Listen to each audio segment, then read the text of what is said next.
Athletes are always challenging themselves to get better. You've seen this in all sports. Esports is no exception. You can never predict the outcome. The only thing you can control is how ready you are.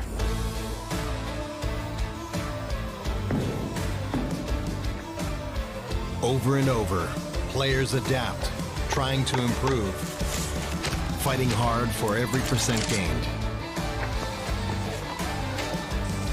Give everything you've got to the challenge and show your finest.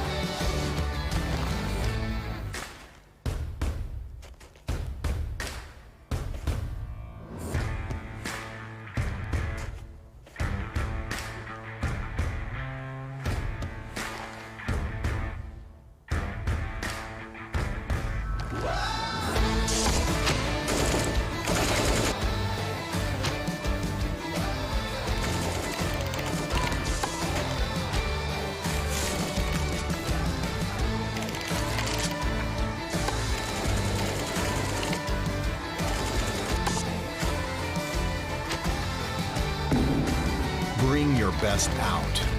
Strive for perfection. It's our goal too.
Flushed and knocked out. Only kickstart knocked for Zenith. This is going to be Shinboy swinging around trying to see if he can find whoever's in here, but no mime. It's actually going to get Poonage. Finally, Shinboy able to just spray through the smoke and get that, but here comes Rustinmar and Ents.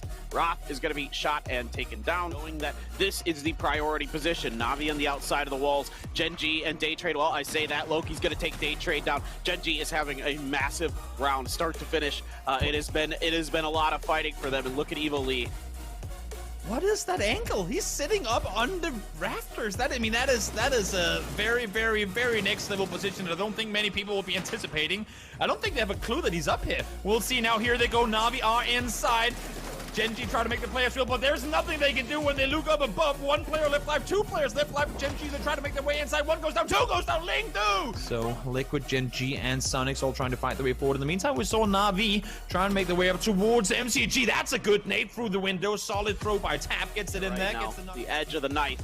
And there are the stuns. He's gonna. There's gonna be one up the top. Akkad sees Longsker. Longsker did get res. It's gonna force another stun out of his hands. A lot of time being bought here. Hansi is gonna find a double, but he is gonna get finally taken down by Longsker. Akkad, I don't know how many more stuns you have left. He gets into Longsker. There's only one left. Not able to do it. It's gonna be a player, and if you're DA, especially have to try and make a player. He saw the one alive now. Shots over the top, and there you go. The flushes come through. 2 more kills will be rewarded to a freak, but smart play by DA was waiting for them to make the play forward. And here's EB. He's been a solo player since there were 40 people alive, and finally ringing around this smoke.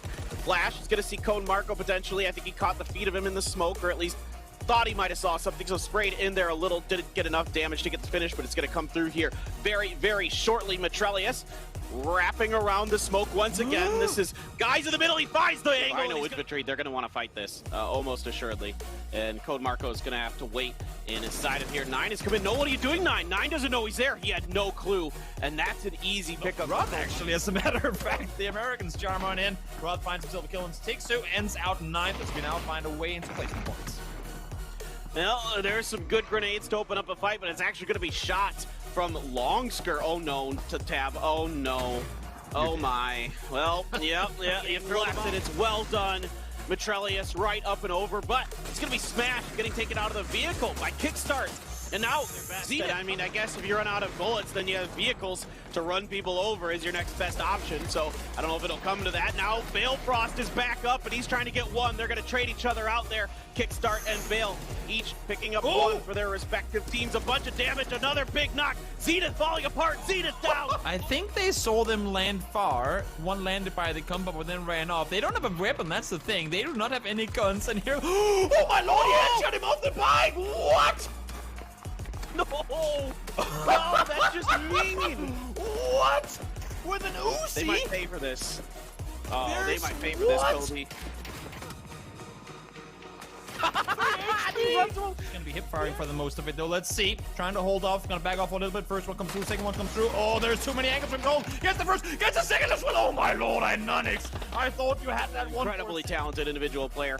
Now, let's look at Meta. They've been quiet throughout this one, but they've put themselves in a prime position to potentially win this. Kickstart doing a great job. Gets the knock, gets a finish onto Na'Vi. Very well done here by Kickstart. Playing it a little quiet, but as I say, that shots are being fired. They're starting to rep forward, and Code Mako finds Sparking last time around. They trade Phil, and it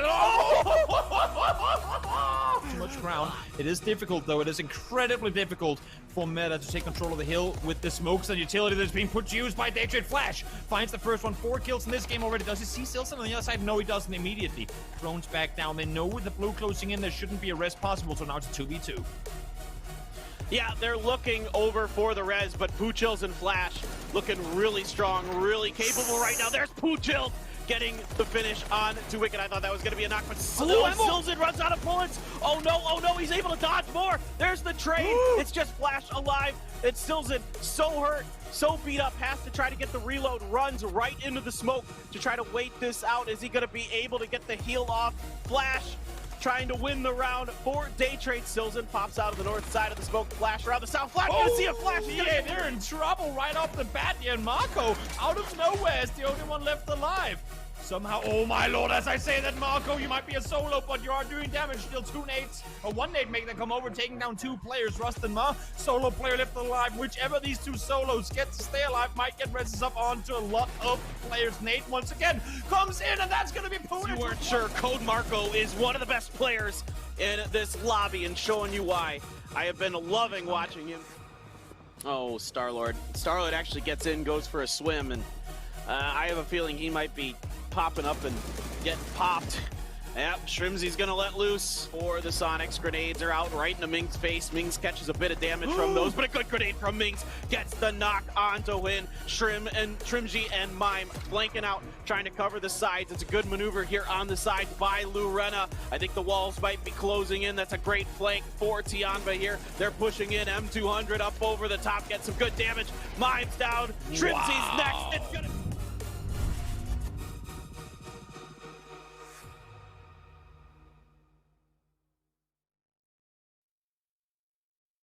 Hello PUBG esports fans. One of the big differences with PGI.S is that instead of receiving prize money based on your final rank is determined by how much prize money you've won. We're awarding prize money every week, and the team who has collected the most at the end will be crowned our PGI.S champion. Here's how it breaks down. The first 8 teams to win a weekly survival match each week take home an automatic cash prize, earning more the sooner they win. From there, the winners of the weekly finals tournament get an even bigger cash prize. The first place prize being $25,000 on week 1, and growing to an astounding $500,000 by week 6, giving teams lots of opportunity to catch up and claim the title. Winning isn't the only way teams are earning cash though. 30% of the total profit made from PGI.S item sales goes back to participating teams. This money will be distributed based on the percentage of money each team won in the tournament, with bigger rewards for the higher performing teams.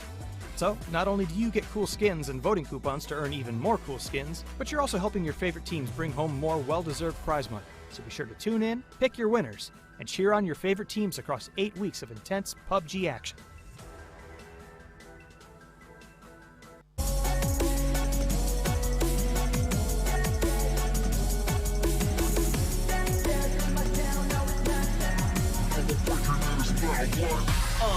Tell me they got me like one shot. Climbing and climbing a humble, yeah. I'm in my squad, feeling like I know I'm the greatest, I crumble, yeah. Made it from the bottom to the top, I did it there. Yeah, some players never fighting, breathing for air. Aim it and lock it. Shoot. The winner takes it all. Taking it all. No one breaking in his mind, boy. Are you ready? Welcome to the battle, ready, set, fight. Welcome to the battle, ready, set, fight. Aim it and lock it. Shoot. The winner takes it all. Taking it all. Shoot. Aim it and lock it. You know that nobody like me, cause I'm faster and I'm stronger. You can have me, let me down, cause the winner takes it all. You ready? Hello there, ladies and gentlemen, and a warm welcome. It is day number 2 here of the PGI.S weekly finals for week number 4. And we have so far quite the results, as Day Trade is currently sat atop the pack here with quite the cushion as well, looking to secure themselves that $150,000 for first place. It's even more if you think about the crowdfunding. This tournament right now is the biggest prize pool of an SPS tournament of all time. My name's Kyle Harris, and joining me is Poro and Avenger here to get things going. We've got 5 games coming at you for today. Poro, yesterday was full of spills, thrills, excitement, and we have Day Trade a little bit unlikely a candidate that we mentioned coming into the day sitting at number 1. Well, it always seems like when the things get the wildest, when circles get the craziest, the hardships go away from everybody else, when nobody really wants to step up, that's when a team that you're not really expecting will kind of come up out of nowhere. And Day Trade did a hell of a job capitalizing off of mostly the mistakes of other teams, but they were also just able to get to that late game and clutch out when they needed to. Yeah, they definitely did. There was, some advantageous positions that they were able to play with Avenger, but I think one thing's for sure, you cannot question the consistency that they had yesterday. It was extremely strong, going up against some big names across the lobbies as well. Yeah, for sure, and it's almost a replica of week 2. Their constant top 8 performances, always getting placement points out of it, and also getting kills in it. In week 2, they had three third places and a win as well, where they're really making a run to get into first. But now they're in the leading seed here. I'm actually super curious to see if they're able to stick with this and run away with it. Well, let's take a look at that prize pool then and see what is up for grabs today, because we have a lot of moolah to distribute. Over on your right-hand side, in week 4, first place is $150,000. Top 4 will be rewarded as we teeter on down towards that 37,500. I can't speak. So there you go. Those are the top 4 that's going to be walking away with the money. And then as we continue on from week to week, things get more and more stacked. But again, because of the crowdfunding, because of all of you guys watching out there, we have hit a tremendous result in terms of the prize money so far. And all these players are going to be very, very rich, that's for sure. So we have 5 games coming at you for today. And so far, so good for Day Trade sat up towards the top. There are other teams nipping at their heels here, Poro, that are looking to take over, though. Yeah, I mean, I think one of the biggest things we were talking about coming into this weekend was that we had not only a number of new teams that we've not yet seen before make it to the weekly finals, but we've also seen some of the top teams that we're used to seeing here that didn't make it. So there were so many question marks about how this lobby was really going to play out. And I'll be honest with you, Avenger, I'm sure you'll agree with me, it's definitely not playing out the way I thought it would. No, I'm gonna have a hard time trying to agree with you today. I'm gonna try everything I know and do. To just disagree with everything you say. No, jokes aside, it's been a surprising week 4, honestly. Like usually, especially in prolonged tournaments like this, we see the teams that previously have been performing at a very, very high level continuously to do good and do better and better and better. And there's a few teams that is not here that is obviously missing out on a lot of money, and especially in this week and going forward, this is the weeks that you want to be in if you want to have a chance of taking home this championship and a lot of money. Yeah, if you missed the reseeding games going on earlier on, STK blasting things there. Don't want to give too much away. You should go and watch those because those were nuts. But we have double Miramar into triple Erangel for the day to figure out who is going to become our champion for week 4, I suppose, and then who is going to further themselves towards becoming the overall champion here for PGI.S. All importantly, the more prize money you win, the better chance you have at becoming the champion. The most prize money at the end of all these proceedings will be crowned our champion here. And it's a huge week for a lot of these teams, Day Trade especially. If they can jump Poro effectively from obscurity in the tournament for the most part to becoming #1, if they're able to hold on to this lead, it would be monumental, not only for them, but just the region in general that they represent. That'll be absolutely huge. I mean, I know a lot of eyes were being placed on APAC, the entire region, coming into this. We wanted to see, are they for real? Are they legit? Do they hold up at an international level? And I think throughout the first few weeks of this tournament, the answer has been a pretty solid yes. And if Day Trade comes in here and caps off this incredible performance from this weekend with a big 150K win, I mean, there's nothing really you can say at that point. They've earned their right to be here and to talk as much trash as they want to. And that being said, though, with 5 games remaining, there are still challengers to that crown here that are looking to push on forwards. Infantry and DA are the closest right now here, Martin, as they had a pretty decent day yesterday, to say the least, regardless. Yeah, for sure. They had some really good performances. Also, massive kills as well. Like infantry. Honestly, I was really crossing my fingers to see, you know, a record-breaking kill game again, but like 8th place in 15, like that was insane. But Day Trade, they really shown yesterday, and it was just crazy to see. Yeah, for infantry, that 8th place with 15. If they'd have got them, it was, by the way, there was like 37 people left alive when they had 15 kills. It was nuts. Yeah. Like the fact that they unfortunately got kind of pinched down the line in that game, Poro, we were watching it together. I was itching to see them have a massive game. Oh my God. Look, man, you know, maybe it didn't happen yesterday, but that's the thing with this team is that you always feel like they're just one circle shift away from being in that position where they'll just completely just wipe an edge of a lobby and just clean up like a damn vacuum cleaner. I mean, these guys, when they're feeling it, they are just absolutely on. And I mean, they looked scary in the first games yesterday. We saw what they were able to do, even with the 15 kills going out early. So if I'm Day Trade, you're not feeling comfortable with this lead, not at all. Especially not when you got infantry nipping at your heels like this.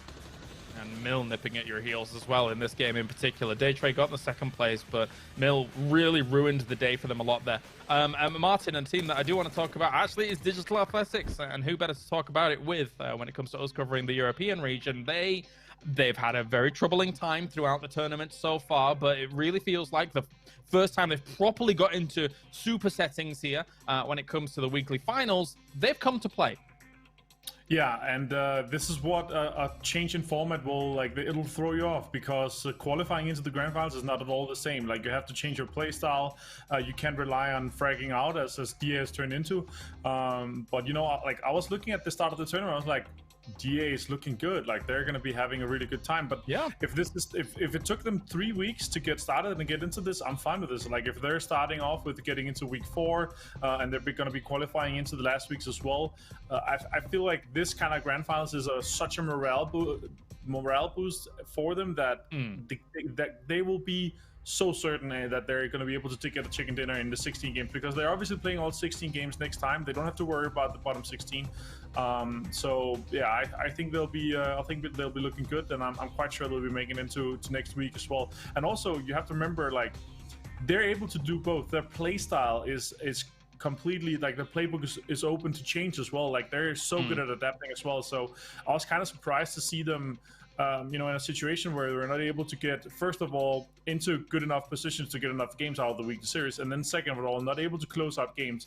But they're fragging out, and they're capable of fragging, so I'm really excited to see them putting some points on the board here with kills.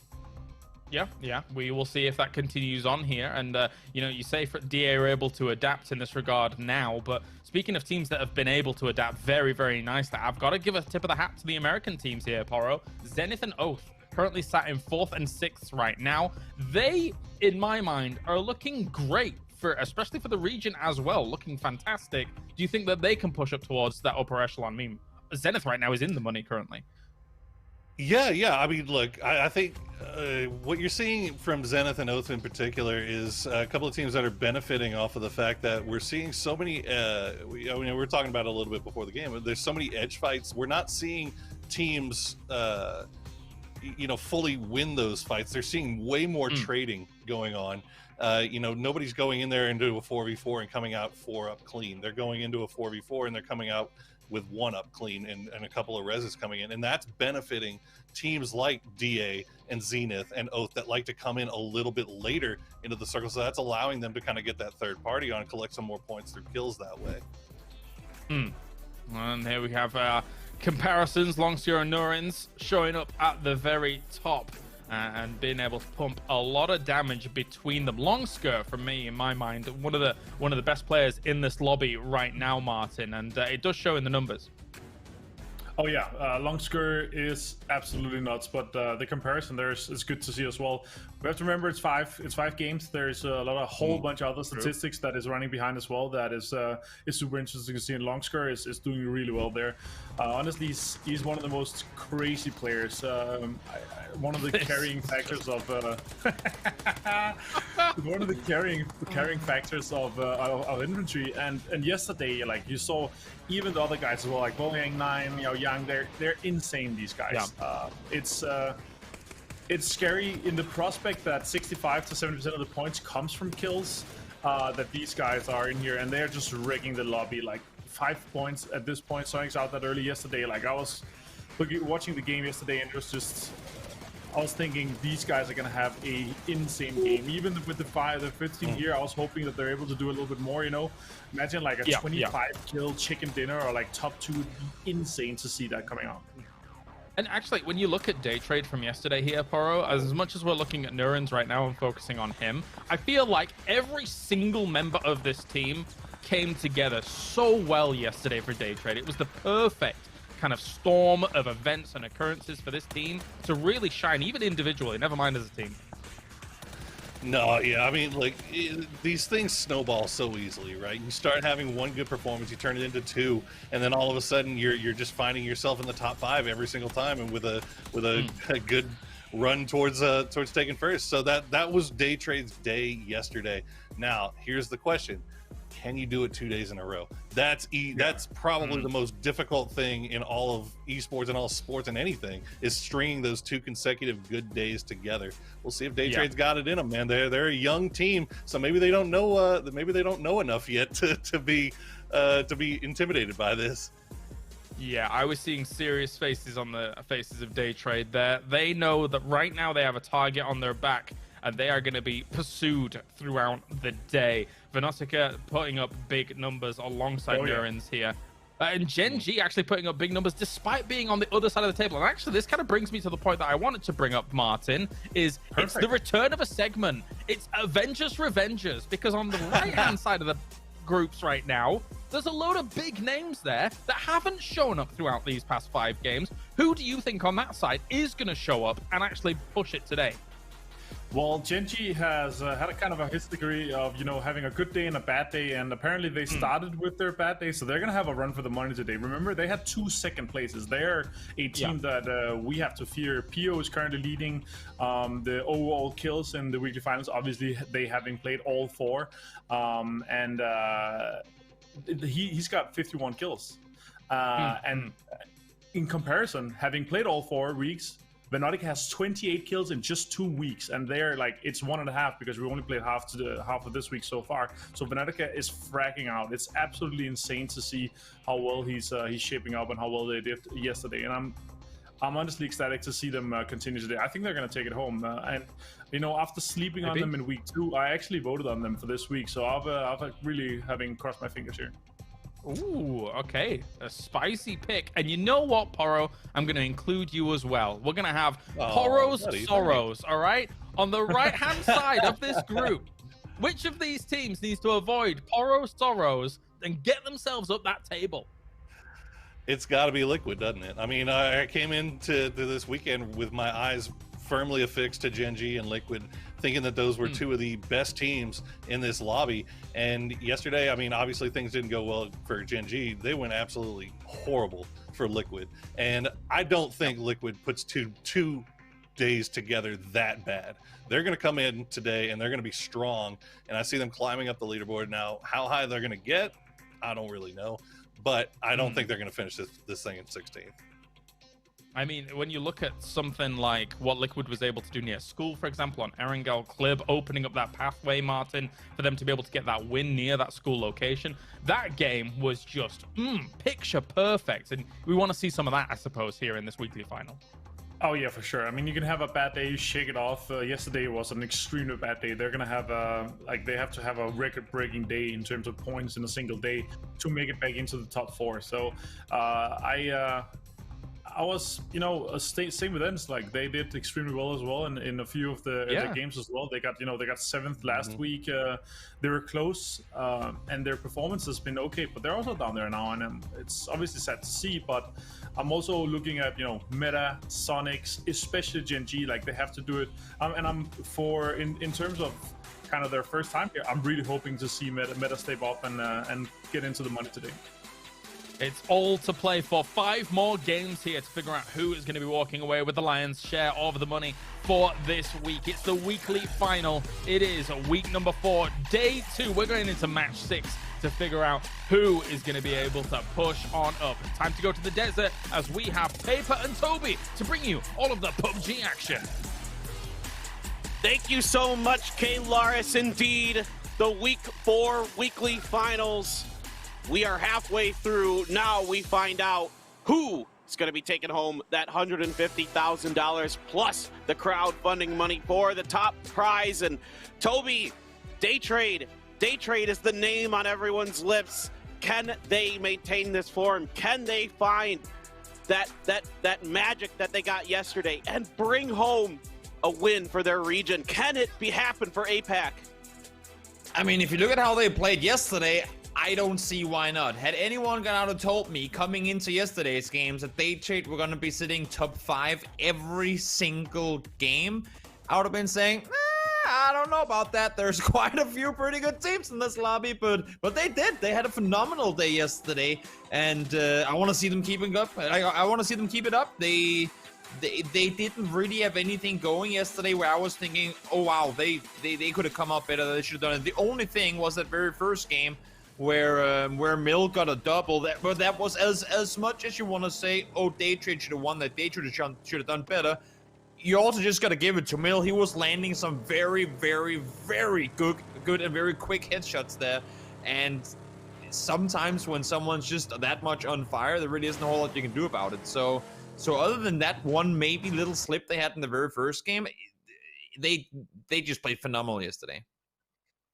Yeah, it was a tough angle for Mill, and landing those shots on the side of that Churchill was actually insane. And there you can see over by La Jeria, it's going to be Day Trade, as typically they go Chumacera, but because of the plane path, they got to get some vehicles and other things first. It's a bit far to just drop right over to Chumacera safely, so for them, it is going to be vehicles and other things. And just a reminder, guys, PGI.S is presented by Intel, where the gaming happens. And hey, this is a good time to point out that you guys should be checking out the map. We do have a map stream available on twitch.tv/PUBG Esports map. Make sure you guys are watching that. It's a big part of the experience. And, Toby and I have talked about many ways you can fit that in on your screen while also watching the main screen here. And you can put it half-half on your main monitor if you only have one. If you have 2 monitors, of course, it's pretty easy to fit them over there. But definitely helps out a lot with the experience.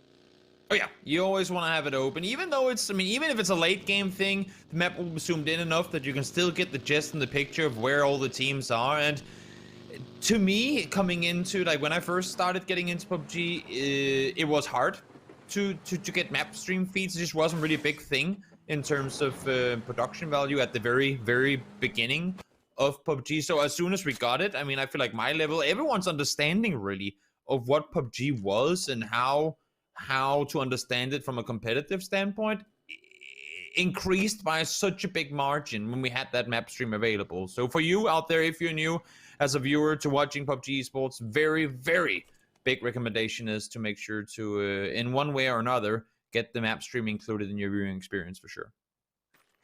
Yeah, absolutely. I mean, I remember when I first started casting PUBG, and we didn't have map streams even for that. So it took a little while to get all that figured out. But once we did, definitely the experience went up for everybody.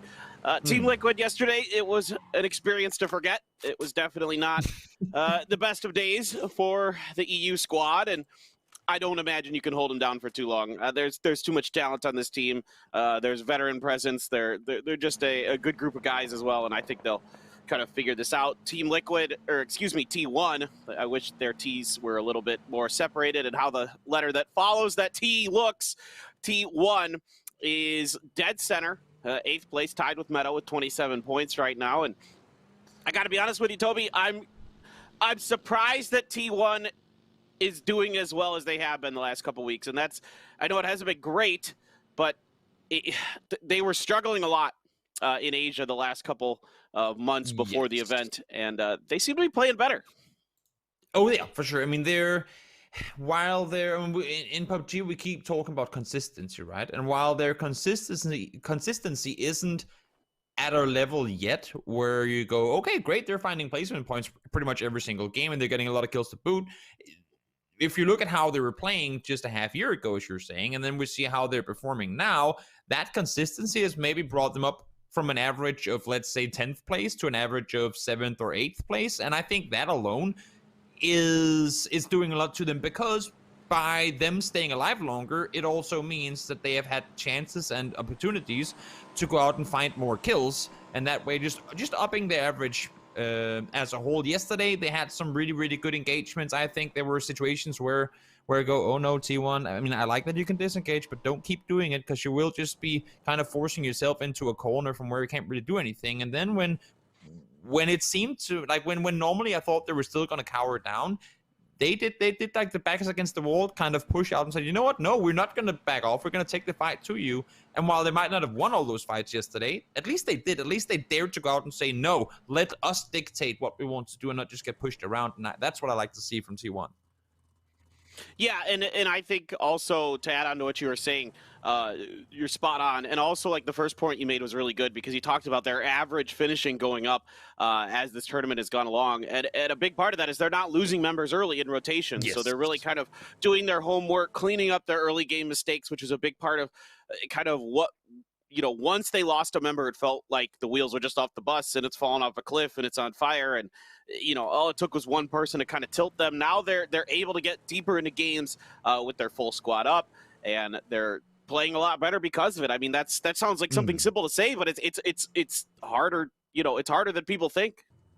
I mean, they have gotten more robust, I guess you can say. I mean, it's because even when they lose a player early, I believe we saw that in one of the games yesterday. Even when they do lose one, they just seem like they still keep their composure, still keep their calm, and say, you know what, we lost one early. It sucks, no doubt about it, but we can't do anything about it now. I mean, he's gone. There's nothing to do. Let's just keep on playing and see what we can do. Whereas before it was one of those and just like frustration, and then all of a sudden, as you said, they kind of just fell apart. Now it seemed like, at least yesterday, even when things don't go their way in the early game, they still find a way to mentally kind of bring it back, reset, and then say, you know what, it's not perfect, but we still have a chance of going out and getting a good performance. And then they still manage to find those placement points. Might not have been a 10-kill game, but they get a couple of kills, they get placement points, and it's much better than going out early without anything.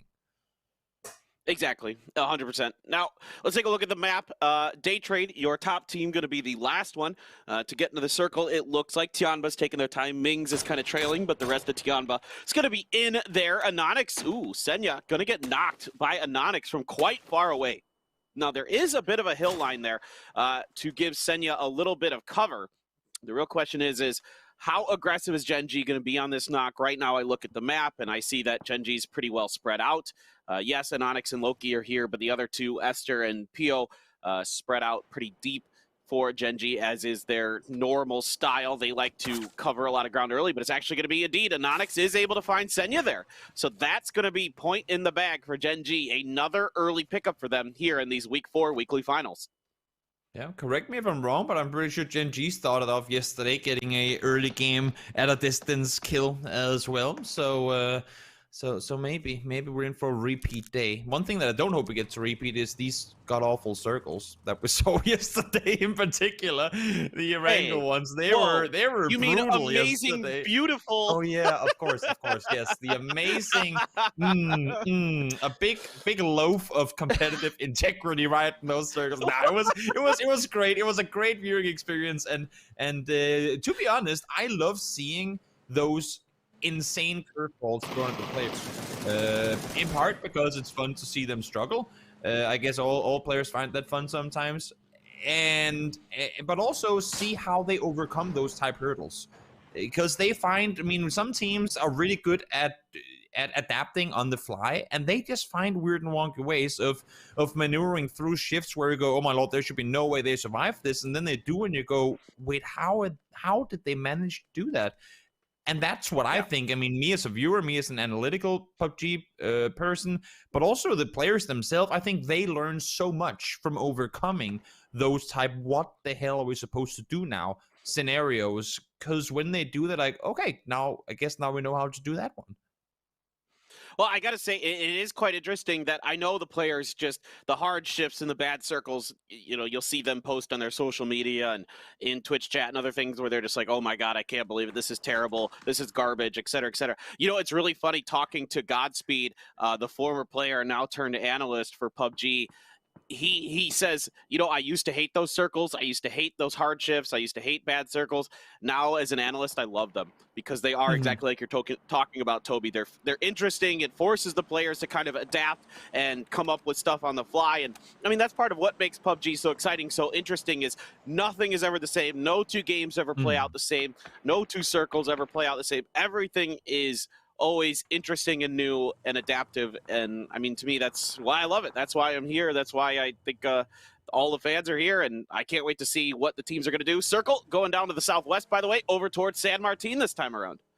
And while this isn't necessarily a terrible shift we just saw now, it is still a hard shift, and the tricky part of it is that normally when you get a hard shift in any given direction, you like to think that the outside of that circle is where there's going to be the least opponents, because it shifted down towards the southwest. If you could sit on the southwest side of the circle now, you would be in the open, and that's true where Daytrade is right now, up in the power grid plateau. You have plenty of space because there's just no one down there at this point. The issue is, as you can see here, if you want to go to that side of the circle now, either you have to crash through San Martin, which you don't want to do unless if you're a freak of freaks in this case, because they want to sit inside the city, or you have to go up over that terrible mountainside that Daytrade are currently driving their way up right now, and it's just going to take you too long. It's going to take you too much time. So for a lot of these teams that are currently up towards the northeast of the circle, Petrico, Infantry, ENS, Oath, T1 to some extent as well, a lot of these teams are going to have a really hard time finding the way into anything remotely close to the center of this circle, just because there's no way really at this point to maneuver around. Yeah, and a team that's going to have potentially a pretty difficult time right now is Infantry. You can see on your screen they're split out way outside of the circle, 2 by Minas Generales, 2 northeast of Hacienda. So for them, going to be tricky. They do end up getting a level 3 gear and a Groza for Longsker. So if we do get into the late game, buckle up, ladies and gentlemen, because this guy will put on a show. But they have to get there, and like you're talking about, Toby, they are one of the ones that are in one of those spots where they have a tough decision to make. There's the mountain, there's Hacienda in the way, there's nothing available for them to take unless they rotate in the blue potentially, or make a dangerous cut. Exactly, because now, I mean, you can see ENS seems to me like they're opting to sit out here on the pretty far east side on this circle. Should the next one shift west, they're going to have to either go over power grid or in through the city. And I mean, as much as they don't want to do it now, having to do it next circle is just going to be even worse, because you have less space to maneuver around. You'll probably have more opponents in that nearby vicinity, and it's just going to be incredibly difficult. So right now, everyone who are playing the edges right now are just sitting and praying, please just hard shift to us, because if when now the center of the circle is a city, those transitions from one edge to another just become so incredibly difficult. Yeah, exactly. It gets really, really hard, like you're mentioning. Zhao Yang, excuse me, has pushed up underneath the mountain, but Nurens is going to be aware of it. The rest of infantry just getting a lot of information. 9 even hanging out on the mountain north of Minas Generales, just getting everything that he could see. Actually, he's not going to see too much other than Hens and a few other teams on the east side of San Martin. So for them, yeah, there's space to work, but the rotations could be difficult potentially, but infantry, one of those teams that can overcome those obstacles. We see it time and time again, where they are fantastic at playing on the edges. We saw it yesterday on that Erangel game where they got a ton of kills. I mean, they were just constantly beating teams up, and whoa boy, we are centering in even more on San Martin here. This is getting interesting. It sure is. All of a sudden, Meta and Multi-Circle Gaming's positions up towards that north side are looking incredibly good. Ends, of course, winning their weekly survival match up from that Multi-Circle Gaming compound. And we'll see now if Multi-Circle Gaming can make the repeat. You can see Ends on your screens. They know where they won that game from. They want to head up over in that direction and see if they can go anywhere close to the compound. Are they just full speed bombing it up there? No, I'm thinking they're stopping on this little power grid here. As I say that, they aren't going further forward. Squeaky down to low HP. Nice tags coming in from Sonics. When trying to get more. Oh, connects a headshot on towards one there as well. Takes her down to low HP. Diggory goes down. Ends. They bumped it center, but maybe that was too early. A lot of people were looking their way. Yeah, that's a tough one for Ents. They're going to have to make a difficult move no matter what. They're going to pay the price. Even Tixu getting knocked as well. Daytrade coming down in from the power grid area down the hill, watching DA drive on by as they set up 2-2 inside the city, 2 up on the mountain behind it. And DA is going to start pushing towards Sonic's territory. So Sonic's got a defense potentially that they're going to have to make. Merritt spraying around the corner, took some damage himself along the way, takes even more damage there. Hasn't been knocked just yet, but very, very close. In danger of that happening to him. Meanwhile, Tianba Zenith gonna have to square up. This one has to be a fight, Toby. Yep, sure does. Punich trying to hold off, finds one kickstart, found M200 with the Molly as well. Punich now falls down in return. Nice trade there from Lin Shun. Goes for the instant flush too. They know they're caught in a two-way split across the street. Roth over on the other side can't do a whole lot to engage right now as long as they're playing on the backsides of the buildings. So Shinboy's gonna have to hold this one on his own. Lin Shun wants to get the rest, but a card from inside the city. Good angle from him, trying to do some third partying here. Shinboy, Molly thrown forward, wants to get the angle, throws one more flash outside as well. But the car might be blocking off the door there. Now Liquid, they've heard the commotion. They want a piece of the action. Yeah, here comes Team Liquid. Roth's going to throw some stuns on the other side of the fence. Look to get Team Liquid, but catches himself a bit with that. That's unfortunate for Roth. Can't make those mistakes in at that moment. He's going to stun himself, and Mexi's going to take advantage of it and finish him off. So only one member of Zenith still alive. A few members of Tianba here. Shinboy had some pretty impressive moments yesterday. Zenith in general looking very strong. But here, their first round not going so hot. Only one kill in the bag on to Tianba for them so far. Smokes are down, Tianba. 2 members alive, as you mentioned. Some good crossfires from Akkad from Afrika Freaks. Actually picked up 1 member, and now Mings and Ling Shun trying to hold this down. Yep, Ling Shun trying to see if he can get a nade in. They know exactly where Shinboy is. That nade should be good, as I say that. A little too far, barely even any damage done. Down to 64 HP he is. Trying to stay put. Second nade comes in as well. No damage there really either, as I say that. Actually, down towards 30 HP now. Let's see.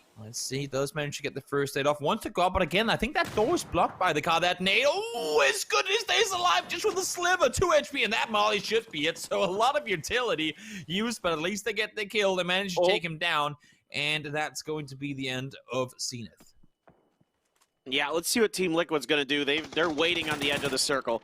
They make a good move to at least get themselves into the next circle, which is starting to shift away from San Martin up towards MCG and Meta. Oath and Navi now stuck outside of the circle with Gen G, potentially watching this fight from afar. You can see Loki up on the hill, seeing if he can maybe third party this a bit.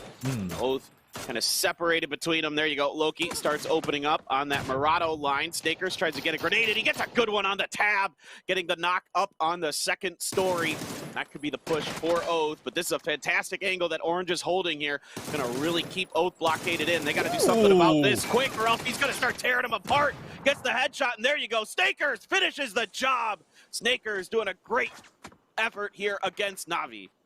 Yep, solid hold from Snagers. We'll be able to get the rest on up now as well. I'm looking towards Gen G. I mean, they're sitting outside the circle as one of two teams, actively looking for a third-party opportunity. But I think that fight came to an end a bit too fast. And also, of course, I mean, they were fighting over a compound that's going to be outside the circle too. So as much as there might be kills for you in that direction, there really isn't a whole lot other than that to get with the potential push up towards the compound that Oath now find themselves in. So Gen G gonna wrap back towards the south, and as I said before, if they want to go south without going through San Martin, they have to rotate 2 minutes ago. I mean, it's too late now at this point. There's just nothing you can do if you want to go west to east now on the south side and avoid going through San Martin. So they have to full speed send it down the southern side over the main road, and we'll see how much blue they dare to take on this rotation.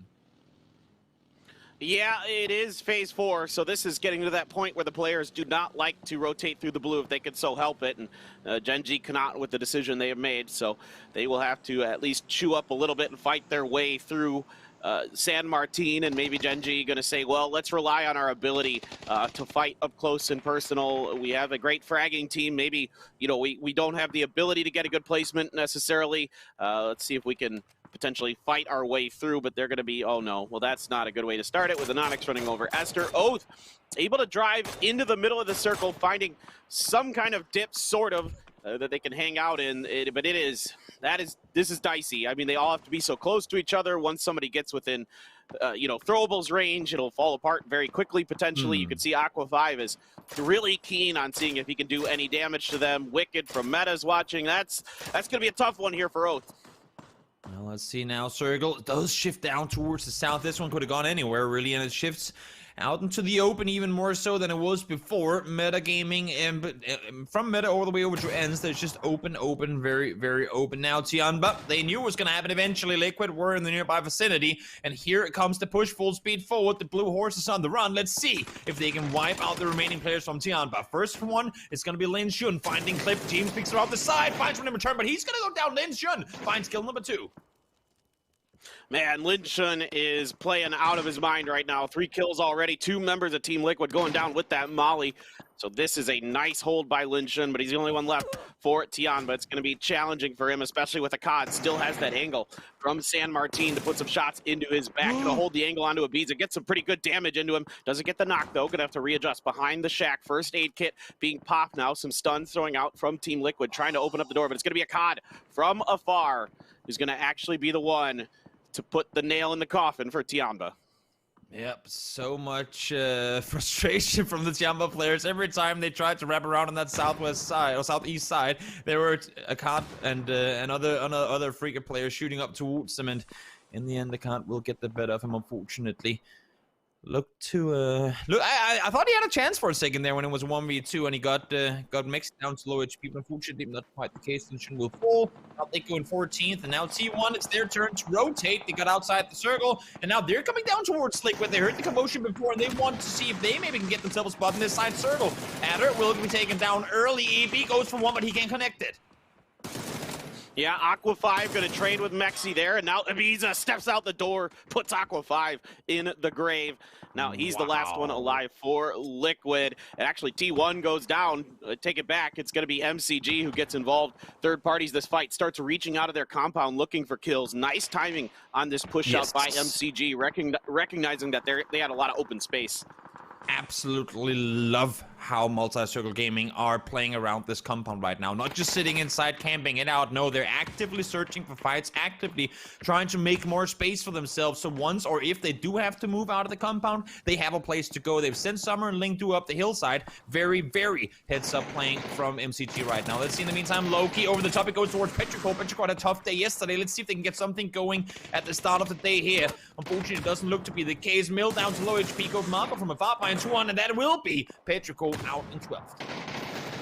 Yeah, it's actually going to be Meta who's going to get those pickups, and DA now in a battle with Daytrade. So 2 of the top teams in this lobby so far on the weekend going at it, but Daytrade quickly falling apart. Poochills, the in-game leader for them, is going to be the last to fall. DA stands tall, picks up 3 kills along the way, and puts themselves in a good position to potentially usurp the top team in our lobby. Circle shifting over to the west this time around. So MCG, ENCE, they're still going to be able to hold on, but ENCE going to have a difficult task with potentially 4 teams that are going to be kind of funneled into their direction. All the teams that have survived the San Martin cluster are, oh God, Inonix just barely holding on here as DA starts to try to flush Gen G out of their flank. That nade's gonna bounce off. Unfortunately, no damage done with it. Second one comes in. It's gonna be inside Bowling. Rest in peace, my friend. You should be going down to that one. Let's see. Yep, there he goes. First one full. Silson finds the second. Silson's been on point with utility and now on point with the AR as well. Infantry full as they he claims kill number 5. PO can't throw an inside the molly and heal you through it. That's not how fire works. Marco peeking over the top. Esther's down below. He's gonna find the first one. Solid little angle for him to hold. Maybe an off angle from below. PO does get flushed, but now DA, they have to push out. Smash completely flashed off. Does Smash get seen? Yes, but it's not going to be early enough. Inonix goes down in return. Loki trying to peek over the top as Esther falls down. Just one left alive now. DA have this one written up, but as I say that, Mert goes down as well. Loki tries to back off. So many people shooting from all angles. It's phase 6. He's out in the blue, and I think DA has to leave this one. Yeah, Loki's just going to try to snake it out for a bit now. Sonics is doing a great job here against ENCE, and then DA's Metralius from behind strikes into Shrimsy, so it's just not quite fast enough. As great as it has been for the Sonics in this fight against ENCE, Tiksu the only one left alive for those boys from Finland. It just wasn't quite fast enough to keep all 4 alive. DA, I don't know if there's much they can do here on the backside. Loki still looms on the wings. Mime has pushed his way into these Transformers. Swin, going to see Afrika Freaks out on the side of everything. Gonna get, he's gonna get the knock on a Hikari. Very nicely done. Loki is continuing to do work on the side. Tiksu trying to hold the front of this particular electrical grid compound to the north of San Martin. And Smash and Metrelius, the only 2 left alive for DA. Yeah, trying to find their way out of San Martin. They know there's a fight brewing on the north side. Now it came to an end. Tickleton droning around the corner, will be ready for whoever runs outside of this wall. He knows there's people inside, will have heard them, and now even more so, right next to him. Will he get the knock? Sprays through, does get seen. Flash comes over, he's completely flashed off here. Tries to back up, you can see he has no clue where he's moving. Now finally, maybe he does. Mime there to help though. Smash instantly taken down. So Mithralius on his own. They do have 7 kills and they have found placement points. So regardless of what happens here, it's still been a pretty solid game for DA, wrapping up 8 points should he fall down here without more to come. But still, we'll see now. Does he manage to do more damage to Sonics? Well, it's a fantastic setup for the Sonics, having Tiggleton down below, 2 up top to cover him. They have perfect angles to see all this. That grenade should be able to finish the job or get really darn close. I think he might be able to get a first aid kit. No, he does not. Metrelius is going to go down, so Sonics are going to be the winners of the San Martin skirmish. They're coming out through that southern side with 3 alive. Meanwhile, Afrika were able to push out with 4 alive. MCG finally going to have to leave this compound themselves. Meta has 4, but Wicked was knocked. Snakers tries to come up and over. It's actually Take from afar. Going to help out with that. Wicked does fall to Snakers there as they had to kind of leave his res there for a second. Rag very beat up himself, and we look towards Ibiza, still alive for Team Liquid, doing a good job snaking things out. Tiggleton is going to be their turn. Oh, EJ, please. Oh, and then Mime steals it. Oh, my word. That's got to be a feels bad. He had such a good spray, and now they're getting into the side of him. Tiggleton with that mini starts flanking into Afrika. Yep, Eevee over the top as well, trying to come in and do damage now here. We'll see Lingdu trying to hold off. He knows there are multiple teams on that side. Eevee down to 1 bullet. Lingdu in the meantime peeks over the top once more. And Afrika Freaks, they just cannot catch a break. Ever since they pushed up towards this hill and Sonics finished the fight with ENCE on the south side, they've been caught in between so many players that no matter where they try to prone down and heal, no matter what they try to do, they keep on getting shot at. So really tall order for Afrika Freaks to try and stay alive here. Finally, they have found a vehicle they can hide behind. Tickleton is both doing everything he can to do some damage in return. We'll see how this one pans on out. Hansiana got isolated, and EP, as you said, somehow I thought they had him dead to rights in the compound, but he managed to get out of here. Yeah, I'm not going to lie. I thought Team Liquid was dead a while ago, but Afrika's not watching above them. Mime's getting ready to line up some shots. Afrika's still very much tunneled on what's going up there, and that grenade might catch him completely off guard. If it gets in, it's going to be good, and it is. Sonics wipe Afrika out 4 teams left. It's going to be MCG, Sonics, Meta, and Team Liquid. MCG had to back up off this fight for a bit because Meta crashed in. Meta has a ton of kills already, by the way. So does MCG. So both of these teams having a fantastic round. But here comes Sonics Mime. It's prime time. He is dialed in. Meta's falling apart at the hands of both MCG and the Sonics. You can see there, it's just Sparking left, trying to work his way through them. He's getting some help from Mime, but ooh, Link 2 is fired up as well. Gets the knock there on the Mime. Ragnar within the blue, trying to wrap around and get a kill. This is just, I mean, not a whole lot these guys can do. They're trying to find each other, but I don't think anyone will ever get out of here alive. Somehow EP's still alive as well. Keep that in mind. We'll see now. Ragnar does find one more. Somehow he's not done yet. Maybe it's the glasses from yesterday. The alien glasses have been put on, and Ragnar doing everything he possibly can to stay alive through this. The flush comes through. Ragnar able to find it. 12 kills for Meta as they keep climbing up the leaderboards, and he finds the last as well. Link do Summer both taking down 13 now for Meta Gaming. We knew they were going to be coming out of that bottom 16, guns blazing, and they sure are impressive. Nothing more will happen if it. Ragnar mollies himself, says, no, you shall not have me, and somehow Liquid has made it into top 2. Let's see Eevee. 1 versus 3. Nate, half damage done, shoots on over, fights the first one, Mime falls down. Still 2 left alive. Ibby trying to get the impossible done here. He's so weak. Stuns are going to come up over the hill now for a win. That might be the go for him and Tiggleton. Tiggleton's ready, and he's going to be there. The one to clean it up is Tig, and the Sonics are going to come through and take game number 1 on the day. A nice follow through after their win in San Martin. They push out, they third party a bunch of teams from afar. Some fantastic shooting with those minis, and they are going to be the ones to take home the first game here. Week 4 of PGI.S.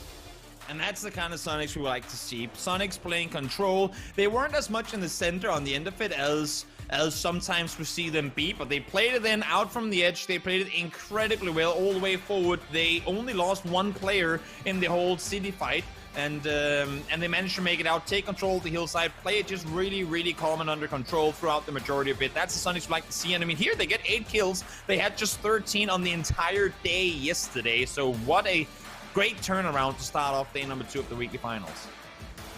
Yeah, this is a team I don't feel like you can keep down for very long. The potential just so high with these guys. They're very smart. They're very talented fraggers. You can see they're getting it done very nicely. Got to give a lot of credit to MCG and Meta having just incredible rounds. I mean, Ragnar there at the end finishing off MCG by himself. Just incredible play from him. 13 kills, I think, for Meta at the end of all of that. That is a way to start the day. They get into the weekly finals. Finally, and it was by the the hair on their chin, Toby. It was the very last game that they were able to do it. Very, very impressive game to start things off. So much to break down, and none other, of course, than the desk should be the ones to do that. So let's hop on over and see what the desk has to say after that game there. By the hair on their chinny chin, the big bad wolf over here blowing down the doors. We've got Sonics getting themselves the victory here off the back of a great spot in San Martin, and they run with it. Joining me is Avenger and Poro here to talk about this game, and Sonics getting themselves the victory off the back of this. Poro, gotta feel good. Oh, yeah. It feels fantastic. I mean, I talked a little bit about Genji and Liquid earlier in the day. I definitely wanted to throw Sonics into that boat as well. This is a team that we expected to do well in this arguably weaker lobby for a weekly finals, and now we're finally seeing Sonic start to show up. 8 kills playing out of San Martin, that you take that every time. Yeah, Martin, thoughts? Yeah, for sure. Like, they were able to play out in a rough situation, especially being able to play out of cities. Like, it is some of the hardest things to do. You have so much pressure in your back. You have to worry about your 360 all the time, and they were able to do so very well. On top of that, this whole area in general is super hard to kind of get up to, because you want to make sure that you're the last team to get into the circle to play uphill, and doing so is just super rough. Taking a look at Team Liquid breaching, and they got burnt to a crisp here by Tiamba as things continue on. But Sonics, we were mentioning Poro whilst this game was going on. I feel like this is one of the better locations in San Martin. Eventually, a lot of those circles do shift north of San Martin, and being able to kind of take that plateau just north of their position really helps them out a lot to be able to flex out once some of the other teams have dispatched each other. Absolutely, got to give credit where credit's due. You called it from the very first. The rotation by Sonics to that north side, as you said, you know, you are typically used to seeing circles like this kind of shift north. This one shifted a little bit further south, which definitely made things, I guess, easier for Sonics. But that being said, the position that they did took kind of was a playing for late game position. But God, you got to give credit to the boy Ragnaldinho. He has been the statistically lowest performing player on his squad, but he stepped up in a big way there at the end and collected a few more crucial points for the boys. After seeing him wearing those glasses yesterday, he is the Lat AM alien. He was looking on fire here throughout today, and there you go. But Sonics get themselves the victory. This pushes them up nicely into that middle pack right now here. Avenger joining Zenith and Oath in that middle slots right now. When you look at North America, I think we've talked about it quite a few times, but I think the power of North America is certainly shining through. I can't really decide off the top of my head which one is the best. Sonics is sometimes doing great. STK is looking good, even though they're in the bottom 16 right now. Zenith and Oath looking great as well. Yeah, like even like in the PCS area. Sorry, was that you wanted to say something? No, I'll just take over and say something. I'll say something. Look, anytime they bring up North America, I'm always like, I gotta defend us. You're ready. You gotta. I believe in you. I'll bring something nice up about North America for you. Don't worry about that. Sonics, obviously, they played extremely well in this game, but in general, in PCS, in North America, they did extremely well, and they were actually ahead of the pack. But here, in a international stage, the other guys actually able to do well as well, and I was extremely excited to see that. Silson, though, with 7 kills from Meta Gaming, like I was hoping them to see them join the top 4, but I didn't expect them to do it in one game with a 3rd place and 13 kills. Hell, you might as well paint the North American Eagle on Silson and Meta Gaming at this point. In 2021, they're going to be playing on your region as well, and they're looking pretty good too. Give me the Eagle flying away here for Meta Gaming. I like it a lot, Poro. I've got to say, Poro, you're doing all right. I mean, hey, I'll take it. I'll take it all day long. I mean, I'm glad to see Meta and those boys start making their way in, because they are already, it seems like, starting to pick up the NA mantra of mid-range wins championships. And I mean, that's really where we've been in mid-range. North American teams, their mid-range game has been so strong throughout this whole tournament. Now, if they can start rounding it out a little bit more with the close range stuff, the close range, it feels like it's been so 50-50, so kind of off, but mid-range North American teams are just dominating right now. It's ridiculous.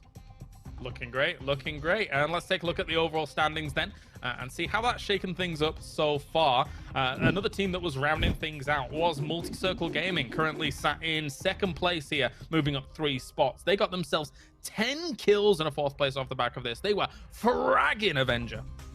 They were really fragging out there, and our kind of mid-pack is shaping up extremely nicely here. From Tianba up to Meta Gaming, it's 8 points difference. It's 8 points difference. Crazy stuff. You got to make sure that you can try and get into that top 4 for the overall money. Anything you take away from this, Poro? I mean, it's, what do we have, 4 games left, and look how close that top 8 is. I mean, I'm happy for Daytrade that they were able to keep a hold on that top spot, but I mean, we were talking about it. Their play style throughout this weekend has been to come in really, really late, find a sneaky way to get into a circle and just kind of survive until late game. It wasn't there this time. So if things kind of continue going the way for them as they did in game 1, it could be pretty hard for them to hold on to that top spot. Multi-Circle Gaming taking the top spot in terms of the kill leaders here in this lobby so far, alongside DA, who got themselves 7 kills in this game, Avenger, despite the 7th place. So still some nice points being racked up. Yeah, for sure. They're putting points on the board, especially with the kills. I want to say with Daytrade, though, I was extremely disappointed to see how they were able to kind of traverse this circle. They came in from the south in circle 2. Yeah. In a situation where you want to avoid south, like for everything you can do, you want to avoid south. Either you want to crash something on the north side, or you want to try to play in from the east to the west. and they came in late into San Martin, tried to like push through, and San Martin was center. Did they expect to get it for free? I don't know what they were doing. Honestly disappointing really to see surprising. that decision. Yeah. So a question off that then is that could they take inspiration from the team that we see right here, Gen G? Do you think that for a day trade it would have been better to make a big blue rotation given the circle, or what are your thoughts? Oh yeah. Yeah, exactly. Like when you have circle 2 like that, you want to take a rotation where you either put yourself on the northern side where because you expect in circle 3 that it's going to go away from the south side there. So and especially San Martin kind of centered, but you don't want to fight there. You don't want to go into the center in a situation where you don't know it's going to end in San Martin. You want to play off the west or the east or make a long rotation up to the north like Gen G did, for example. Fair play, and his infantry not getting too much from that game, but we know that sometimes that happens. That's fine. They're going to look to get back on top as we get a big yawn. I'll take it. You know what? I'll take it, Poro. That's okay. The long yawn. He's pumped up. He's pumped up and ready Long to go. yawn. Yeah, but you know what? Let's talk about meta some more, Poro, because Ragnaldinho, what a lad. Yeah. Woo. Oh my gosh! I mean, you know that his whole crew was behind him there, pumping him up too, as he got that last 2-piece in the smoke. You know, like here we go. Oh, they got a hammer today. Let's go. Oh Wait, no! hold on, where's he going? Yep. All right, where's he going? What's he got this time? Oh, he's got a pan now. All right. Well, fortunately, they're not bopping each other as bad as Ragnar was bopping those boys in the smoke. There is, hey, you take what you can get, and Ragnar was able to clutch out a couple of extra points there. And like we said, you look at how close that leaderboard is. If those points end up being the difference between them falling in and out of the money, that's going to be huge, right? You know what? You know what we should do? Can Europe have Latam? Can we have Ragnar instead? I'll take him for 20. CIS. I'm like hoarding all the teams. Give me them all. Give me them all. Give me them all. But no, he's going to be great in America later on. That's going to be fantastic to watch for sure. But speaking of fantastic to watch, for yesterday was day trade. This game, as you say, not so much. Their lead is going to be encroached upon here, Avenger, if this continues by the likes of MCG, by the likes of DA. Right, it's like seven teams that are within range with a chicken dinner if they do bad. Like it's MCG, DA 4 points away. Like if they have another bad game, like all they worked for yesterday is going to be gone. I don't want to see that happen, to be honest. No, indeed. The stress at the top can be difficult to deal with. And in terms of Poro Soros, Team Liquid was managing to move up 3 spots there with that second place, as well as the 6 kills coming in. So maybe a bit more work, Poro, for the Liquid boys could come to fruition. I mean, that's a good start, right? I mean, they did find themselves, down to 1 player, and it was a rough sledding for them towards the late game. But I think they took a great early game circle position. I think their meta was looking fantastic, and their decision making was looking good. So now we just have to hope that they get a few more circles go their way. Let's get it done. Thank you to Zowie, Toomey, Perrier, and of course Intel for joining us here at the PGI.S as we now combat things out on the desert once again. It's our final Miramar, final opportunity for Teams Good here to put points on the board before we head to the grassy pastures. It's time for Paper Thin and Toby for all of the action. It is time for the last chance on the sands. And the plane path, very, very favorable for this one. Nothing crazy, nothing super unusual. Right down the middle as we get ready for game number 2 on the day. Game number 7, if my math doesn't fail me, here on the weekend for the Week 4 weekly finals. PGI.S has been hot and heavy, and my word, Toby, that last game was incredible. Non-stop action, top to bottom. That was a really fun one.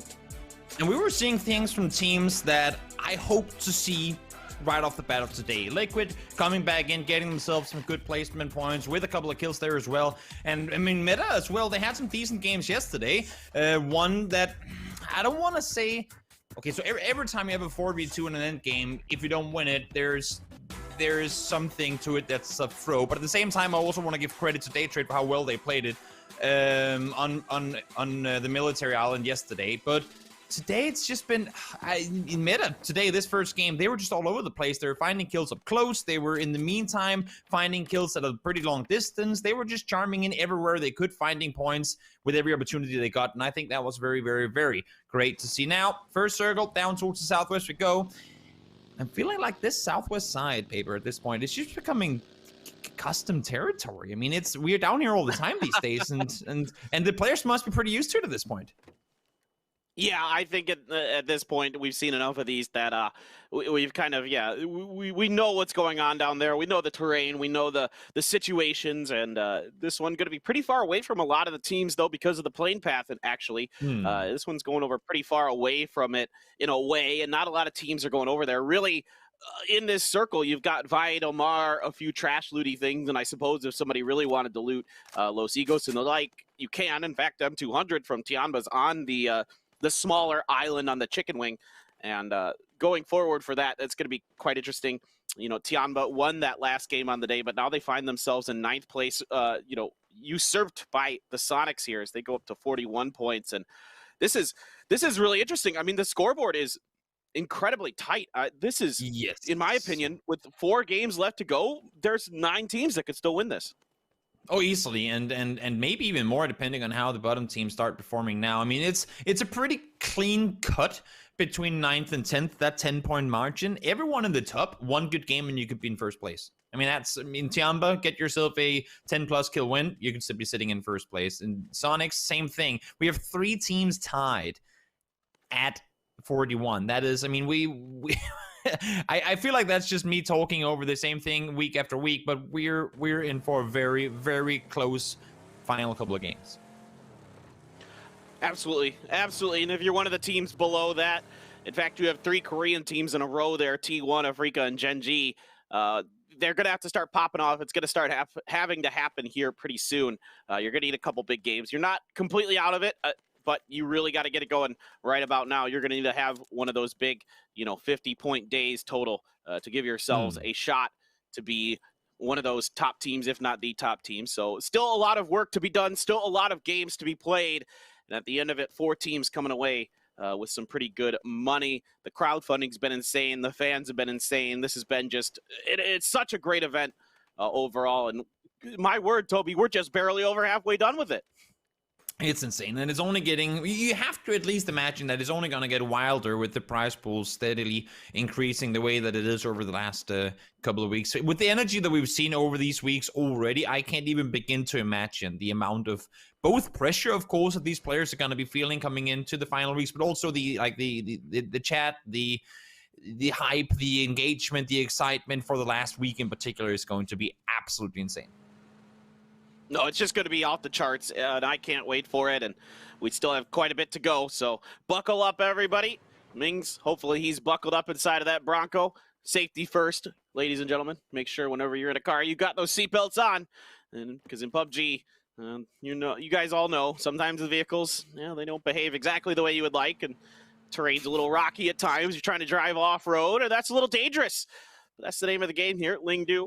Going to drive up to the top of a hill and trying to flip Shrimzy's vehicle. Not quite able to get it right. There is Win, and they don't want to waste any more time with this. So Shrimzy just going to get inside of the Bronco, and the Sonics lose a little bit of time here, but I don't imagine they were going to be able to get much further anyway with day trade looming on the south side of Chumasera. Yeah, exactly. Just what you were saying there. They're sitting in the city already, and while Sonics might would have wanted to wrap further around, I don't think they're planning on doing it. We've seen Sonics play that break compound there in particular a lot of times before, and I think this is where they're going to set up shop, at least for the next circle, and we'll see where they're going to have to go. The only issue is when you're aligning yourself, like they are sitting on the northeast side of the circle, and when you're putting yourself up on one edge of the circle with a city on your inside, if you know what I mean, you're automatically making that to come rotation, should the circle hard shift down towards the south, much more difficult because you can't just go straight through. You're going to have to wrap around on one side or the other, right? So when you're sitting on the outskirts of a city on the opposite side of where the circle center is, and the circle then goes away from you, that's when those rotations become incredibly difficult. Yeah, Sonics is kind of gambling that this circle is going to move away, from the water, as it eventually will have to. after phase 3 and then start moving more towards Chumacera. But yeah, like you're saying, if it goes south, really going around Chumacera, there's only going to be 2, maybe 3 roads that you can take depending on how it shifts. So it is going to be very challenging. You got to fight your way through Chumacera proper or try to make a mad dash down one of those roads that are in the middle of a valley, or do something really risky and try to drive up a mountain where there's certainly going to be somebody, and then one way or another you're going to have to fight your way through that situation if that occurs. Gen G coming late, just ahead of Navi right now, except for PO. PO's still in El Pozo there, so he's going to be a little bit trailing, as is Gen G style. Usually there's one waiting behind or going out way ahead, depending on how they want to approach it. A lot of room for them to work on that western side. Team Liquid and also going to be coming in rather late. Pero making their way through Minas Generales. Everybody else kind of nestled up towards the center for now, kind of finding the things they like inside this current circle. Yeah, we'll see. There's quite a few splits going on right now in Chiamba in a 2-1-1 split. Understandably so. They got plenty of space down towards the south side, but should this circle center up towards where Chiamba is sitting, down on that south side?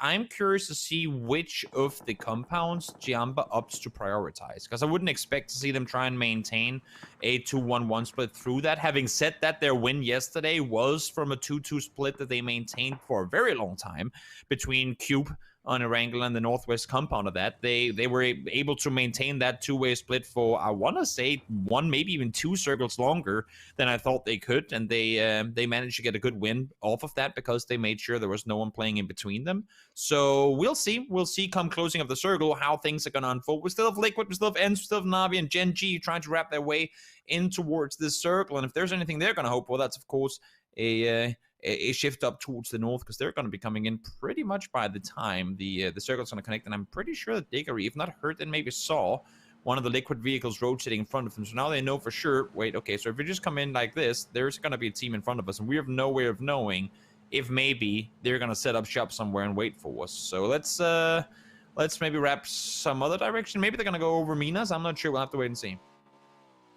Yeah, this is going to be quite interesting for the phase 2 circle, because whatever it does is actually going to tell us quite a bit about what the next circle is going to be, because there is quite a bit of water in it. It's extremely unlikely to go down to Los Igos or anywhere on the islands. So if it goes further south, that means it's probably going to end up, like you were talking about, in Tianba's area.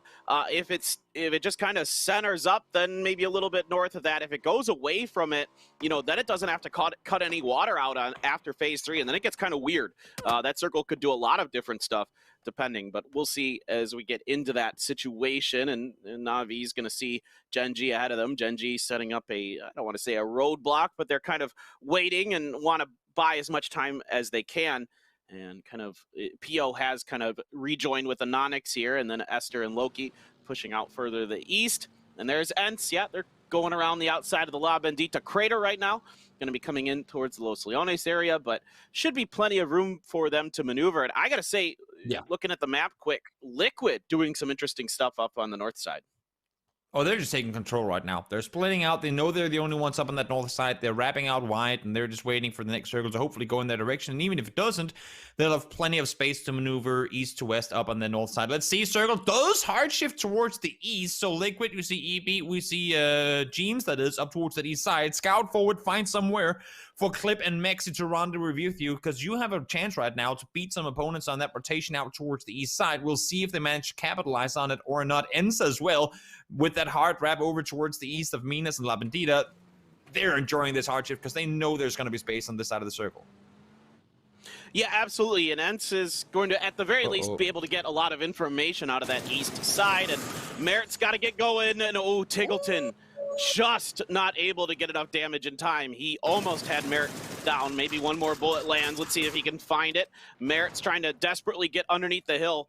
I think he's just going to be able to do... Oh, God, be careful. Oh, my God. I think he took a little bit of damage on that roll, but he's all right. Yes, he did. He took 4 damage on that roll, but he is A-okay, and he's going to regroup in this compound that is very popular, as we saw yesterday in certain circles. But this one, not as likely to end up there. It still could, because now with phase 2 cutting out a lot of water, this could ping pong anywhere inside of this circle, more or less. Yep, we still have a few unplayables that will count as water come next circle, or the circle after the next one, I should say. In the meantime, well, Zenith, I was a little worried when they started driving terrifyingly close to the church compound, but then no one went down, and then I was like, okay, maybe they'll stay safe for this rotation, but no, Shinboy caught in the open, trying to rotate forward. I can't. That's a 1 and 2. Whoa, Vitralius, he's feeling it today, and I mean, after a good kill game last game, DA, they're looking to keep that stride going. They're finally in a format now, in a rule set where they can play their style, go out, get kills every chance they get, and I'm sure they're going to continue trying to do so. It's just that. Yeah, DA is dangerous. I mean, you don't compete for a PCS EU title in PCS 3 without, you know, being really damn good. So for them, watch out. They could definitely pop off at any given time. If you guys want to pop in a code over on the left-hand side of your screen, pop that in, get some EP, get yourself closer towards some of that sweet, sweet swag. And my word, I've talked enough about it, but I love the skins for this event so much. I have them all now, as my predictions have been relatively pretty good for the most part. And I am now fully stocked on PGI.S skins. Gen G, well, they're going to do the Southern wrap, kind of what you would typically expect, I think, Na'Vi to do here, Toby. But they kind of blockaded Na'Vi, and Na'Vi got forced up towards Chumasera. It's a good hill to sit on in terms of getting vision out towards the east. The only issue, I guess you can say, with it, or with Na'Vi's current position, is whatever they're seeing, they're going to be seeing is taken. It's there really isn't any free real estate right now up on that northwest side. Everyone tried to rotate in from the west, and while Na'Vi came in late, all the teams beat them to that rotation. So whatever it is that they're scouting, the only info they'll get is, well, that's taken. Oh, okay, that one's taken too. Okay, that one's taken as well. And then they're gonna have to try and go from there. So maybe they have some way down the list of priority spots to go to. They can find a little bowl somewhere to go, because everything else right now, at least, is already occupied. Let's see if the next circle favors Na'Vi up towards the northwest, or if it goes elsewhere. Where are we headed? We are, well, okay, there you go, Na'Vi. That's a gift. That works. There you go. That's a nice little gift, but that is not a nice little gift. The Tab drives into day trade territory and is going to find himself out of this game for now, as they pick him off, and a lot of teams beginning to make their moves. Pero, one of the teams at the bottom of the lobby right now, in fact, they're dead last, currently with 15 points.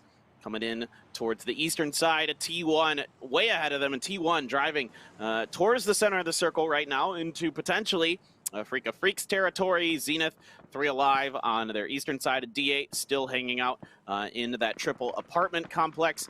I'm really curious what the heck T1's going to do here. It's kind of weird in this particular area of the circle. There's actually not, it looks like on the map that there might be a lot to play with, but in some ways there's not. I mean, yesterday we saw Liquid and T1 full speed send it both towards the compound that DA are in now, and seems to me like they're going in the same direction once more. T1, of course, realizing that the compound's taken, not gonna up to full speed send it this time around, but they are playing in the nearby vicinity. Liquid trying to take dip on the other side, but they're now within vision of Zenith, so a lot of damage coming their way. Yeah, and you can see now Wicked from Metagaming also starting to get involved. Kickstart going to find a good grenade on a Maxi. Vehicle blows up. Kickstart going to be the one to finish the job. Silzen getting a knock on to T1's Starlord. So both Team Liquid and T1 kind of having similar ideas about where they want to go in this circle. Anything you can get near that compound seems to be pretty valuable, but T1 is quickly falling apart. It's, again, there just isn't a lot going on if you can't find a compound in this area, and Meta really making them pay for this. Let's see if they can get these reds. If they have a lot of smokes, people are running in, and now it's the Sonics who are, to make matters worse, are also shooting into that. I mean, you know how difficult a circle is to play where Liquid and T1 is right now, when that's where you're forced to go. in these type circles. When you look at the map, there really isn't all that much that they could have gone to that would have been a whole lot better. It's you have the hillside, but Oath up there on the east and Multi-Circle Gaming up on the hill to the west. This circle is just incredibly difficult. There's only so many areas to play from, and what is a phase 3, phase 4 circle can easily make it, like in terms of playable and what you have available, can easily feel like a phase 6 circle, just because there really isn't anywhere you can go in that field as long as the hills are still in. Yeah, that's a really good way to put it. It does kind of feel like a phase 6 circle. It's going to get worse as this one rolls along. And now Sonics are fighting with Meta a bit. So from the northern side of the northern tip of the circle, it's actually going to be Ragnar, the hero at the end of the game for Meta there. And it's going to fall early as they're not able to really keep themselves obscured enough from the vision of the NA winners of game number 1. Up towards the north, so DA... They are very much thanking the circle gods right now, because that is shifting in a fantastic direction for them. Well, it is one of those magnet compounds, and it is once more a case where that happens. Same thing with Church. We thought yesterday that this was where the game was going to end, right? Back-to-back Church endings, and now maybe this time around Sonics will go all the way up there. I'm not sure. We'll have to wait and see. Day trade. 3 in the vehicle, down the hill they go. Where are you headed? Are you stuck in the shack? Nope, they're continuing driving forward. 3 or 4 teams are currently shooting at them. They do get to the other side. The dip is free. The dip is free at least for now. But while they're free now from being shut up by a day trade, there is going to be teams up the hill. Exactly, there you go. Na'Vi, eyes on, and you can see how exposed all of a sudden day trade are. Yes, you get the cover from DA, but because, as I said before, because those hills are still in, this is a perfect example, those fields you just cannot really do anything with. And in the meantime, Minx rotating over. Yeah, that's a close road. You ain't getting across there, my friend. Yeah. Yeah. Anytime you get close to infantry, you might die. You're very likely to die, I should say. They are just nasty in those close-range engagements, and they're pretty good at long-range ones there. You can see Linshun getting shot in the head, and he's going to have to back down. Restamar getting pressured by Peril, all 4 of them rolling up behind it, and that's going to be the knock here. Sparking actually going to knock Mill after he gets the knock onto Rustinmar up on the hill, so they're watching this great angle there for Sparking and the boys to get some good shots on the back line of Peril. They are able to get inside of the building, displacing Rustinmar. The rest of Ents up ahead, and now they're under a ton of pressure because they are still outside of the circle in this position. We'll see. This fight is a tricky one to fight through, and because as you said, I mean, there's really no real estate to fight for. It's just, can we please just stop this and move into the circle? We have enough tough tasks ahead of us, and this shouldn't be one of them, but for right now it is. Squeaky all on his own. On the other side, they're trying to find a way out of it, but I'm not sure it's going to be possible. Digger and Tixo can't really do a whole lot to help out, so he's sort of on his own. That nade's going to get him knocked as well, so Squeaky should be down in a matter of seconds. Multi-Circle Gaming in the meantime, trying to get a good angle. They've seen Genji down the field. Here comes the rest of the players. Drive-by mollies. Now we've seen everything thrown forward. Will they be able to get knocked with it? I'm not sure, but Summer and Lingdu are wrapping forward. Oh, they really want to finish Genji off. Wow. That's 2 big knocks to kick it off. Evo Lee and Lingdu. Loki coming in. He drove off to the flank, trying to assist his teammates. Summer, though, going to put the pressure onto him. Lingdu has been knocked, but Genji in tatters. It is only Pio left alive, the superstar for Genji. See if he can get it done. Loki ends up going down to his own grenade. Had one in his hand when he was knocked. Grenade up and over for Pio, trying to see if he can get the finish. He does on to Lingdu, but Tank on the flank. MCG has Pio completely pinned, and he is down and out. Genji going out early here, 15th place for them. Nicely done by MCG, but now they find themselves under pressure. In fact, it's Take's grenade. Oh no! Disaster on Summer. Unfortunately, does go down. The rest should be possible. As I say that, we've seen Code Mago land banger shots before. There might be a chance for him to do it from here as well. Actually, it's Fnatica from afar that gets him down. So Tank, that's an oopsie. Oh, will that vehicle explode him as well? Oh, watch out! Watch out! Watch out! Watch out! Watch out! Watch out!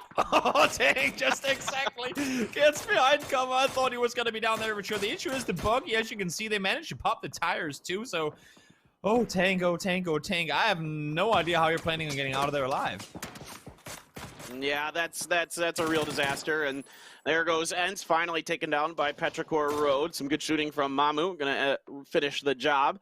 Oath has a line in front of Petrichor Road, just barely inside of the circle are a couple of their members. Zenith further forward. So Raylo, these guys trying to get down inside of this dip. Let's see if they can hold off this push. Whatever Pero ends up doing, they might just try to work the ridge line of the road and try to get to Zenith. But of course, there is a compound there, and that's going to be a tough one to get into. And Mamu, is he going to get away with this? He's even going up a little bit on the hill. This is risky business for Mamu. If he gets spotted out, somebody gets some good shots on him, he could find himself down and out pretty quick. Oh, I thought Punish was inside the building, and with that nade thrown, they must know now that they have them nearby. Mamu through the nade forward. Look at Meta's damage coming in, both Sparking and Silton chiming in to take down Mamu to low HP. He's gonna have to sit down and heal. They hold this there. Milt's doing everything he can to hold him off. Molly's thrown forward as well, and a flashbang, so that's gonna isolate Punish for a while. Down to low HP he goes while he's still on fire. Xiaoyang will fall, so infantry out in 13th, and now will Liquid. From the dip, they haven't been able to do much, but now they can start chiming in as well. Mamu falls down. Mime somehow runs over a teammate that's elsewhere on the map, and Mill now has 2 from Zenith isolated. That Molly is going to be thrown forward. I thought he was going to drop it as he got knocked. Punish does go down. Just 1 left alive. I mean, Mill's been incredible this week for Pero.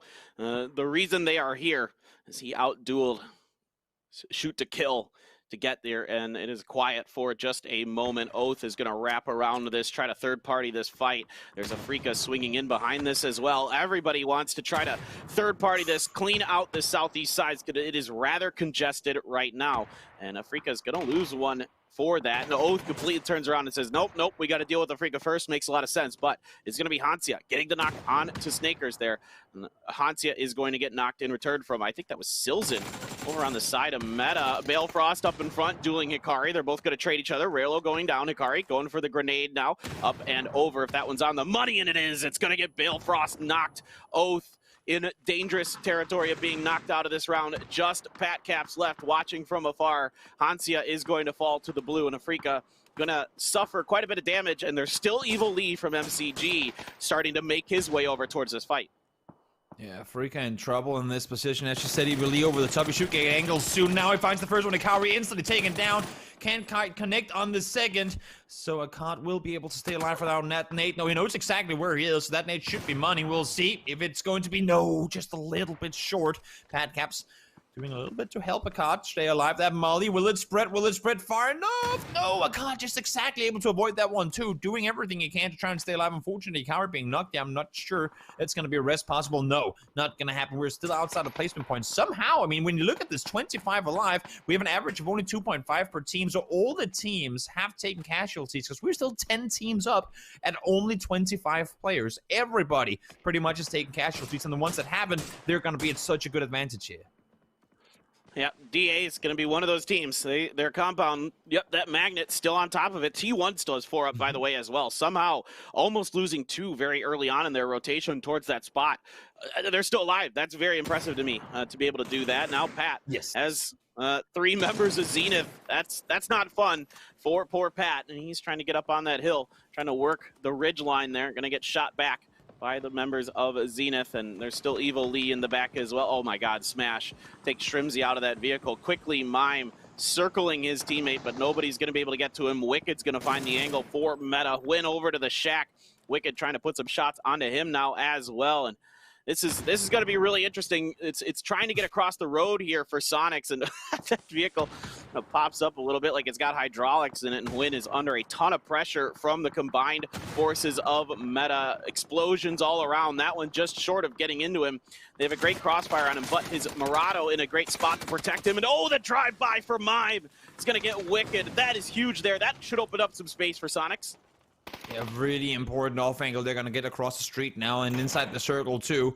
That's a very, very good spot for them to take it. Mime gone down there. That could have been spelled disaster for the team. Orange now with a crate and AUG able to get some damage done. H-Win instantly prones down. We all know that proning down now prevents some nade damage. Flash will fall, so they trade out once again. Again, they didn't really go their way. They did manage to get 3 kills. But nothing more of it happening, and Multi-Circle Gaming will actually surpass them coming into first place. Now, Aqua 5, solid double nade. It was only a matter of time before Liquid potentially would go down in that position. Multi-Circle Gaming will fall as well, and they trade now. Sitting in second with DA right behind them. DA could easily go up and overtake that first place spot. Yeah, exactly. With MCG and Day Trade going out, door is open for a lot of these other teams to really gain some ground or even potentially leapfrog those teams up at the top. Now it's DA's turn to reach out of the compound. They are coming alive. T1 did clean some teams out. Sonics is going to clean out Meta. Really nicely done here by the Sonics. They're having a fantastic day on Miramar. Grenade, going to be good from Merit onto Adder. Adder knocked more grenades, going to be raining in from T1. I think T1 wisely not going to Adder just yet, letting DA use some more of their throwables before they see if it's safe to go for the res. It never was. Adder goes down. T1 now going to have to set up for this defense on this push, and that's a pretty good one from Dangche into Smash. Smash going to have to re-rotate, try to wrap into a different direction. Problem is Sonic's on your left, Zenith on your right, so this fight is really precarious for both of these teams, and Metrelius is going down. Some great shooting from Dangche, and here comes Zenith coming alive. He's going to steal the kill onto Metrelius. I really loved the way that DA pushed out of the compound. They knew that T1 was fighting over towards Liquid. They knew that Sonics were preoccupied with Zenith over the top. They knew that that was their time to leave the compound so they wouldn't get pinned in there. And unfortunately for them, just couldn't really get the engagement over the top. They do manage to keep 3 alive, I believe. Yes, the rest does come in. So 3 alive still for DA in the circle. But look at the amount of control that they were able to take by leaving the compound. Does T1 go back to the compound now and say, well, you left it, we're going to take it? It seems so. They're going to go back and try and take away the very edge of the circle. Maybe by doing so they can find themselves some extra placement points, but I think they just funneled themselves into the very edge of the circle, which shouldn't keep them alive here. But again, as I said, maybe Sonics and Zenith will eliminate one another, and that's going to give Star-Lord a chance to at least get into the top 3. Well, Star-Lord can be very cagey on his own. He's a talented player, as we've seen on international stages before. We'll see if he can get it done here once again, but he's going to be going up against a hell of an opponent in Smash, who's been playing great. Grenades now out between the battle with Sonics and Zenith.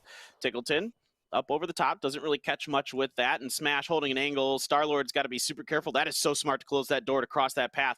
Now he's going to look out, see what's going on outside of him, and he's got to be real careful. Smash can kind of chicken walk his way up there and maybe catch Star-Lord sleeping a bit. Vehicle load up time, and yeah, there we go. Star-Lord does come out that door. Smash is going to get him. T1 out in 4th place. 3 teams left here. Toby, Sonic's on the move. Yeah, this is perfect for DA. Now Smash back in the combat. He has a chance to run back out again. And Code Marco actually over the top chimes in before things get wild. Code Marco finds one more. Sonics thought they were dealing with Zenith, but right now it's Code Marco dealing with the Sonics players. They're still taking damage from DA. H-Win down to low HP, and Poonage just sitting there looking over the top going, wait, what? I didn't have to do anything there? Thank you, DA. Thanks for keeping me alive. Of course, he is still on the very edge, but still you can see Code Marco shooting over the top, and he gets all 3 of them. Wow! Did not expect that to be the case, and maybe they can get one up here. Look at this kickstart. 7 kills in this game. Will they be able to get this wrist, or will it be DA winning their game number 2 in, well, we're sitting, what, 150 meters away from where they got their win yesterday in the exact same second game of Miramar. Absolutely. DA all out of throwables, it looks like, or they just didn't feel comfortable enough to try to push up to get into it. There's 1 molly left in the hands of a DA member, so they could have done that. It's Smash who's still got 1, but that's a bit of a far throw to get it all the way there. Maybe just barely could have got it. Poonage, some good damage in a Smash. That's almost a knock. Now he's going to have to deal with Merit. Not able to land any shots there, and yeah, Kickstart really fired up this round, but the vest is broken. The level 2 helmet at about half. Still a couple throwables here for them. So if they could get up to this next hill, they could get in range of those throwables. Poonage going to be the first one. Underneath, going to find another crate as well. Marco pops up, though, gets some damage in a kickstart. He does have that Bronco available to heal up behind. Some more. That's the last molly. Comes up short. Very smart play from Poonage. They knew that they were healing down behind the hill, so he gets the wrap back, gets the push underneath, and push himself further towards the circle. He's just narrowly inside. Kickstart will have to leave the vehicle now. He's going to try and make the run forward. Somehow he managed to make his way out there as well. I thought DA were going to have them pinned on that vehicle, but no, not the case. They're going to get to push inside the circle. They are on the very edge still, and look at how DA are trying to isolate. Playing in a 3-way split right now, just trying to maintain control. Molly's, Nate's thrown forward now as well. Of course, they will see them fly in the air. They know exactly where they have them, but DA right now, where you'd normally see them play aggressive, they're just holding tight, forcing them to play on the edge, but you just cannot give them too much space to maneuver around here. Zenith, they're such a terrifying team. They've really impressed me in their up-close battles, and this one is gonna pop off in just a second. Well, Kickstart has leveled up so much for Zenith throughout this event. The guy is crazy. Punij almost getting Mert again. Mert at half health, gonna step up himself. He turns at the wrong moment. That's gonna be 8 kills for Kickstart. It is now a 2v2. Stuns up and over now. Punij and Kickstart giving themselves a great chance. Code Marco instantly down by Kickstart. Kickstart picked up another one. That's the win for Zenith. A huge finish to the round. Kickstart, the man, the myth, the legend, getting it done for Zenith. Stands up proud as soon as that game is over. Punij is over there going, damn, Bonnie, you did all the work there. And that's, of course, not entirely true, but when it came to shooting the opponents, Kickstart knew exactly what to do. The earbuds fell out, the headset fell off, the hype was there, understandably so. What a win. Zenith, they were pinned in the compound, they got pushed by so many teams up in the junkyard there, and you can see DA. They knew they had it. They knew they had them cornered on the edge of the circle. They knew how, they knew exactly how to play it, but Kickstart bested them in their own game, the up-close game that we've seen DA excel at. Kickstart really, really did them dirty on that one. The Kickstart's nuts. He is really starting to arrive as one of the best players in the world. This tournament has showcased his talent, and the whole team, Zenith, is leveling up throughout this. And Punij, I remember saying after the halfway mark that they were starting to feel better. They're starting to feel good. Watch out for them in the second half, and he was damn right. They are showing up big time here at PGI.S. If my math proves me right here, Kickstart had a 10-kill game there. That's more points than some teams managed to get in total yesterday. So much to break down after this insane game. Now let's hop on over to the desk and let them do the work as we take a break here. Guys, we'll see you in just a few. Yeah, so much to talk about, but we're going to talk about this ending because what on earth just happened? DA was completely in control, and Zenith comes across the ridgeline, makes the transitions, and gets themselves the victory. It's unfortunate for DA. I'm joined by Poro as well as Avenger. Poro, what did we just watch? I mean, look, you saw some fantastic, phenomenal individual play from Zenith there. But DA, honey, what is you doing? I mean, they allowed Zenith to get away with so much stuff. They let him get off the ridge line. They let Kickstart get away from the behind the UAS, the burnout UAS, where he was completely pinned down. I mean, Mert had a fantastic flank angle that he just never took. I mean, there was DA just gave that game away essentially. It felt like a done deal, Avenger. It felt like a done deal. Yeah, I was honestly, that was one of the most clutch moments I've ever seen. Obviously, there's a bit of a kind of a throw situation going on with DA. They let too much stuff going on, but to be able to get out of that situation where you have one knocked player, you're like a top fragger. I think he was knocked, and he had like a couple of seconds back on the rest, and he managed to get him up, and they managed to clutch that situation. I'm blown away by this game. What a fantastic play. What a fantastic player as well. I'm sure Roth is pretty sad that he's decided to step down from the team in this situation. Yeah, considering a performance like that, 11 kills coming in, a first place. Cheeky moving up to first place in the leaderboards. Not too bad in the slightest, but let's take a look at the highlights here. As DA was holding down the fort. They were holding their own. Zenith on the opposite side, on the east, Poro, had to go through the ringer. They went through a lot of fights to be able to get to this position. Oh, they absolutely did. And, you know, I mean, you could see Kickstart is just playing the game of his life right here, fighting for every single thing. I think Toby hit the nail on the head. I think that was a 10-kill game for him, and holy moly. But, I mean, to be fair, like, PUBG is a game about taking what the game gives you, right? Every opportunity, every little tiniest bit that you can take, and Zenith took advantage of it. Even the smallest mistakes that DA was making there at the end, and even Sonics. I mean, Sonics didn't really have much of a choice with their end game, how they kind of ended them dying to Zenith and DA at the same time. But I mean, there really was no better option. But Zenith took advantage of that. I mean, it was just great play by them. Yeah, a lot of points coming in from Sonics as well, as you mentioned here. I mean, they got themselves 7 kills with 3rd place. That is, I mean, Sonics at the start of the day was on the right-hand side of this table, Martin, but now 53 points in 5th place. And North America is making moves here this week. Yeah, they are 9 points away from first place with this one. But honestly, like, I want to touch on the super late game here as well. Again, they're giving them like DA gave them 2 1v1s. They're 3 versus 2. They know this. Like, why are you giving them 1v1s? They should have pushed them with a few stun grenades, do a full 3 versus 3. In the worst case scenario, you trade 2 kills and you win the game. Like, they're spreading out in a situation where they should be piling up together and push them. I know you, like, there could be nades, there could be other stuff, but 2 flashbangs, 2 stun grenades, like, you're literally through. There you go. Just look at it. Don't even have to say anything about it. Just look at it. The double digits. Kickstart. Fantastic stuff, Boro. Yeah, I mean, I'm still like, you know, Martin touched on it a little bit. The one that really got me was allowing Kickstart to get away from the burned US. I mean, Code Marco had him pinned. I mean, absolutely dead to rights. No smokes around it. Blue was at his back, and as soon as the blue gets to the burned out US, when you know he's going to have to leave, for some reason Marco pulls back. I don't know what that.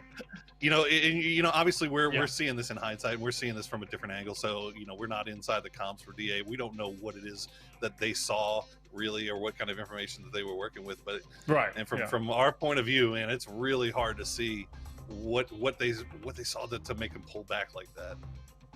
Yeah, I mean, as DA, you just let Zenith tie you for first place. Of course, now that they have the kill advantage, they are currently in first. Gentlemen, we're going to go to a short break, and when we return, it's shifting gears time. It's grassy pastures time. We have 3 more Erangels on the way to determine our winners here in the Week 4 final.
Надо вот этот кем будет, скорее всего, закрашить.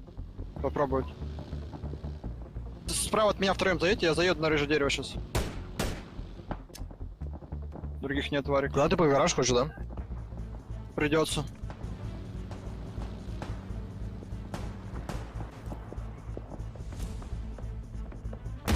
Мэншн есть один. Нормально. Минимум. Один первый этаж. Один у нас справа первый этаж. Вы Два в хотите помочь? Мэншне. В Мэншне 2 чела. Двое на первом, один в секретке. Один за синей машиной. У двое Мэншн, двое первый. Никого второй. Сейчас я второго зайду.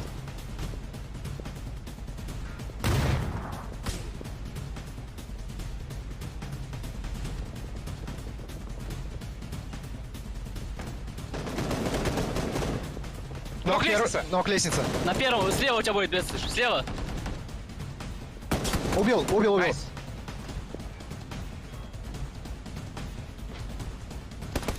Пушит. Близко. Подошел уже.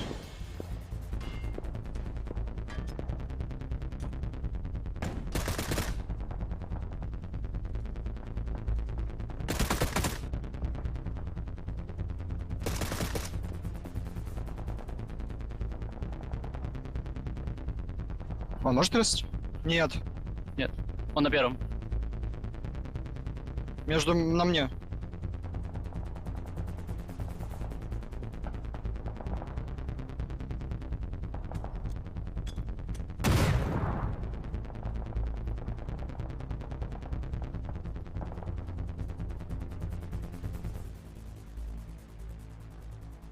Он будет проходить пытаться. Он хочет проходить Мэншн. Решил его? Да, он перешел. Я понимаю.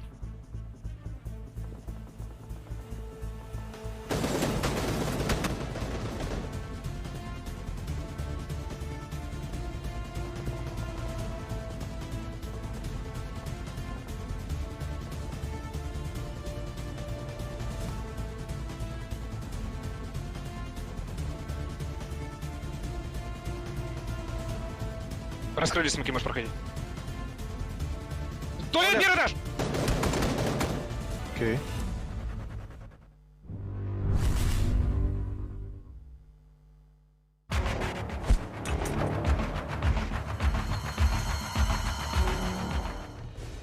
Sometimes on the battlefield, not everything goes to plan. Let's take a look at some of those moments and break them down.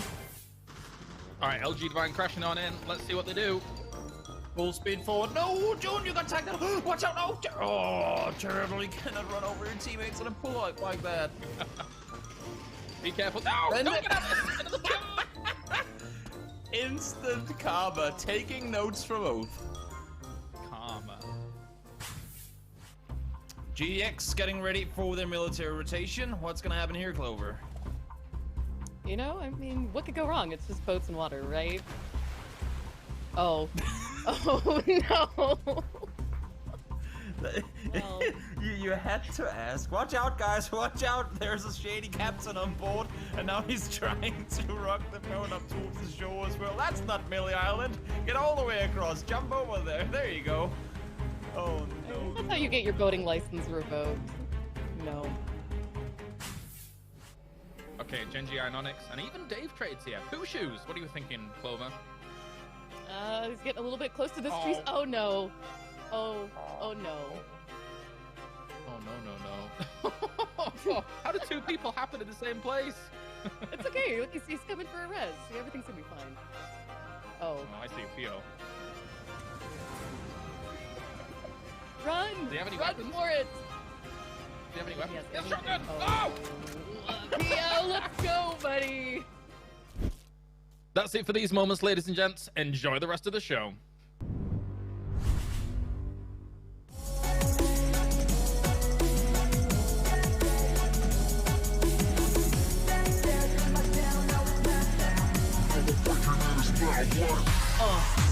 Got me like one shot. Climbing and climbing, humble, yeah. I'm in my squad, feeling like I know I'm the greatest, I crumble, yeah. Made it from the bottom to the top, I did it, yeah. So the players, everybody breathing for air. Aiming it like it. Shoot. The winner takes it all. Taking it all. No one breaking in his mind, what? Are you ready? Welcome to the battle, ready, set, fight. Welcome to the battle, ready, set, fight. Aiming it like it. Shoot. The winner takes it all. Taking it all. Shoot. Aiming it like it. You know that nobody like me, cause I'm faster and I'm stronger. You can have me, let me guarantee, cause the winner takes it all. You ready? Welcome back to PGI.S here, and you know what? Let's break convention here for a moment. Normally, I'm a professional guy talking, oh, next games are coming up and stuff like that. Isn't that transition video cool? I was about to swear, but isn't it cool, Poro? You like that video? Damn. Like every time PO and Ubo walk by each other and they do the little gunshot in the next slide, I'm like, that's cold. That gets your blood pumping a little bit. Yeah, I've got to say, I think all of us across the board have been super impressed with a lot of the content that's come out from this tournament as well. Our pre-show yesterday was nuts. Just left, right, and center. I think PUBG Corp, as well as everybody involved, has been really knocking out the park. So big kudos to them. But anyway, moving on. We have games to talk about. 3 Erangels coming up here, Avenger, and coming into this, what we saw from Kickstart in the previous game, as well as just tournament, has been nothing short of great. No, honestly, I bet the rest of the world isn't sleeping on Kickstart anymore. Like, in more than 160 rounds of PUBG here for PGI.S, there's 2 times been dropped double-digit kills from a single player, and it's Kickstart both times. Like, that is insane. Like, it's honestly undisputed. I don't see it happening again. Like, I don't see someone else dropping 10 kills again, because we're getting later and later into the stages. People are playing a bit more safe. They don't want to take too much chances, because Kickstart doesn't care. You know, dropping double digits is a massive thing. Like, being able to do that is just, it's unrivaled, honestly. Yeah, it's plays that go down in history here when it comes to PUBG esports. So good stuff by Kickstart. It will be remembered for a long time to come. Let's take a look at the overall standings though and see where that has put them, as Zenith is at #1 joint with Digital Athletics, but thanks to kills, maybe in part thanks to Kickstart, they have put themselves at #1 so far. But there are still 3 games, Poro, here. There are, and you know, despite what we're talking about DA and maybe a little bit of misstep there in that last game, they've had a hell of a day for themselves so far, collecting 20 points through 2 games. I mean, you look at DA's got 20 points through 2 games. Multi-Circle Gaming, we haven't really talked about, 22 points in 2 games. Meta with 25, Sonics with 30 points in 2 games. So we've got a number of teams that are really coming to play here today. Now, I hope to see it transition over to Erangel. Would be nice indeed. There's still a lot of these teams that are gonna be on the pursuit here, Avenger, as we take a look at what's happened so far, as well as what is to come. We have had Sonics and Zenith getting themselves wins so far. Are we going for the 3 American teams, Avenger? Are we gonna get an oath win? That would be sick, wouldn't it? I mean, I don't hope so, because Power would be absolutely blowing up. You know, like we can't have a man implode live on screen. You know, like that can't happen. Yeah, sure. No, like, they've been fragging out. They've been doing extremely well. Nothing to deny that. And like obviously didn't expect that to happen. Like I don't think even Poro, the biggest promoter of PUBG NA esports, would expect back-to-back happening, because I mean, Sonic's obviously been doing well, but they've struggled to get into this position. Like, they were not in all the weekly finals. They have not been, dominating as hard as they did in the PCSNA series. And it's a hard opponent, It's not easy getting into the grand finals, and it's really good to see them come in and really perform well. Both Zenith and Sonic has a massive chance to stay inside the top 4 and get into the top 4. Hard opponents, quite like Africa Freaks, for example, who they sit middle pack right now, and I think that does show how hard the field is here at PGI.S, Poro. When you look at teams like Africa Freaks, who have won tournaments in the past, but they're now middling in some of these situations. Listen, I mean, from the bottom, guys. Sorry, I want to interrupt here. Okay. Look at this. Our bottom 6 teams right now: Gen.G, Africa Freaks, Navi, Liquid, Petrichor Road, and Ends. Like, if that's your bottom 6, it's an insane tournament, Poro? Absolutely never would have thought. I mean, look, I was real big on, like I said, real big on Gen.G and Liquid right now, tied with 24 points at 12th and 13th. But I mean, you look at that cutoff from 8th to 9th, down from 10th to 11th is really the big one once we start dropping down there. But I mean, it's still really, really close there at the top of the lobby. But Oh man, if any of these teams 9th or lower are going to make something happen, they got to do something here in this first game on Erangel, because it is starting to the pack is starting to slip away, man. Yeah, only 3 games remaining. You're going to be, unless you're having massive performances across all 3, some of those teams down towards the bottom are kind of going to be out of the money. But there has been crazier situations. Avenger, last week we saw FaZe in the last 2 games just blast out. Yeah, back-to-back is definitely possible. Like, if we see some of these teams really pop up here in the end, especially some of the top teams, they will run away with it. We saw that from FaZe as well. They nearly ended on 100 points, 96 I believe they got. So yeah, let's see if somebody is able to get some back-to-back here. It's time. That music means we are heading to the game once again, and it will be brought to you by Intel. So a huge thank you to them for joining us here on this adventure for PGI.S. It's been experimental, but it has been damn fun along the way. We are going to Erangel with Paper Thin and Toby. Welcome to Erangel, and a southern heavy playing path is where we are going to kick things off after Kickstart kicked it off for us. And that second game of Miramar with that 10-point bomb. Man, oh man, what is going to happen here? This is going to be a wild finish, Toby. 6 teams with 50 points already. Anybody's tournament for this week still.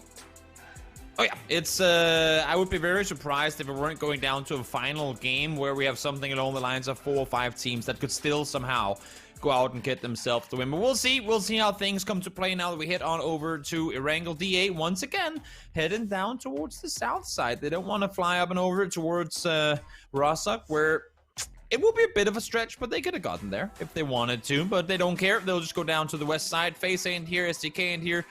2 of the teams that would normally go down and take the west side is Sosnovka, and therefore DA might as well grab it for free. It is a southern plane, and I think DA may be going down here, are expecting the circle to also potentially head towards military. Yeah, absolutely. If it goes west or if it goes military, you're in a pretty decent spot for DA, unless infantry bridge camps you, in which case then, you know, we've seen that can go very sideways very quickly, as infantry sometimes just gets angry and they just get confident and they want to mess with people. When they, you know, especially around that bridge area, around that coast, and we are indeed going west into T1 territory, Tianba heading up to South George. So this could be very fascinating, as I mean, for me, when I see this circle, all my eyes are on infantry right away, because they are just prone to do anything at any time. They might just go center circle. You never know.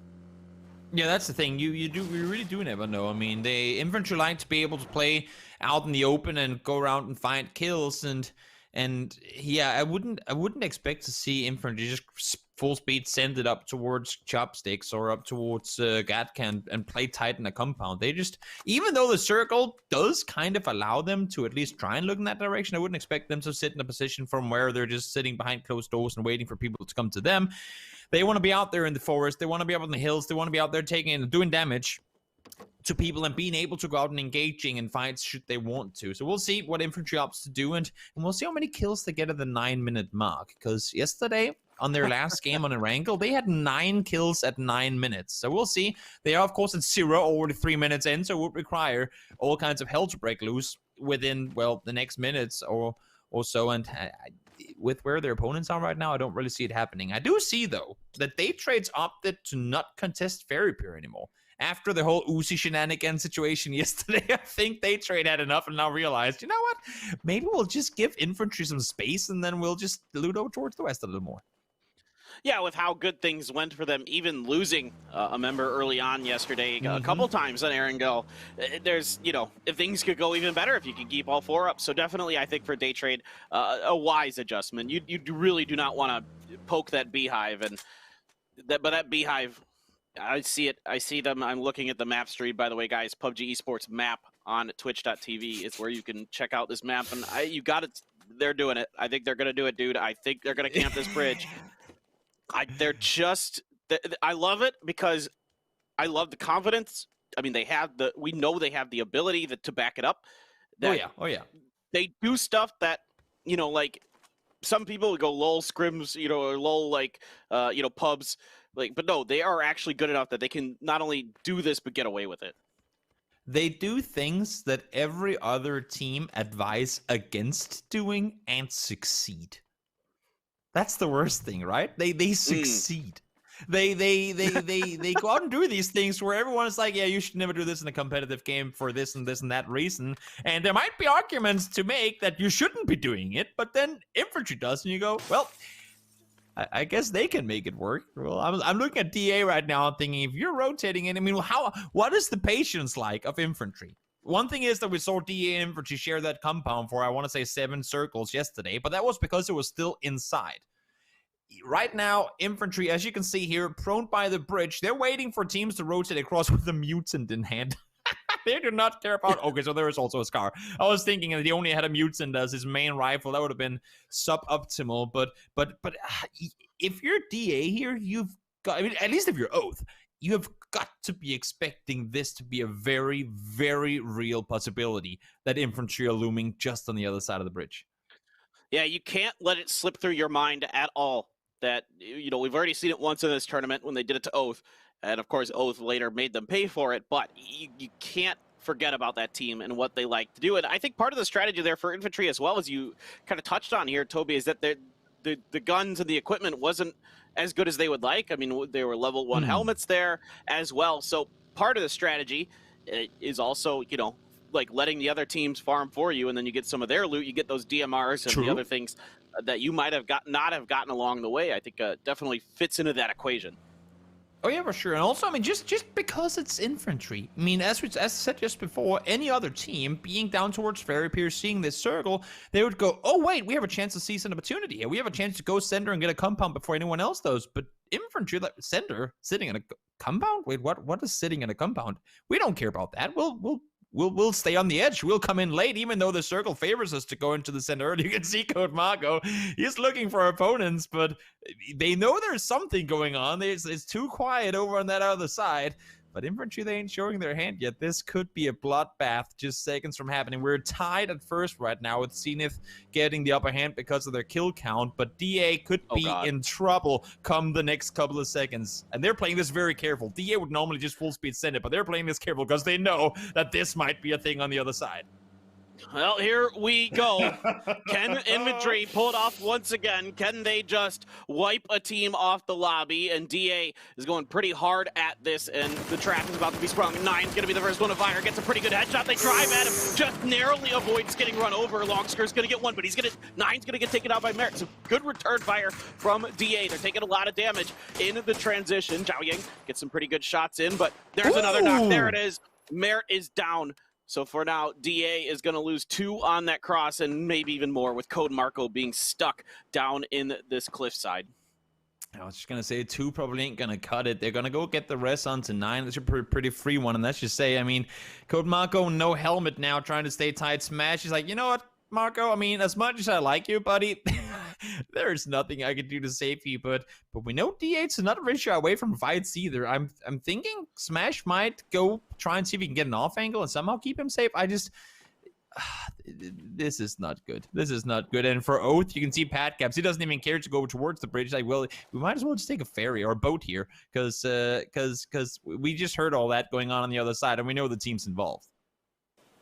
Of course. I mean, yeah, Oath learned the hard way that infantry does these things, and DA, to their credit, did try to scout it, but infantry does a really good job hiding these setups. They don't have vehicles that you can see. They hide them behind the buildings.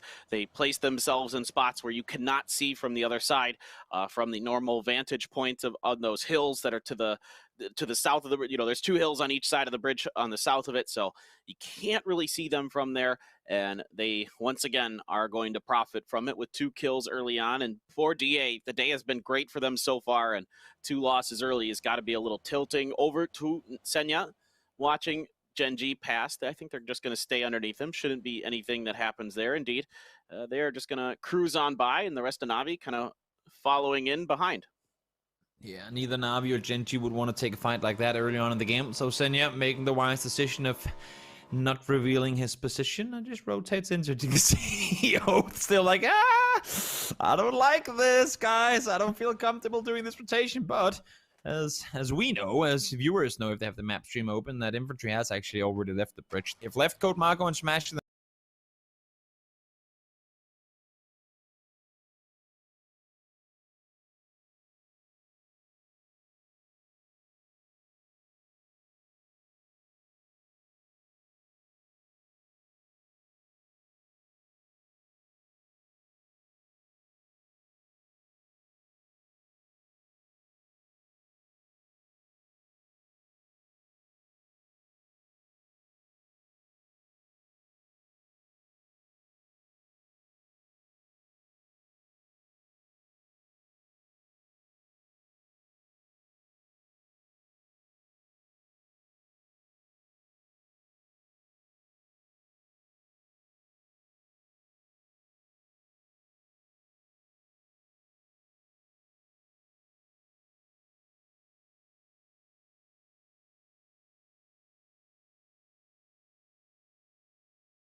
towards the runes area. Afrika did lose one member to Oath, so they pick up a kill. Other than that, there hasn't been too much else that has happened here. A few teams kind of rotating in and around this circle, of course. Meta going to be one of the ones dashing in towards the center. There wasn't a whole lot that went down in them. No, it's been pretty quiet overall. We saw a lot of teams trying to transition out towards the west, and the majority of them have now gone over to with one of the teams that will now have a little bit of a longer rotation coming in. They're looking for some sort of area of approach. I would expect to see them try and wrap Atka and kind of funnel away.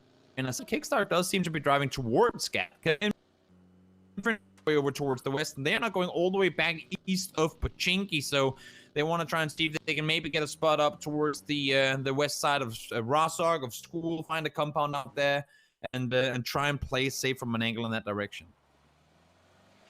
Yeah, well, we'll watch the Sonics towards the chopstick there. 2-2 split across that end is over around the outside of Gatka and a few in the chopsticks proper.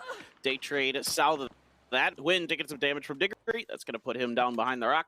Going for the heals. You can see Ent up at the top end of the chopstick there. Pretty wide split for Ent. Zenith still trying to find some way to get into the southwest of all of this. Tianba has settled up on top of the mountain, as they love to do, coming out of South George. Navi and Genji still kind of vying for territory up north. Yeah, this next circle is going to be very interesting. We'll see now where it's going to go. Just a couple of seconds left. You can see Petrichor split in the middle here. They have now got meta in between them. Circle goes back up towards ruins. So right now the yellows are the plank houses that Petrichor have long and Mammo in. If you're Mill and Eichsleft, you want to go up there, but how do you get there? You have to drive past meta, and I'm pretty sure that they're aware that there's a team sitting in between them. So it will be interesting to see how they plan on making that rotation up towards the north, because you want to be all four there, because there's going to be people coming your way. And look at that, Day Trade's right next to them as well, so maybe in the chaos they'll be able to get away with that movement. Afrika diving right towards the Sunken City. Sonics moving in, kind of backfilling behind T1 here. Team Liquid's already in. All four of their members grouped up. You can see Ents has to make that move out of the chopsticks area. They were well prepared for it. They're in their vehicles and on the way, but Team Liquid 2-2 split inside of these two houses, and they are going to be watching all of the teams kind of drive past them. There's not much that Team Liquid can really do about this. Oh no, T1 as Day Trade slamming on in right next to him. Oh, Nurens, how did you win that fight? Aqua 5 probably wishes he could have that spray back.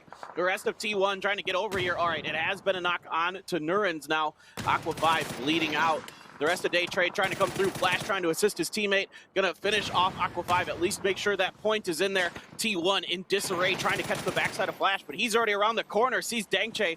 Spray's not that great. Very confused by how Day Trade is currently not coming out on top here, then at least just staying alive.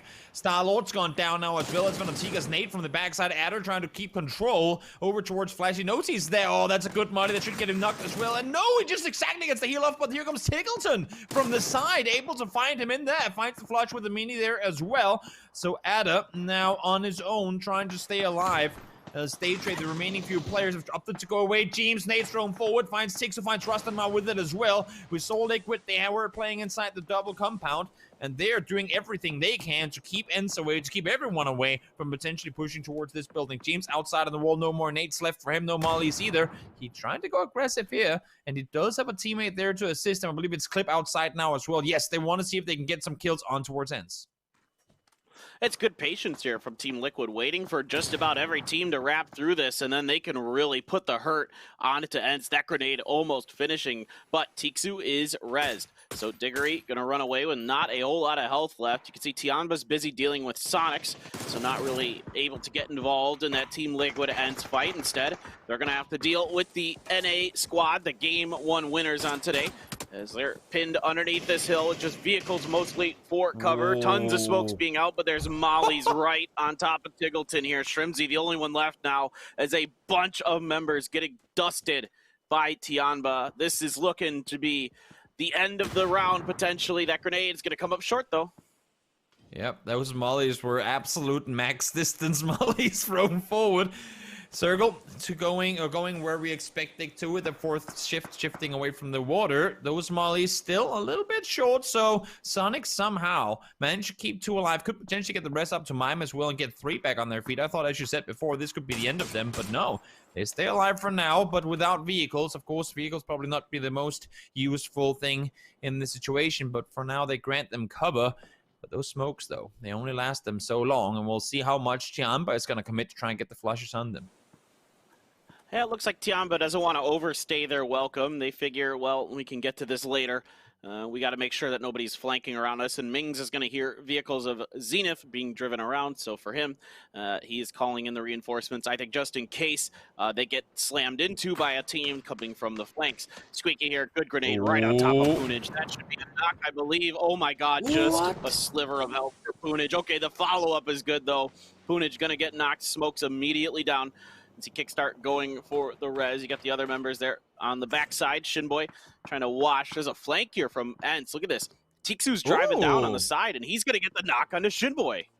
The drive-by SLR tap comes through, and he gets himself 1. Kickstart tries to hold off the last remaining player. Tiksu, from Ends from being able to do more damage than he already has. Then here comes the drive-by again. He flies past, but no! Kickstart continuing where he left off in the last game. Finds some headshot through with the barrel, takes him down, and that's going to be the kill confirmed. Ends eliminated.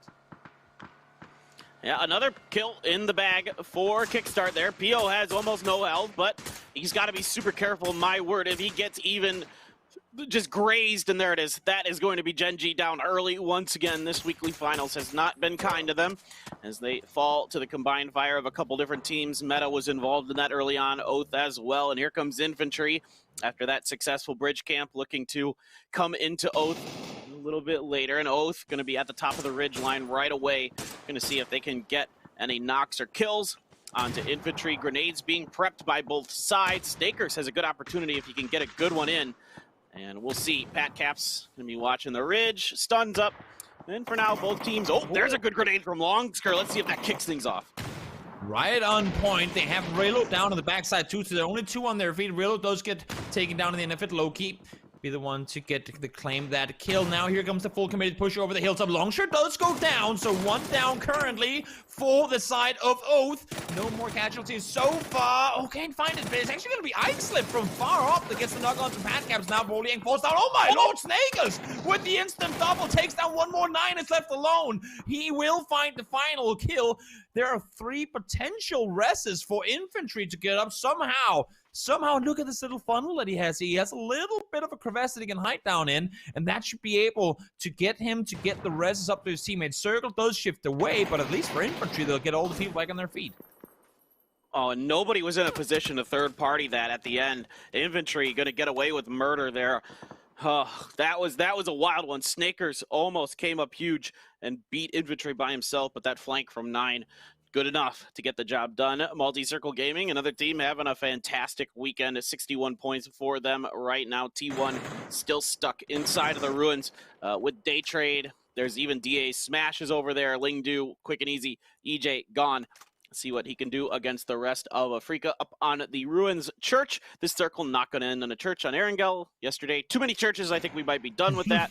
As we can see, Summer has the M24 in his hands, and I'm gonna be real curious to see how MCG is going to approach this. They're going to kind of have to just fight their way through the ruins, it feels like.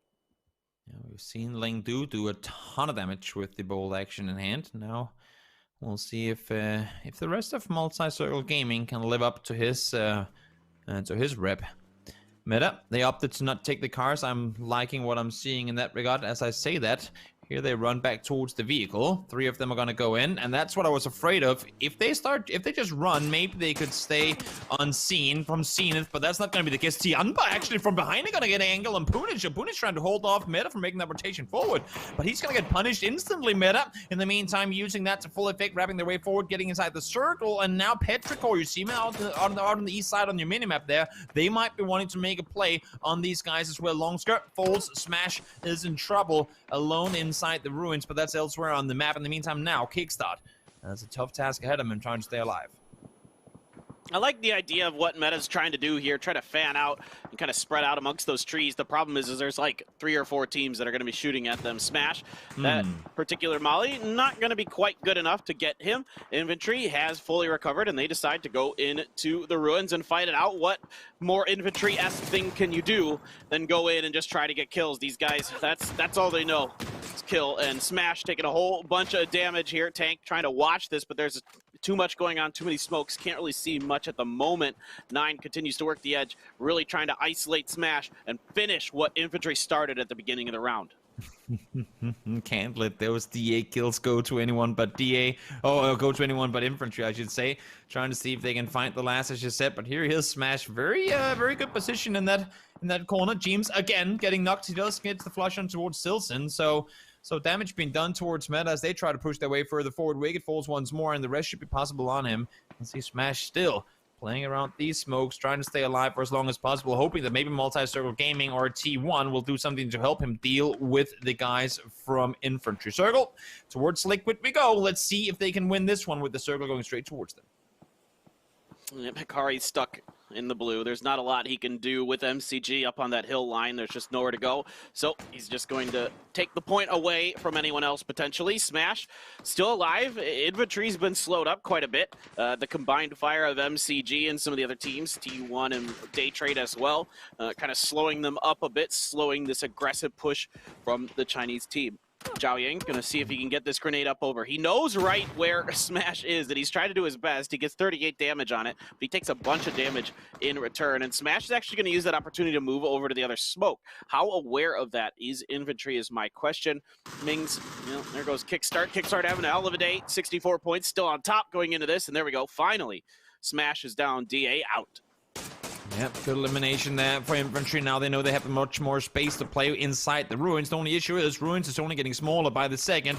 The circle is moving. They're forced to make the run forward, and here you can see the open plateau they have to run through. That's not an easy run to make. Xiao Yang falls down. Summer, well, we said that Link Do was the beast with the bolt, but Summer knows what's up as well. Mime now catches the Tiamba player completely off guard. Lin Shun, no idea there was a player right behind him, tried to back off, but not quite gonna happen. Tiamba, in the meantime, more players now getting caught in the open. Yeah, it's Sonics being able to backfill into Tianba's compound sneakily. Tiamba had no idea they were coming through there. Veronica, the last one left after Poochill's going down. Day Trade, only 1 point on the round, and he's going to finish off Infantry. Finds a nice little angle through the rock and the side of the ruined chunk. And that is going to be Infantry out. Now he's going to get a knock on a Star-Lord, but Adder's there to finish him, and he at least picks up some extra points for his team along the way, keeps them well within spitting distance of the lead. Unless MCG can come through with a win here, then they might just start to take things over as this one rolls along. Yeah, Multi-Circle Gaming, they want a piece of the action. They saw the knock onto the T1 player inside of the edge of ruins there. Now there's a flush confirmed, so they know that they at least have one less player to worry about should they opt to take the fight to T1. In the meantime, Sonics have wrapped in behind them. They must have heard that vehicle come in. Maybe they didn't. Shrimsy instantly finds Link Do, and now they know for a fact that they're being completely cornered here. Tank gets down H-Win, so one traded in return. Down to just 2 players as Sonics as they try to see if they can somehow hold off our current first place team here. Wow. Oh my lord. Sonics is doing a ton of damage, but only Shrimsy left alive once again for them, trying to get to Mime. They beat the heck out of Multi-Circle Gaming, just Evil Lee and Tank left. Evil Lee, in fact, hasn't even been able to get anything going. Shrimsy's going to be stuck in that rock there. There's nowhere for him to go. I think he's blinded a bit as well. And yeah, Sonics are going to go down to the blue there. So MCG going to walk away with a couple people up, but a lot of their members are knocked in the blue right on their backside. So they are going to be falling to that. Summer down, Adder down. T1 has Dangche left. Pero in a pretty good position right now. Team Liquid still has the compound in the middle, but Pero 4 up, and the edge of the ruins is theirs. I like how Petrichor is sitting in this one. Sitting 3 up towards ruins. 1 Mammo, the isolate player down below. Oh, but the issue is his position. He was kind of the spring trap, the surprise player, but he was all the way in the open. He had a rock further behind. He could have maybe played. He had some trees. He could have tried prone behind, buy himself some time to stay alive and allow for teammates to come back to help. Opted to prone in the open. Decent off angle in some situations, but because there's no teammates there to really help him when you're solo, had there been 2 people on that side, that could have made sense for him to play there. But as a solo player, if you get caught like he did there, there's just nothing the teammates can do in time to try and go back and rest him. So Tianba getting a free one there as they opt to wrap back. Now they know Petrichor, well, they're going to be on this side. And we might as well just wait for the whole Ruins shenanigans to come to an end, well, as we wait for the circle to close on in. I like how Tiamba wrapped back on that one towards the west. Yeah, 100%. That's really, really smart by Tiamba, knowing the situation, keeping track of their kill feed very well. Dangche going to see Evil Lee. Good finish with the SKS. Now it's his turn to run ahead of the blue. Phase 7 blue coming on in, and that, of course, will chunk you down pretty nicely. So Dangche, first aid kit is up. He's going to try to stay under the sightlines of the rest of Petrichor Road and Team Liquid as well. But going forward, there is not a whole lot for poor Dangche to work with here. No, he's in trouble. To say the very least, we'll see what he can do against Mill. We've seen some incredible one-man performances from Mill, and there's the headshot, body shot coming in. Dangche, nothing he could do. As soon as he peeked around the tree, down he goes, and Petrichor. I mean, while Liquid right now, they have the numbers, they have the building, we know the next circle could potentially shift away, and that's where I want to see Liquid try and play out of this compound. The issue is, as much cover and as great as this compound is to play inside, once you have to leave, if a team gets to split out and wrap like they do here, there are so many angles to try and maintain control of, else you leave this compound. So it's not always a guarantee that the team within are the ones to win the game. We'll see now how things are going to come to be. 10 seconds, and we'll see that final circle shift. It's not going to be a massive shift because the circle size with phase 8 and phase 9 coming in is pretty similar. So we'll see, does it go up towards the compound? Will Liquid have to leave towards the south? They will have to leave towards the east. So Tiamba will be the first ones to make a move. Yeah, you can even see that Team Liquid had the benefit of getting some level 3 gear, the crate drop that they reached out and got them a Groza as well. So danger close, going to be really interesting for Team Liquid with that gun in their hands. And Tiamba, well, let's see what they want to do. They're just kind of trying to get some information. M200 staying underneath the hill in case someone reaches out from Liquid to try to swat them away before making their move out of the compound, trying to clear their flank. But for Liquid right now, they can just sit and watch. They have a pretty good idea of where Petrichor Road is. But the rest of the game is going to be kind of, you know, how do they deal with Tiamba is kind of the larger issue for Team Liquid. Yeah, I like how Liquid's been playing the game so far. Yes, Circle's gone their way. They haven't had to do much, but they have also made sure that Tiamba never sat with 4 below. They made sure that Ents couldn't do a whole lot from the hillside below. They know that as soon as an opponent has full control of the hills down where Tiamba is now, that could be troublesome. So James and Clip, they pushed out together, they threw nades down, they forced teams to leave, and they've made their end game more winnable for themselves. It's still, I mean, a very doable game, but had it been a 4-man Tiamba down here, maybe a 4-man Ents against them trying to hold off in the end, that could have made things much worse. So I like how Liquid has been proactive up until this point in trying to hold out. Now, though, with Tiamba being inside the next circle, the first team to move should most likely be Liquid, and we'll have to see how they manage to get out of the buildings. Yeah, I think for Liquid, I think a lot of teams could have taken this compound, different teams, and not reached out like they did. It could be a team with 0 kills sitting inside that compound, but Liquid is 4, so you got to give them some credit.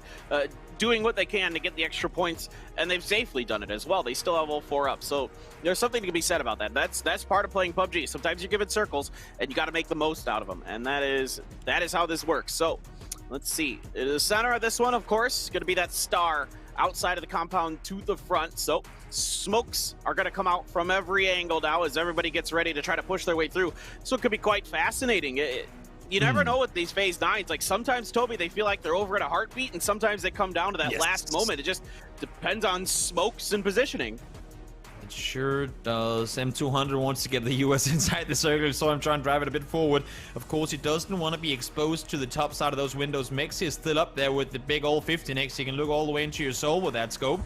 And he's going to try and do the very best he can to get some knocks, maybe at least get the info on where the opponents are as his teammates are trying to wrap on out. You can see him here trying to get the overview. The smokes are blocking the view, and now the 3 other Liquid players are wrapping out. We still have 3 Petrichor players out towards the east who will have to push forward, and right now these smokes are granting them all the cover they need. Yeah, you can see Mexi just cannot see anything through those smokes right now. They're thick enough. thick as molasses, as we say back in America. Is Tian was actually going to get in their vehicles. Mill had a kind of an angle on that, and that's going to stop him up for a second. A little bit more damage being done. Jeems looking to see if he can really finish the job. The blue is here. Those stuns are really going to buy a lot of time. This is perfectly timed by Team Liquid. Right as the blue gets to those vehicles, they stop him up along the edge, finish the job. Now it is a 4v3 Liquid versus Petrichor Road to finish out game number 3. Very good isolation play. They throw some smokes, block off Petrichor, and they know that they didn't have a chance to wrap back down and take out Itiamba. Smart play now. Let's see, 4v3, Liquid have the numbers, but Ixlift able to find the first knock on towards Teams. It's knock number 304 on Teams. So Ixlift finds one more. Maxi falls instantly after, so the 4v3 is now a 3v2 in favor of Petrichor. Ibiza goes down, Mill finds one. All of a sudden, things are falling apart for Liquid. Clip is all on his own. 1v2, Clip, the Dan, can he do it? He finds Long, it's a 1v1, now gets to get the reload. Ixlift knows exactly where he is, spots him, damages him, can't find the angle. Who gets it? Ixlift with the triple, able to win out the game for Petrichor, their first win in the weekly finals. This guy is nuts from China. Ixlift getting it done for Petrichor Road, just dismantling Team Liquid at the end of this one. Fantastic play once again from this team. Well done. Well done. That was not easy, and they find some really nice angles by those trees and connect just some ridiculous shots to win that game. I mean, you said it perfectly there. They find the angles, and how do they do that? While I was complimenting Liquid for isolating Petrichor while they went down and dealt with Chiamba, because that was the right play to make, Petrichor didn't just sit back and wait for that to be over and done with. They said, you know what, if they want to isolate us, at least let's go up towards them. It's as if Liquid almost sets up a wall, and they say, we'll go up and play it right alongside that wall and wait for them to then come back towards us. So many surprise angles, so many areas from where Liquid just couldn't peek it in time. Very nice off-angle peeking from Petrichor. Ixlift instantly finds the first two. Mill finds the first, and Ixlift there to find the third. Great plays from Liquid pushing out, but incredible response from Petrichor playing it outside.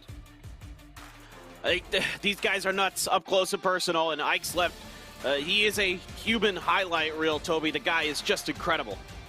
Yes, very, very, very impressive, and great to finally see Petrichor step it up here in the weekly finals. First time they're here, now they grab themselves a win. Hopefully for them, they can get themselves further up the leaderboard as the day goes along. But let's hop back to the analyst desk and see what they have to say about that Petrichor win. That's right, Toby. Thank you very much as well. Paper, Petrichor Road with the victory means that they have put themselves in a not too bad position. They need to put in more work if they want to get up to the very top. However, I think it's a long time coming. One of my dark horses in the tournament, they get themselves a victory here in a weekly finals. Joining me, Poro, as well as Avenger. Avenger, to get things going, it's finally Petrichor Road's day. Yeah, they get this thing started here after being basically dead last, or one of the dead last teams at least. So yeah, but they have to continue this. Like, this is, they can't continue their performance in the previous games before. Like, they have to continue this. But also, it's a pretty crazy game, honestly. This particular ending here is really rough to play. I love the Ruins place. I love the Ruins area in general, and some of the fights that we had actually ended up being super interesting to watch.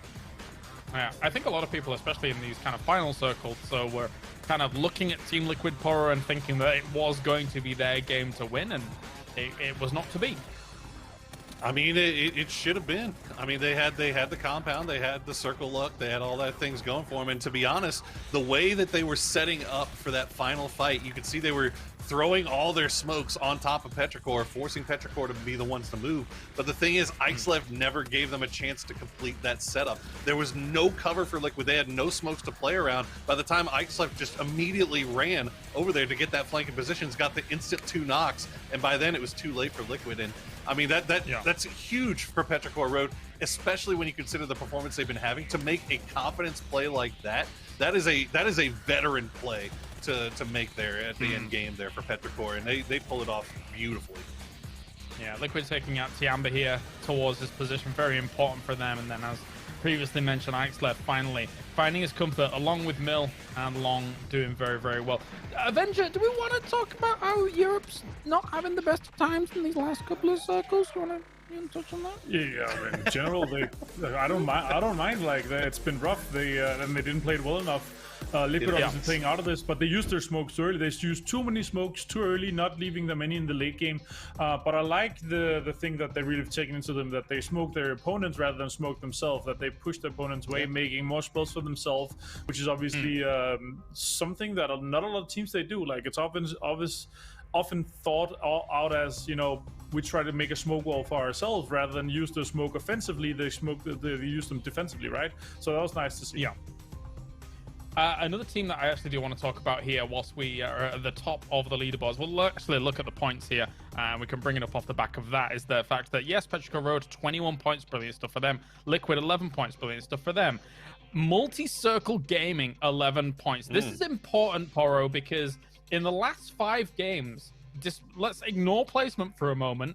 Round 4, 7 kills. Round 5, 6 kills. Round 6, 10 kills. Round 7, 7 kills. Round 8, now 8 kills coming into this game. Multi-Circle Gaming is it's a far cry is week 1 for them. They are blasting here in week 4.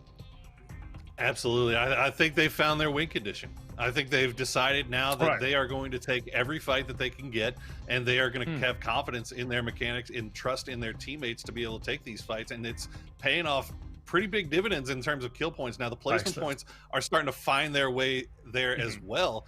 Obviously no wins, no even seconds or thirds really, but it's just enough to complement the points that they're getting off of kills to where they're just constantly climbing in the leaderboard. And that will be pushing them nicely into a decent spot up at the top here. As you can see, tank in terms of damage done. Ike's left, of course, as you mentioned here, Avenger, not only leading the kills, but also the damage done. And, you know, at the beginning of the tournament, this is kind of one of the reasons I think a lot of people, like myself, for example, had them as one of their dark horses, because even though Mill and Long have been showing up here throughout the tournament, Ike's left was one of those guys that all of a sudden everyone was like, oh my God, look at that clip. Oh my God, look at that clip. This guy is nutty. Yeah, and that's what we love about these international tournaments, right? Is some of these guys that have not been showing on, you know, playing on the big stage before, or playing at the you know, your PGCs, your previous PGI.S, and other international tournaments. They come out and they show that they're absolutely nutty, right? And that's also one of the benefits having such a prolonged tournament, right? We have so many rounds, we see so many potential plays, and Ike's is just putting out some insane plays, and it's super interesting to see him pop off like that. Ooh, look at this, guys. Yeah. All right, we'll move them up to 11th place, but Multi-Circle Gaming has now donned the crown for this position so far. Who's going to challenge them on the throne with a cool 69 points coming in up at the top. Nice. Very nice for them. And Poro, it's if they keep going with the kills that they're going to be accruing throughout these games, I don't know if anyone's going to challenge them. People need to slow them down. That's kind of the thing too, isn't it? Is that Multi-Circle Gaming, they don't care about placement. They care about getting their points through kills. So how do you even stop that? You've got to take these fights with Multi-Circle Gaming with that in mind, knowing that they're just kind of collecting things as they go. Now, if they mess around and they get a win off of this, it might be it. That might be all she wrote. I mean, we've got 2 games left, but look how close it is there at the top 5. I mean, it's I don't know, man. This is going to be a wild final 2 games for $150,000, man. Yeah, just for first place alone. Day Trade is teetering, currently in 4th place here, Avenger, and they're gonna have to pull their socks up if they want to kind of make yesterday's performance pay off for today. Right, and on top of that, right, like just going into the MCG kills here, like 72% of their points comes from kills, compared to Zenith, 65% of their kills comes from points, but the Day Trade is 56% only, so they're putting in on a lot of placement points, and they need to continue doing that. Like if they don't start fragging out and they're not getting their wins in their second places, then they're not going to win, and they're potentially not going to be able to stay inside the top 4. Yeah, and speaking of a team that is just on the boundary, on the pursuit right now, it is Sonics, currently sat in 5th place. They might have gotten themselves a 6th place in that, but 5 kills coming in as well. Points are trickling in here for Sonics, and they are catching on up to that top 4 here, Poro. Yeah, I liked the play that they made in this last game. Even though they ended up dying to multi-circle gaming, they took a 3v4 right as the blue was pushing in, and came down to a 1v1. Unfortunately, Shrimzy may have got a little stuck in the rocks and the smoke in the blue. But you know, I still think that was an aggressive play. That is what Sonics needed to do, and that's how. I mean, I think they realized that that's how they are going to climb and win. Is they have to take these fights. So seeing them play that aggressively, even when you know this lobby is as tough and as close as it is a really good sign. Day Trade seems in good spirits, despite the fact that they have fallen off that top spot right now, but it is still to play for here, Avenger. If they have one good game like they did yesterday, they could quite easily be jumping back up to #1, and we've seen from yesterday that they're able to accomplish it. Yeah, for sure. Like, they're second place with 14 kills yesterday. If they get something like that now, they're gonna put themselves in such a good situation. That's honestly for our top 5 right now. If they get a good game here with 10+ points, they can nearly manifest their top 4 position and put themselves into the money. And our last 2 games here, next 2 games, they're gonna be insane. I feel and I think that some of the pressure is gonna be coming onto some of these teams that haven't won this amount of money before, because it's a lot of money. It's not group which we're playing for here.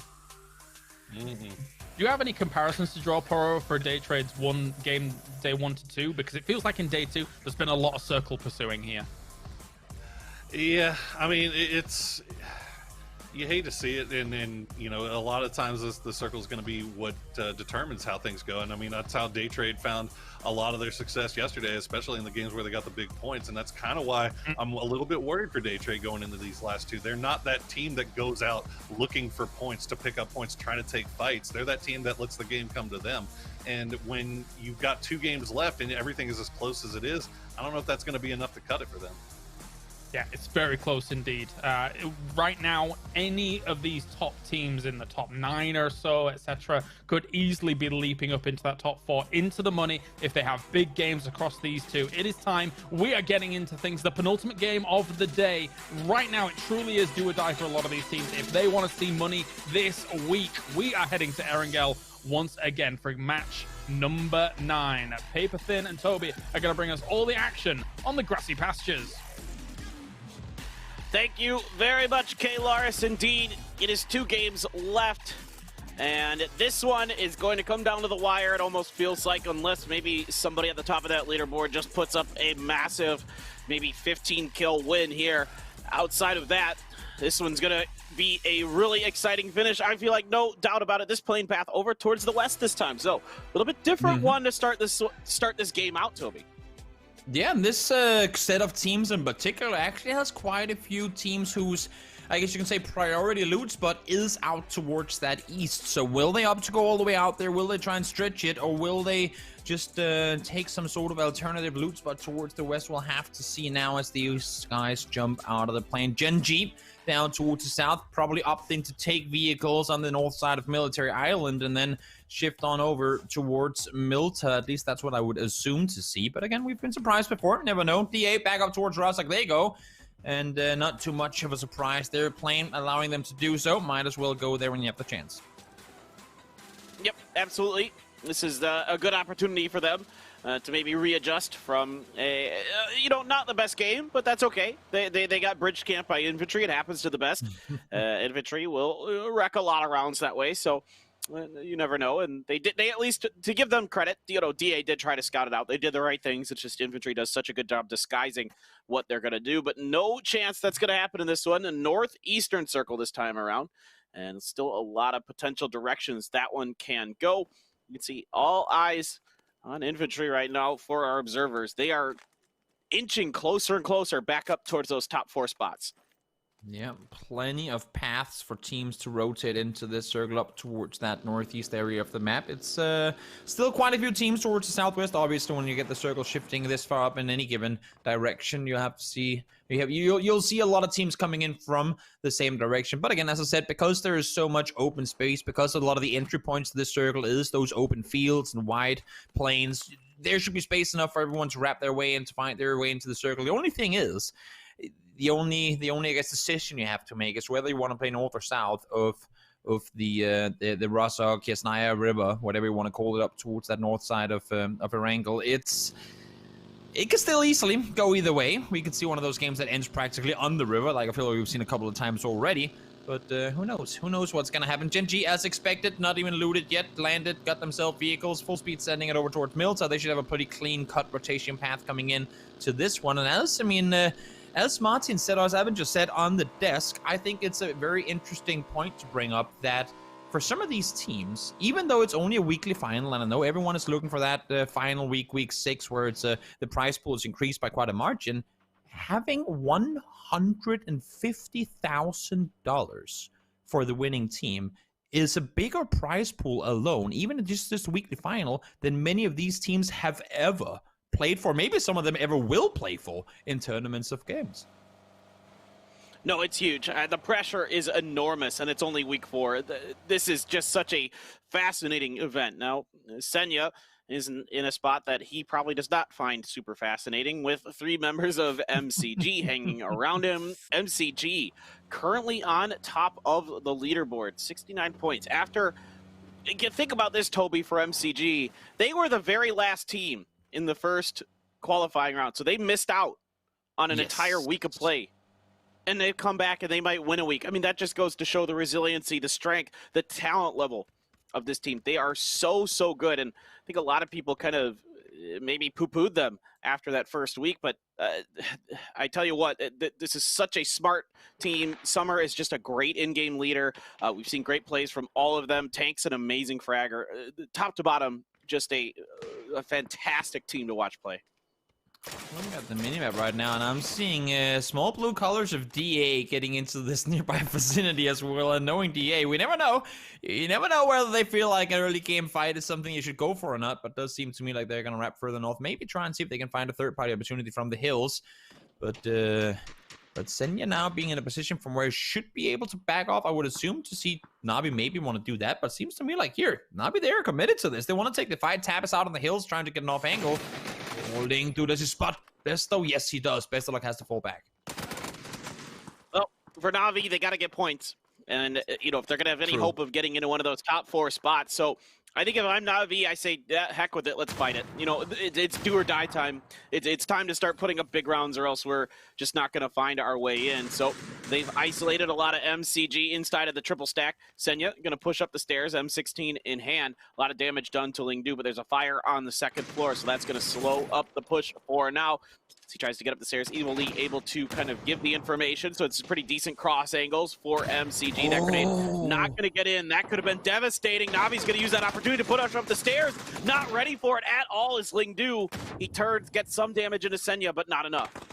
That could easily have been a double knock with that nade had it gone through the window. So unfortunate for Multi-Circle Gaming. For any other team right now, seeing Multi-Circle Gaming players fall down, they're going to be clapping their hands, especially the ones trying to catch up to them in the top of the leaderboard. Seeing them being forced into take a fight early and up against a team that arguably one of the stronger ones in up-close fighting in these type of scenarios, that is exactly what you want if you're not Multi-Circle Gaming, and not at all what you want to see if you're a Multi-Circle Gaming fan.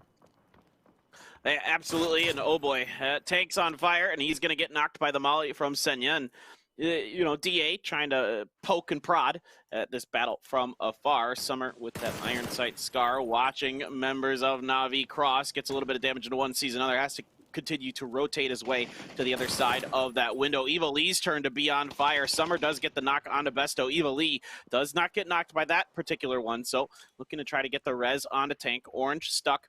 Once again, fire blocking the entrance to try to get up the stairs to see if they can prevent the res onto Tank. Evil Lee sticking it. Should be able to get it just in time, it looks like. Nobody's been able to get up those stairs because of the smoke, and another knock out the door. And indeed, the res comes through. Can MCG recover and find a way to take this fight?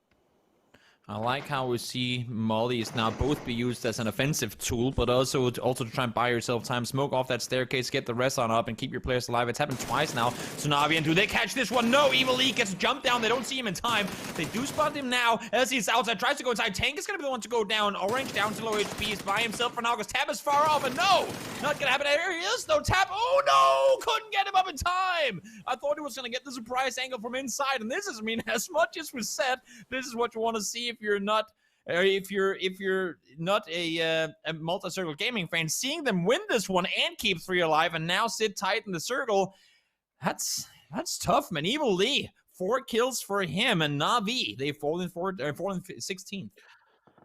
That's huge. As much as, yeah, you want to see MCG fall apart, just 4 more points in the back for them further puts insurance into that lead.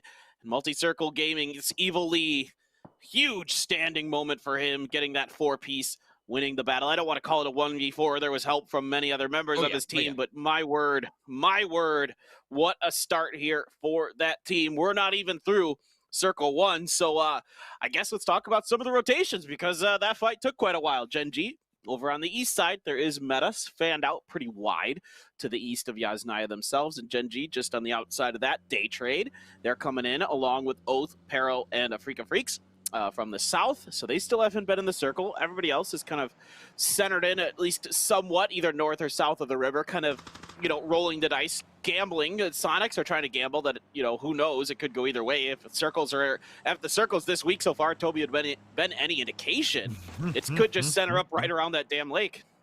I was gonna say, might as well just jump into the water.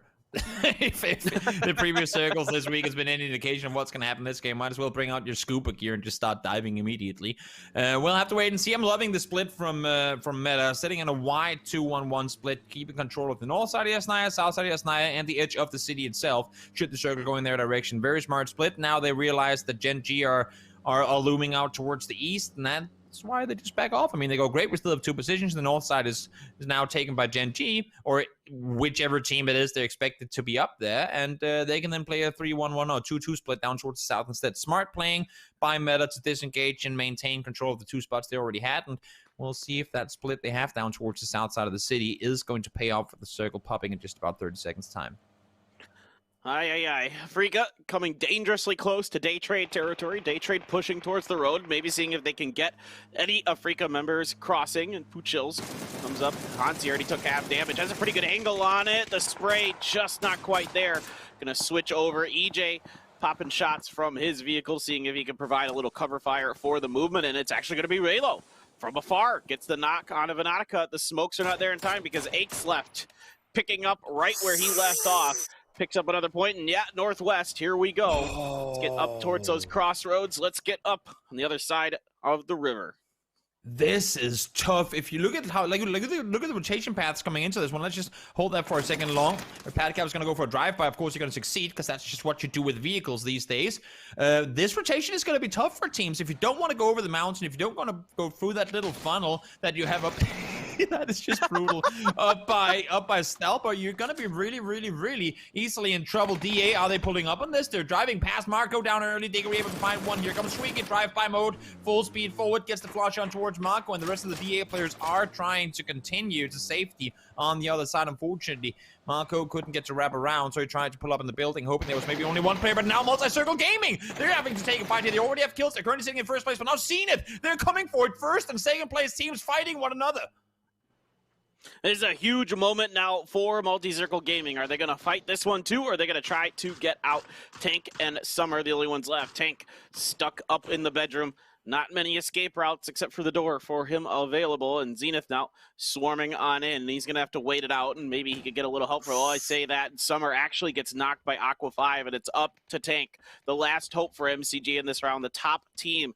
4 kills already. Can he find any more? They all go upstairs. They don't check this room. Zenith, are you going to be able to figure that out in enough time that you don't suffer because of it? There's, of course, T1. They could see this battle from somewhere, and they did get that knock. By the way, Aqua 5 is forever away from this fight to pick up that point. I just want to point out, that's almost a full kilometer. Like, that is actually insane when I look over at the map. That's ridiculous. To take away some of your joy in that, Summer was down there too. He was in a wide split. Okay. It was a wide split. No, you don't want to have this happen. Tang finds the first one, and even though, yes, it's only one knock, you might go down in response to it. 4v1, you shouldn't be losing players. You played to the trade, and there you go. Roth finds it finally, but damage has already been done. Seeing it in a 4v1 on a compound like that, until you know for a fact that the compound is clear, keep 2 players together at all times so you can get those trade flushes.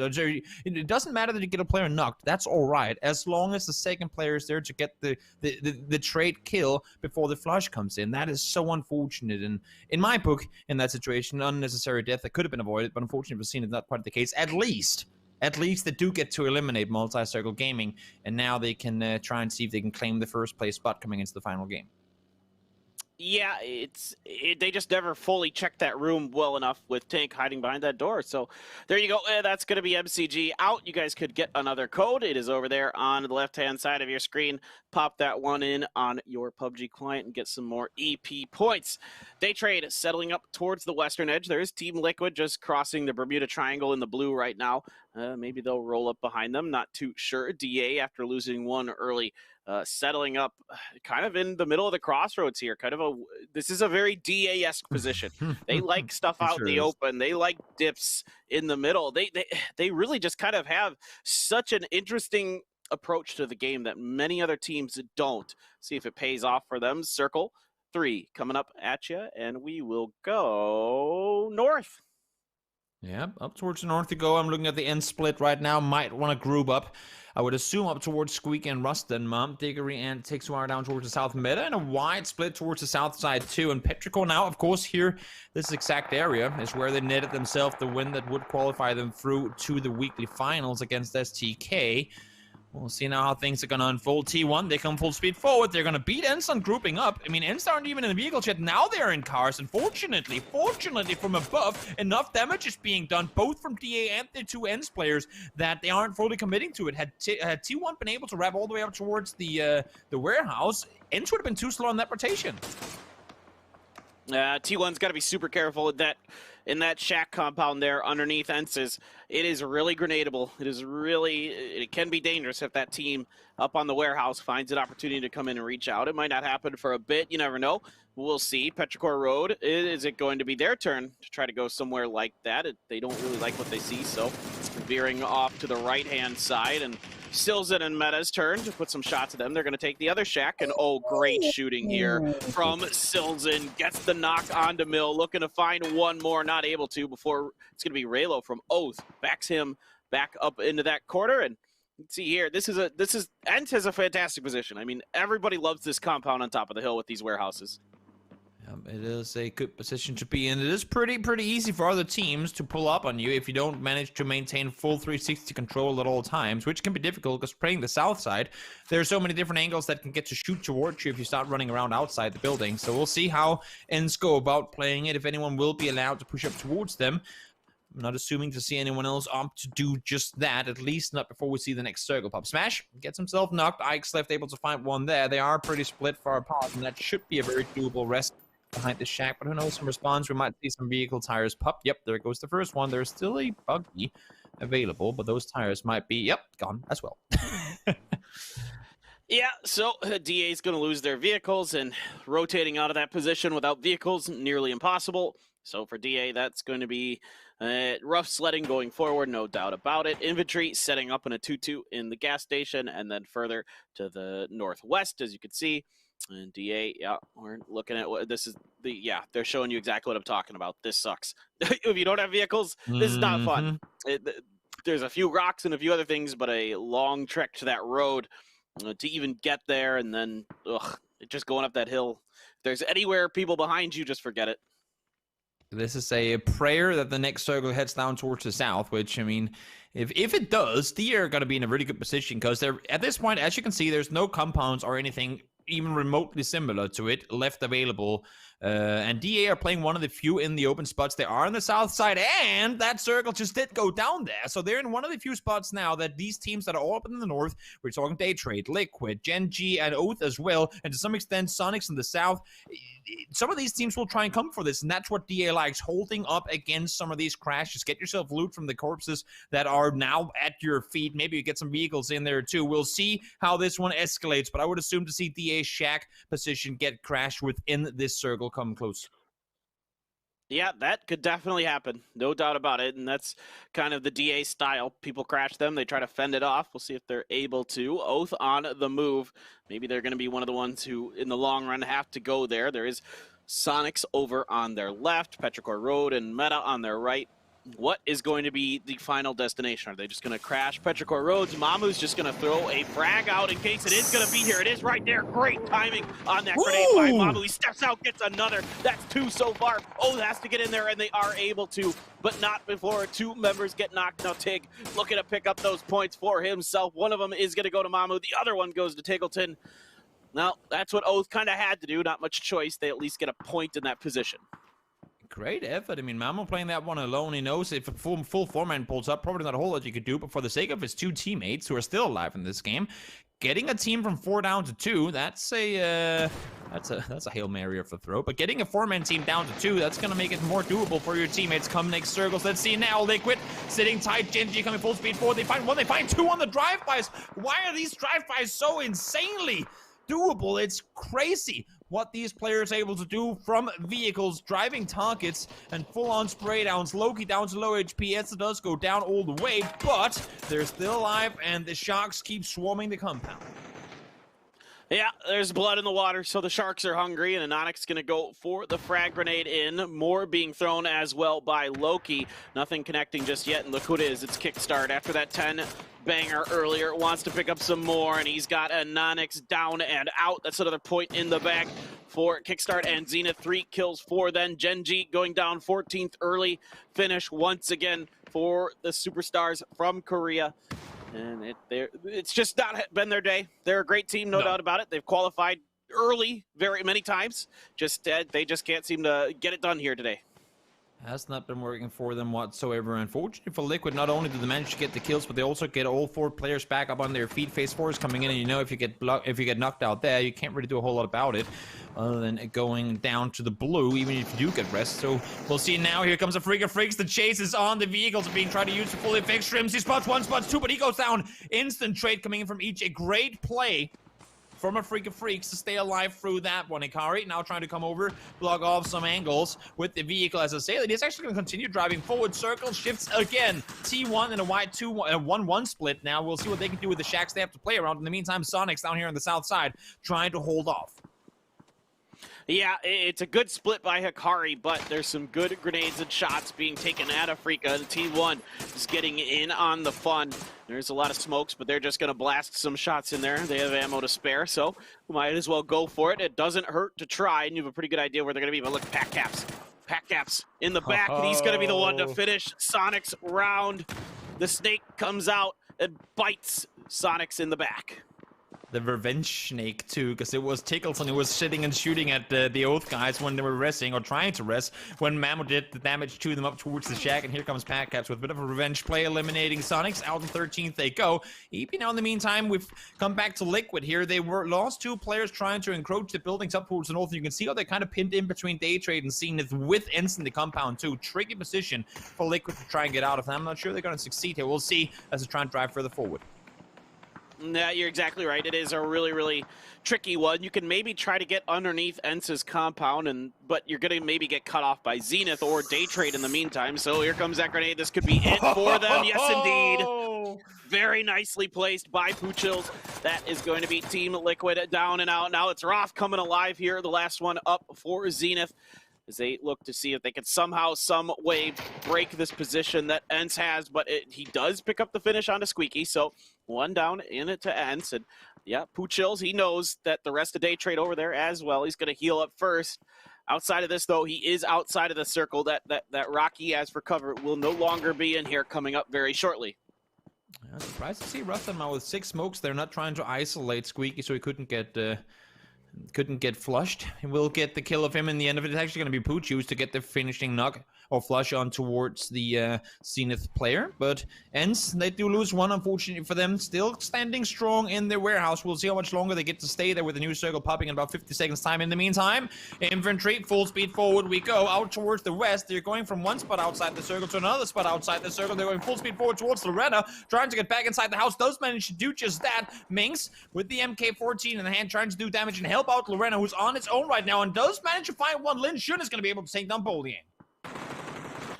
This is wild. And you wouldn't have any other way if you're an infantry fan. They are just crazy. Lorena, there are bars in those windows, so he can't really jump out of them. Mings is going to finish off Liang now. I think Lorena might just have to go down to the blue. Indeed, there's no hope for him at this point. Still 3 alive for Longsker and his team, but smokes are going to have to be used now. And by the way, I just want to say that Star-Lord has a bolt. Be still my heart. I want to see if he can continue to pop off with that. I saw it in the kill feed, and that gets me very, very happy. Day Trade loses 1 more, so they're going to have to rock into their level 1 US and head on down the hill here, and it is infantry who is going to be awaiting frag out for Flash. If he's got the angle, if he's got the timing, he could find some grenades, and he does. It's 9. Going to be knocked Longsker, and Zhao Yang backing off of that position, trying to get as far away from Day Trade as possible to avoid any further damage. I gotta say, even though infantry, of course, in a very, very tough position here, I love what they're doing. I love what they're trying to do. Get over on the other side of the road, try and go over here, because this is the only place you can really play on foot. On the south side, it's just too open. It's further uphill on the north side, so you can't really play safe anywhere. So they try to make a play to the west. They get to isolate Lorena up inside the building. And now, while they might struggle to find success getting out of here alive, I really like the attempt of trying to cross on over where they were in a position before where they really couldn't do anything. If they get all 3 back alive in this situation here, or all 2, I should say, back on their feet. It is infantry. You never know what's going to happen. Day Trade really wants these points, and Nuren's the superstar for that team so far here this weekend. Wants to get up close and personal, but Hikari can see him a bit. He's got to be super careful. Flash is going to get knocked by Rustenmar. So for Day Trade, they wanted these points, but they may pay the price. They may end up falling before infantry even does. Indeed, it's Hikari from long range. That is going to be Day Trade out. They tried to get down that hill. They tried to do what they could. No, sir, says the other teams. And here we go. Afrika still active on this, still trying to get into DA. DA's in front of them. They might have to make a push through. The long road continues for infantry, but there's some crossfires here. It's going to help them out a little bit, at least for now. How long will DA stand strong inside that shack? Yep, there goes infantry. Down they go. You do it too now. I like that. It's not only me who try to build up a storyline to then see the team get wiped instantly after. But so thank you, Paper, for also being the bearer of curses when it comes to that storyline building. Afrika Freaks, they're still up the hillside. They're still in, but as you can see, there's.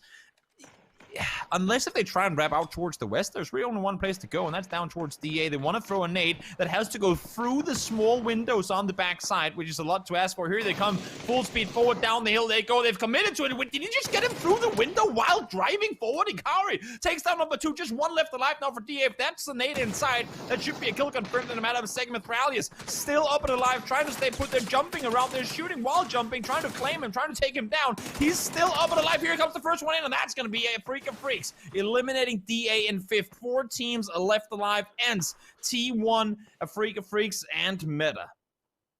Akkad is insane. He's been playing so good for Afrika ever since moving over to this team. The former T1 player, and speaking of, he is putting some hurt into his former team there, getting the knock on to Aqua 5. Dengche going to be there to try to go for the res. You still have 3 up for T1. Circle favors Afrika here. This is very, very fortunate for them, heading right in their direction. Meta's going to be on the other side of the road underneath the hill, but just Sil's in there, still up, and he doesn't have a lot to work with other than smoke, so Afrika might be able to see him once those run out. And for Afrika now, it's just about playing, guard duty, trying to keep other teams from getting to the road. Yeah, I say that, but if we look at the overall points, getting into top 4 with just 2 games left to play, they need kills still. I mean, they, as well as they're playing right now, they need this game to go all the way towards them and then some. Hikari finds one there. One goes down. That's Rustenmar eliminated. Ends, they know they have to commit to the other side. Now they've done just that. I like the playing here. Go up on the wall, use that vehicle for cover, and sit tight here. Isolate T1, and maybe you can play around this little vehicle fort they've built. The only issue is if Hansia still has a nade, lock one down there, and that should be 2 kills going your way. Pretty straightforward. EJ gets knocked. T1. Aqua 5 able to find the first. They have to move soon, and they need to do all the damage they possibly can before running further forward. No, Star-Lord found an SLR. No. Oh, that's okay. I understand. Wanting to switch, or maybe a mini, or I don't know what SLR. I don't know what he's got going on over there. That's going to be EJ taken down. So 1 down for Afrika, 3 up for T1, and their Korean brethren on the other side. Hikari still trying to spray this down. Aqua 5 in trouble indeed. This should be the end of the round for him. Caught out in the open. It's going to be Tiksu stealing the point, though, from Afrika. Dengche, that's going to open up at least enough room for him to get to that tree, as Akkad continues to be an absolute thorn in the side of a lot of these teams, and Star-Lord yet down to 20 health, going for the first aid, and Blue looming. Blue will be there very, very soon, my friend. And you do not have a lot to work with. I don't know how many smokes he had left, but I don't know if there's enough smokes in the world to get you much further forward. No, Dengche is inside the circle on that tree, so maybe Star-Lord can find a way to get across. Dickory, in the meantime, has pushed over the top. Hancia was the one kind of not forced to, but I would say dedicated to holding off the ends push towards the west side, and he failed to do his job there. At least he was looking over towards the north, maybe trying to help isolate T1. In the meantime, Dickory, perfect timing on his part to be able to go up and find a free kill there on a player that was looking the completely opposite direction. So everyone down to just duos now, other than Meta. Silson proning on that rock. He's been there for the quite a while on. Dengche underneath the car finds the second as well. Ends eliminated. 2 duos and a solo from Meta. Circle goes towards the solo. That's, I guess, only fair. We'll see now how this one comes to an end. All right, well, it's 2 members of T1 stuck behind a tree. That's not ideal. You know, you could try to peek around it and those kind of things, but Afrika has a really good angle, really good beat on your position. Meanwhile, Silson wants nothing to do with it. There's a good headshot from Akari. Gonna find Dengche. And now it's up to Star-Lord. They can get the res. They have enough time for this before the circle is here. And this was rather comical, to be honest. I don't think, does either of them have any smokes?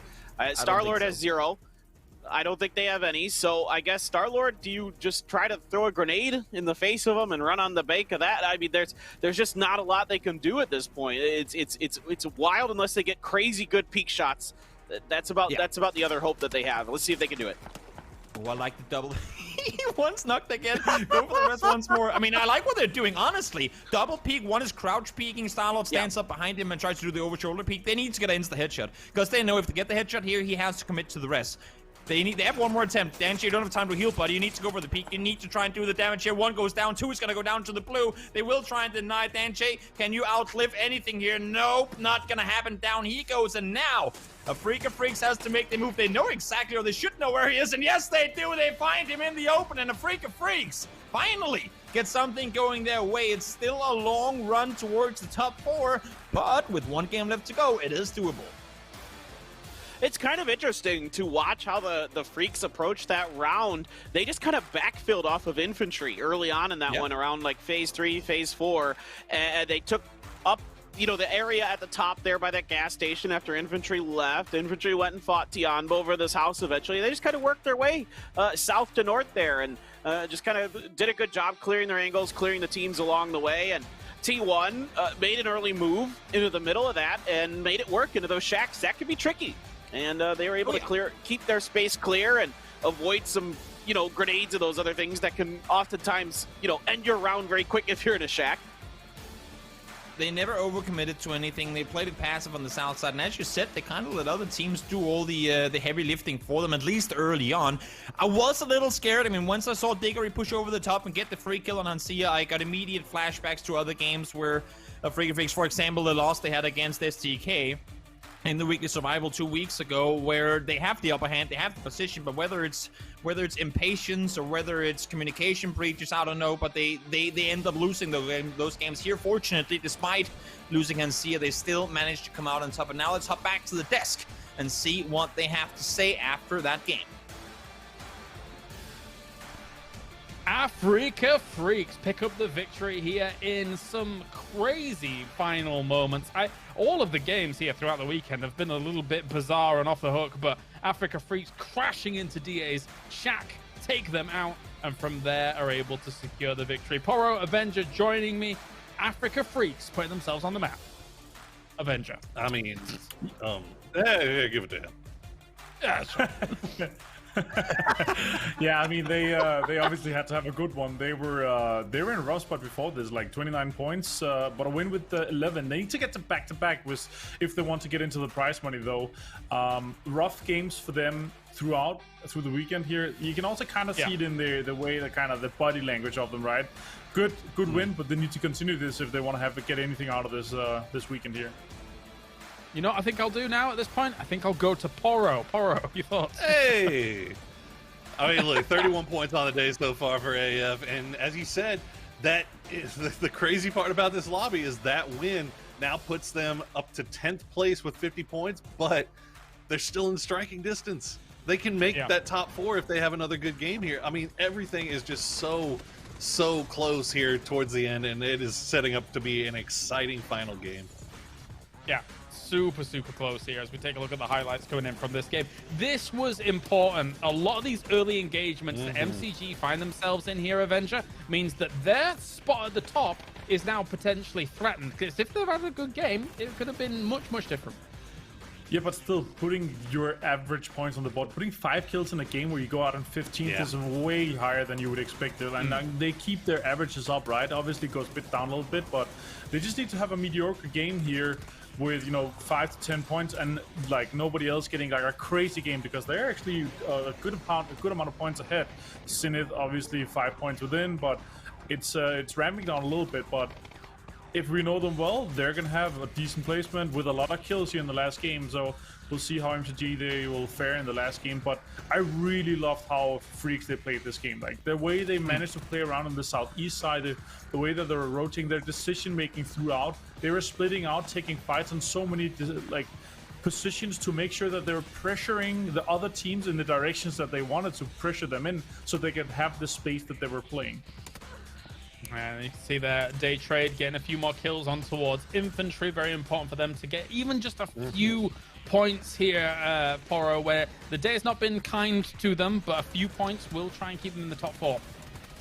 It has not been kind to him at all. Only 12 points on the day so far, but the day trade that we just saw in that game is the day trade that needs to be playing here. It's the one that's proactive, that's going out there trying to pick up kills. They're not just trying to survive. That's what they were doing in the early part of today. They were trying to hold on to their lead by just surviving and getting points. Now they realize, okay, we're in a little bit of trouble here. We need to start being more proactive, start taking the game to other people. They get 4 kills that time. They managed to keep themselves in that top 4 and within striking distance of first, but still I mean, nobody's comfortable in the top 4 right now, can they?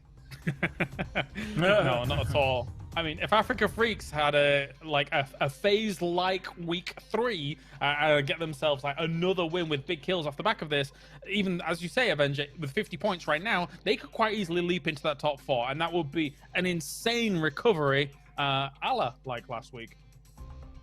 Yeah, it would be a back-to-back, and like I would say, even Oath on 48 with a 20-kill chicken dinner, they could put themselves into the winning spot. Like everything's possible, right? Definitely. Let's take a look at the points coming in. 21 points for Africa Freaks. Ends with 14 points. I think they're maybe a little far average at this point. It's a time to show up, and now probably, it's all right now, but not great. So 14 points going their way. T1 still with 52 points. A team that we haven't spoken much about, Poro, here throughout our weekly finals. They've just been quietly consistent throughout the middle. Yeah, I mean, it's T1 is kind of like MCG light in a way. Like they're getting points every game, but they're not getting like the same stack of points that MCG's been able to put together. But I think there's a lot of positive things to look at from this weekend if you're a T1 fan. I think that they're starting to look like they're putting things together a little bit, and maybe in going to these final weeks, maybe getting some confidence to start getting that T1 snowball rolling once again. Look at the damage diggery. Yeah. 1,069. Nice. There's 2 things that matters in these stats, guys. It's 4 digits in kills, in damage, and 2 digits in kills. That is where we get really excited, right? And then, of course, funny numbers. Absolutely, definitely so.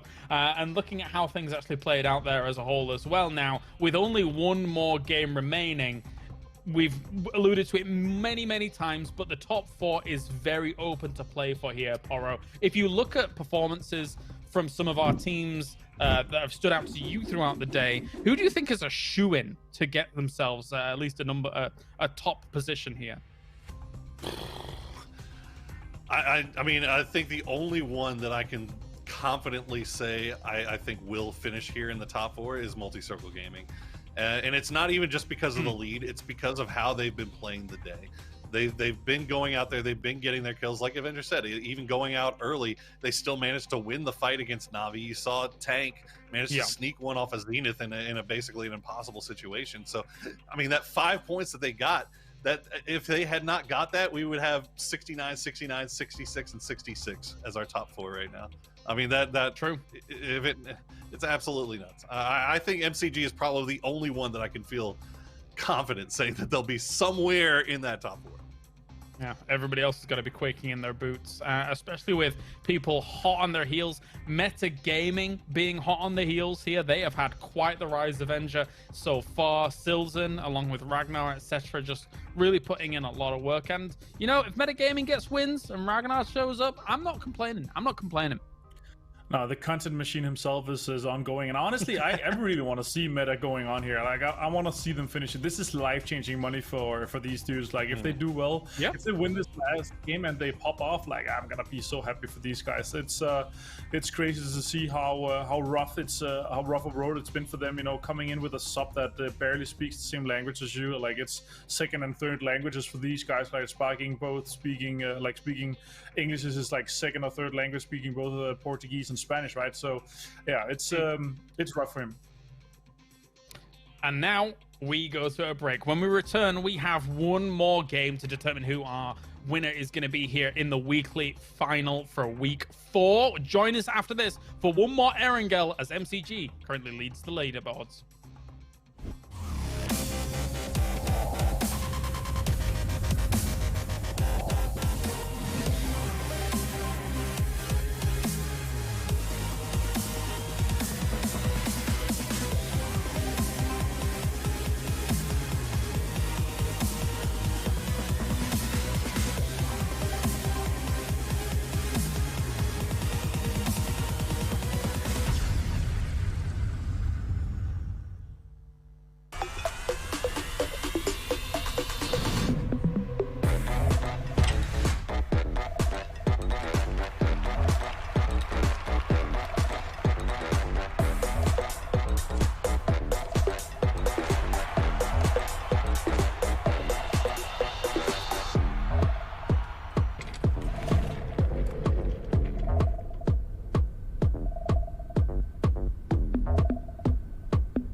Athletes are always challenging themselves to get better.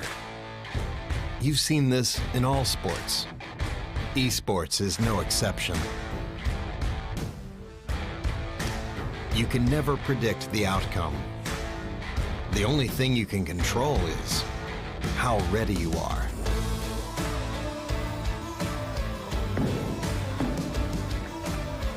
Over and over, players adapt, trying to improve, fighting hard for every percent gained. Give everything you've got to the challenge and show your finest.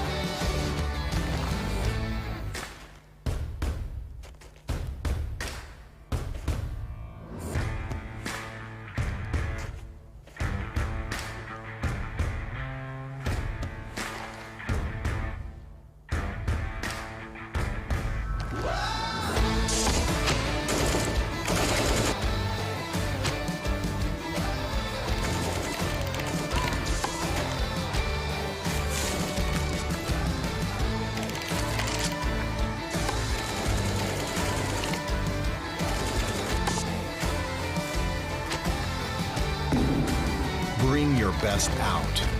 Strive for perfection. It's our goal too.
One guy in the back building. Go back building. More people pulling up. We need to get inside this house. Could be a different team, boys. They're running down from the hill.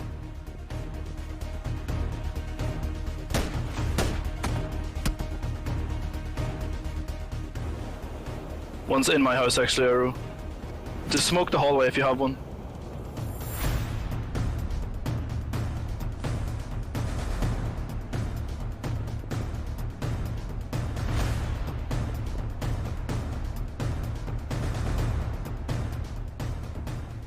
Yeah, he smoked for you.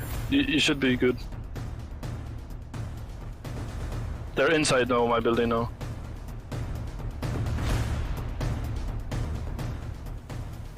I'm not sure how aware they are of you. Let's just stay quiet. Maybe they just go past. They killed the LGD guy. You could literally smoke this hallway and just molly it through the smoke. Outside. Maybe they don't know we're here. They know.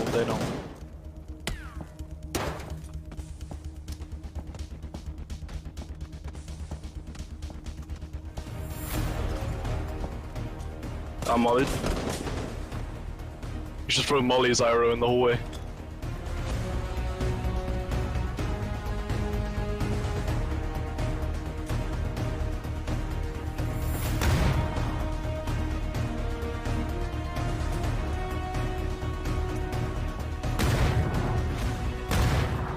I have one more Molly if you want it.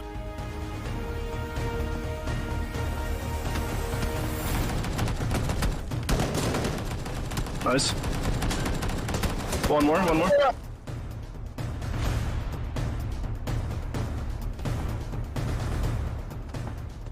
think you just flash and go after the Molly.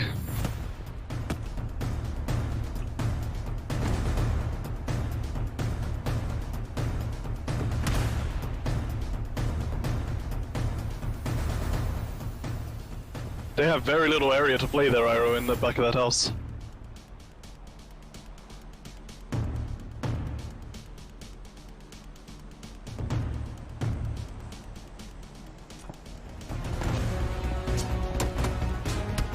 Nice, good shot. Nice.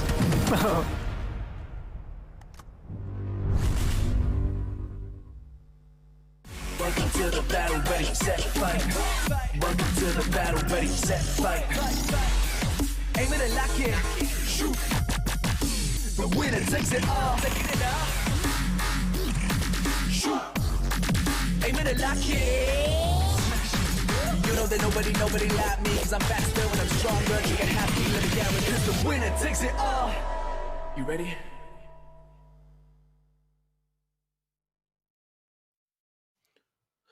Welcome back, everybody. PGI.S. Week 4 comes down to this. A best of one. Plenty of teams still in it, guys. Paperthin and Toby going to be here to bring you that last game, and I cannot wait for this. This has been a fantastic day so far. Who is going to come through with this? I don't know, because it's so darn close.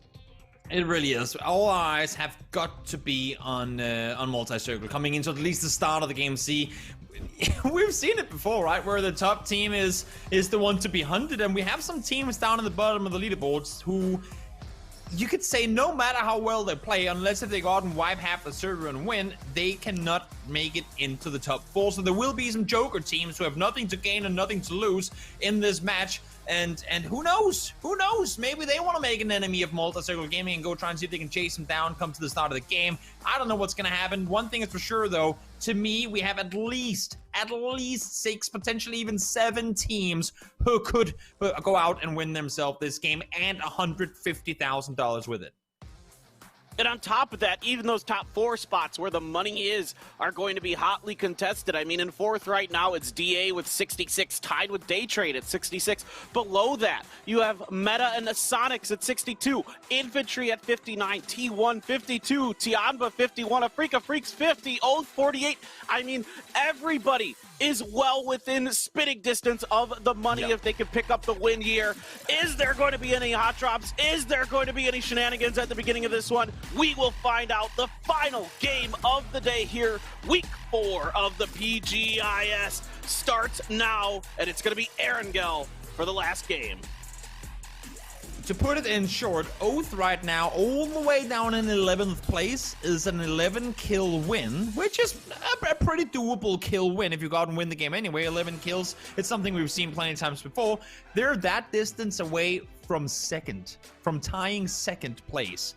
That's that's how close things are, all the way down to 11th. So as you're saying, Paper, everyone's got something to play for. Maybe not all the way down towards the bottom. Gen.G, Na'Vi, ENCE, it will require a miracle and then some for them to get into the top. We're talking 15, maybe even a 20-kill game for them to get anywhere close to the top 4. But for everyone else, there's still plenty to fight for. Absolutely. So Oath is going to be getting out early, heading up to Zarki, it looks like. Gen.G going to be doing North George, as Tianba's in South George. I'm kind of curious, actually, if maybe that Gen.G tries to mess with Tianba here and at least keep them out of the money, kind of punish them a bit for taking South Georgia from them so long ago. I don't know. We'll see. I think it kind of depends on the circle, of course, as well. And here you go. You can see Long Skirt and the infantry guys are pretty close to one of the members of T1, DA's Code Marco. You're kind of sniffing at trying to take that vehicle, but Ibiza's faster. Ibiza gonna say the honk and say, thank you, thank you, thank you. Is Adder fast enough on this? He's got the rest of infantry here. If he gets this first recruit, he's in. He's got it. The rest of infantry's in with him. He has to get out. Okay, he was not in the driver's seat. They were in the driver's seat, and now he has problems. He gets clipped. Oh boy, Toby. Oh no, not like this. Oh no. They back into him. Smart. They reverse over him. I like it. That is creative, to say the very least. Let's see if Starlord can do some damage. There is danger with an Uzi. We've seen infantry be the target of fights before in the early game. There is a Vector in the hands of one of the players. That's 9 with a Vector, but look at the Uzi in the hands of danger as well, trying to get the reload, now driving away. I think that's going to be it. Yes. Realizing now that they do indeed have guns. That's too much of a risk for Tanji. No reason to go out here. I mean, they're both sitting respectively in 8th and 7th. Infantry with a few more points than T1. So no reason to risk it. But unfortunately, of course, for T1 to lose one this early when they were, or still are, I mean, and still are, very much in the hunt for a top 4 spot. Yeah, I mean, if Adder had been able to get into the driver's seat of that US, that could have been a very different story there for T1. Yes. But it is not to be this time around. And there you go. You can see Multi-Circle Gaming has spread out around Shelter, back to their normal drop spot here, depending on the plane path. But this one is definitely the area they like to go. And they will be getting ready as we are looking to go north again with our first circle, doing all the shenanigans. Guys, remember, PGI.S is presented by Intel, where the gaming happens. Let's take a look at this replay here. Oh my God, Summer. What in the actual hell was that? That is ridiculous. What a way to get an extra point. That insurance point, so huge there for MCG. And sorry, I just want to get a few other housekeeping things out of the way real quick, Toby. Guys, if you're just tuning in now and you want to check out the VODs, they are available on Twitch and YouTube. PUBG Esports on YouTube. Just search for that. You'll be able to find the channel, subscribe to it, get all those sweet VODs. And of course, Toby, the map stream, what we know and love. Gotta get in on the map stream. PUBG Esports maps. A PUBG Esports map, you want to go in and have that browser open, because when stuff like this is happening, yes, it's all good. It's all fine to watch Diggery loot. It's if you need to find the perfect loot path, the speed running through these type buildings, and you want to improve your looting phase yourself, maybe that's what you want to look at. And if you want to look at the bigger picture of what all these other teams are doing while Petrichor's Mamu is looting up, you can hop on over to the map stream and watch everything unfold there. You can have both them browsers open at the same time. You can do whatever you want, but plenty of info to be obtained on both screens, as a matter of fact. So make sure that you have them both up, and that way you'll get the best viewing experience possible. Exactly. It just makes watching PUBG Esports that much better. It's already great, and it's even better if you can watch the map stream. Squeaky and ENCE back up in this same compound. This looks rather familiar.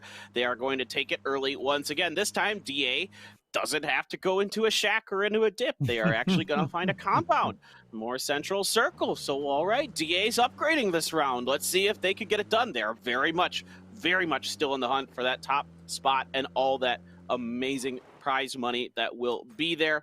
Oath, well, there's a chance, Toby. I mean, 48 points up to 4th place right now is 66. Yeah. So Yeah, 18 points, right? Is that? Yeah, 18 points. Doable, very doable. I mean, that's just 8 kills and a win. Yeah, I mean, taking for granted that the guys within the top 4 don't get any points, but yeah, it's a very. I mean, we've seen Oath get much more kills than that and wins with it as well, so incredibly doable. And add 2 points to it, as I said, that's you tying Zenith in second. Who would have the most kills at that point? I can't quite go out and say right now off the top of my head, but still, it's very doable for Oath. No reason for them to let their guard down in this game. If we go further down than that, Petrichor, that's when we go from an 11 kill game, or well, I guess a 9 or 8 kill game to surpass to a 13-14 kill game. Then it gets tricky, and then we have that big jump of 5 additional points down to Liquid, and that's where we start hitting those once in a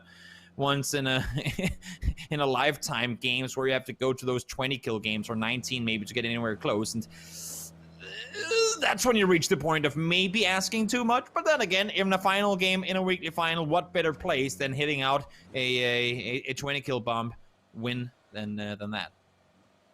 Yep, they're just going to ditch that Dacia for another one. Our Zenith. Zenith in the driver's seat for money. Not necessarily the win, but definitely towards the top of the money. And with the crowdfunding here, guys, we're at $5.6 million. Again, the largest prize pool in FPS history. That is insane. You guys are insane. And so fundamentally, all the numbers that you see for the prize pool right now are doubled. They're basically just take all those numbers that the teams are winning and double that amount. That's what these teams are going to be getting. That's what this has done for these. I mean, this is life-changing stuff for these guys. This is game-changing stuff. So this is so exciting to see. Of course, the pressure and all these other things, it's the competition's great. We get to see finally this global competition for the first time in a year. And on top of it, there's wonderful amounts of money available for these players to rake in. Couldn't say it any better. It's absolutely huge, both for the players, of course, but also for the community as a whole, that we get to see all these teams from all across the globe fight it out for the ultimate victory, which will, of course, take place come the end of the last week of play. Meta, they're driving in circles, trying to find an angle of approach. How do we go up to the north? And Liquid, you can see they're not showing their hand yet. They're staying down. They're staying by the bridge. Mexi at least is over there, playing on the rocks, waiting for a team to run into their trap. Maybe Meta, they felt something was off. Maybe they felt that it's too quiet over here. I don't like it, and understandably so. I like what they're doing in going away. Whether it's the sixth sense or them actually seeing something on this side, I think they just at least save 1 or 2 players off of doing that. I like what Liquid's doing. They know they need points, so might as well just go big or go home, see if you can get a bridge camp going, see if you can get yourself, kick-started that way and find those points. But yeah, Meta definitely not fooled by this just yet, and Meta, a team very, very much still in this at 5th place with 62 points, so you gotta love that for Meta coming through again on that very last game of the weekly qualifiers and are here performing at a high level. I mean, just one of those teams that's been getting better and better throughout this tournament, them and Zenith. I mean, all these teams that are going to be in the Americas region coming up, this is such a huge boon for them. That region is looking to be super exciting for this year, Toby.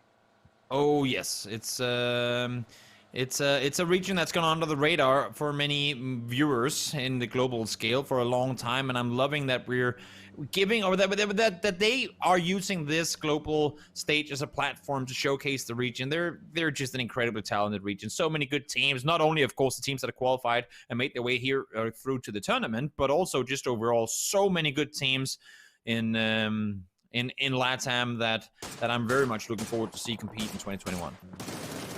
Yeah, and LATAM going to be joining forces. Oh, Flip has gotten out here. Oh, no, Silzen. Early loss for Meta. Team Liquid going to reach out, try to pounce on the solo player of Meta and do it effectively. They know they've got him isolated on this side of the hill. They reach out, and again, Team Liquid needs those kills, and I like seeing them be proactive early. This is something I would love to see out of more teams that, that are in sometimes in these bottom spots, and they just kind of play their normal game. They just try to get center and just kind of wait it out. But Team Liquid being active on the map. I mean, you said it perfectly, Paper. You said it. They need kills. Yes, a win would be great, but if you get a win with 5 kills, you're still not making it into the top 4.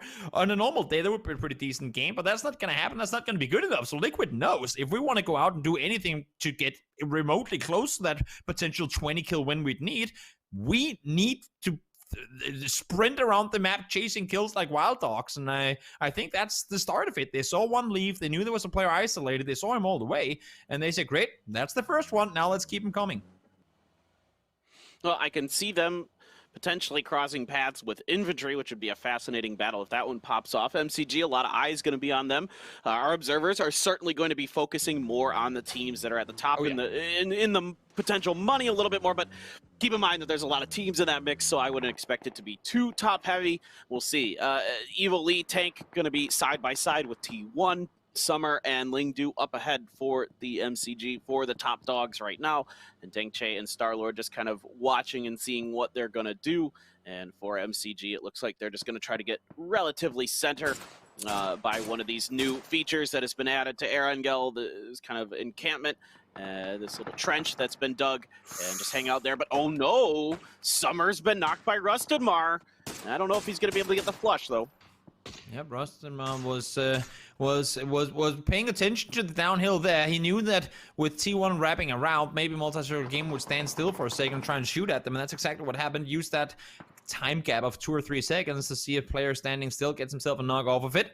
Great play there. Liquid in the meantime continuing their fights. Now it's infantry who are being the ones being dealt with. 2 kills coming in early. That's them catching a rotation. So Liquid, 3 kills already in this game, catching 2 players midst rotation there on the south side. You can see the infantry players, well, there to the right side of your screen trying to get away. They ran straight into them, took the fight to them, and that's another scary element, right? Now you have these teams that have absolutely nothing to lose, and when Liquid plays with no fear, they're as scary as any team in the world. And I mean, I love what I'm seeing from them, and honestly, it really kind of makes me want to root for them as as a caster. You remain unbiased, but when somebody goes out and starts playing to win like that really gets me fired up. That gets my heart going. Speaking of getting your heart going, Akkad has to get his feet moving to get away from that, and he is able to escape that damage. And Wicked gets a Kari going down to his former teammate way back in the day when they were on Detonator here in Korea. That's going to be 1 down. EJ trying to come up and over. Afrika with that win puts themselves in the conversation to be in the money if they could win this. EJ just barely going to outduel Wicked. They're up and over the top. Some crossfire coming in from Meta trying to put him down, but it's going to be a Akkad getting the knock on to Ragnar, just sparking left for Meta. Oh, I thought with that first knock they were going to be set up in a good position to hold off, but solid spray coming in, taking down Ragnar. You can see Petrikov from the south side. They want a piece of this action now as well. Sparking does find one, but there are players coming in from behind, and you have to start realizing this if you're Sparking. He's on fire. Will it be enough to take him down? It should be, yes! Meta falls down, but despite that, just outside top 4, still a very, very solid performance this week, and many positive things for Meta to take home into the next week's games. Yeah, I can't say enough good things about the way Meta performed this week. I mean, really, really, truly, just an incredible week for them, top to bottom.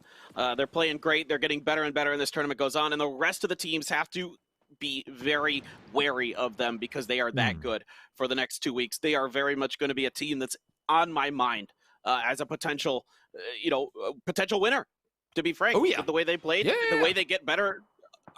If there's no brakes on that train, then you bet they could do it. And look at this circle, Gen G early on. I noticed this rotation they made, Toby, with this kind of weird 2-2 split they had, or 2-1-1 split, and it looks to be paying off for them.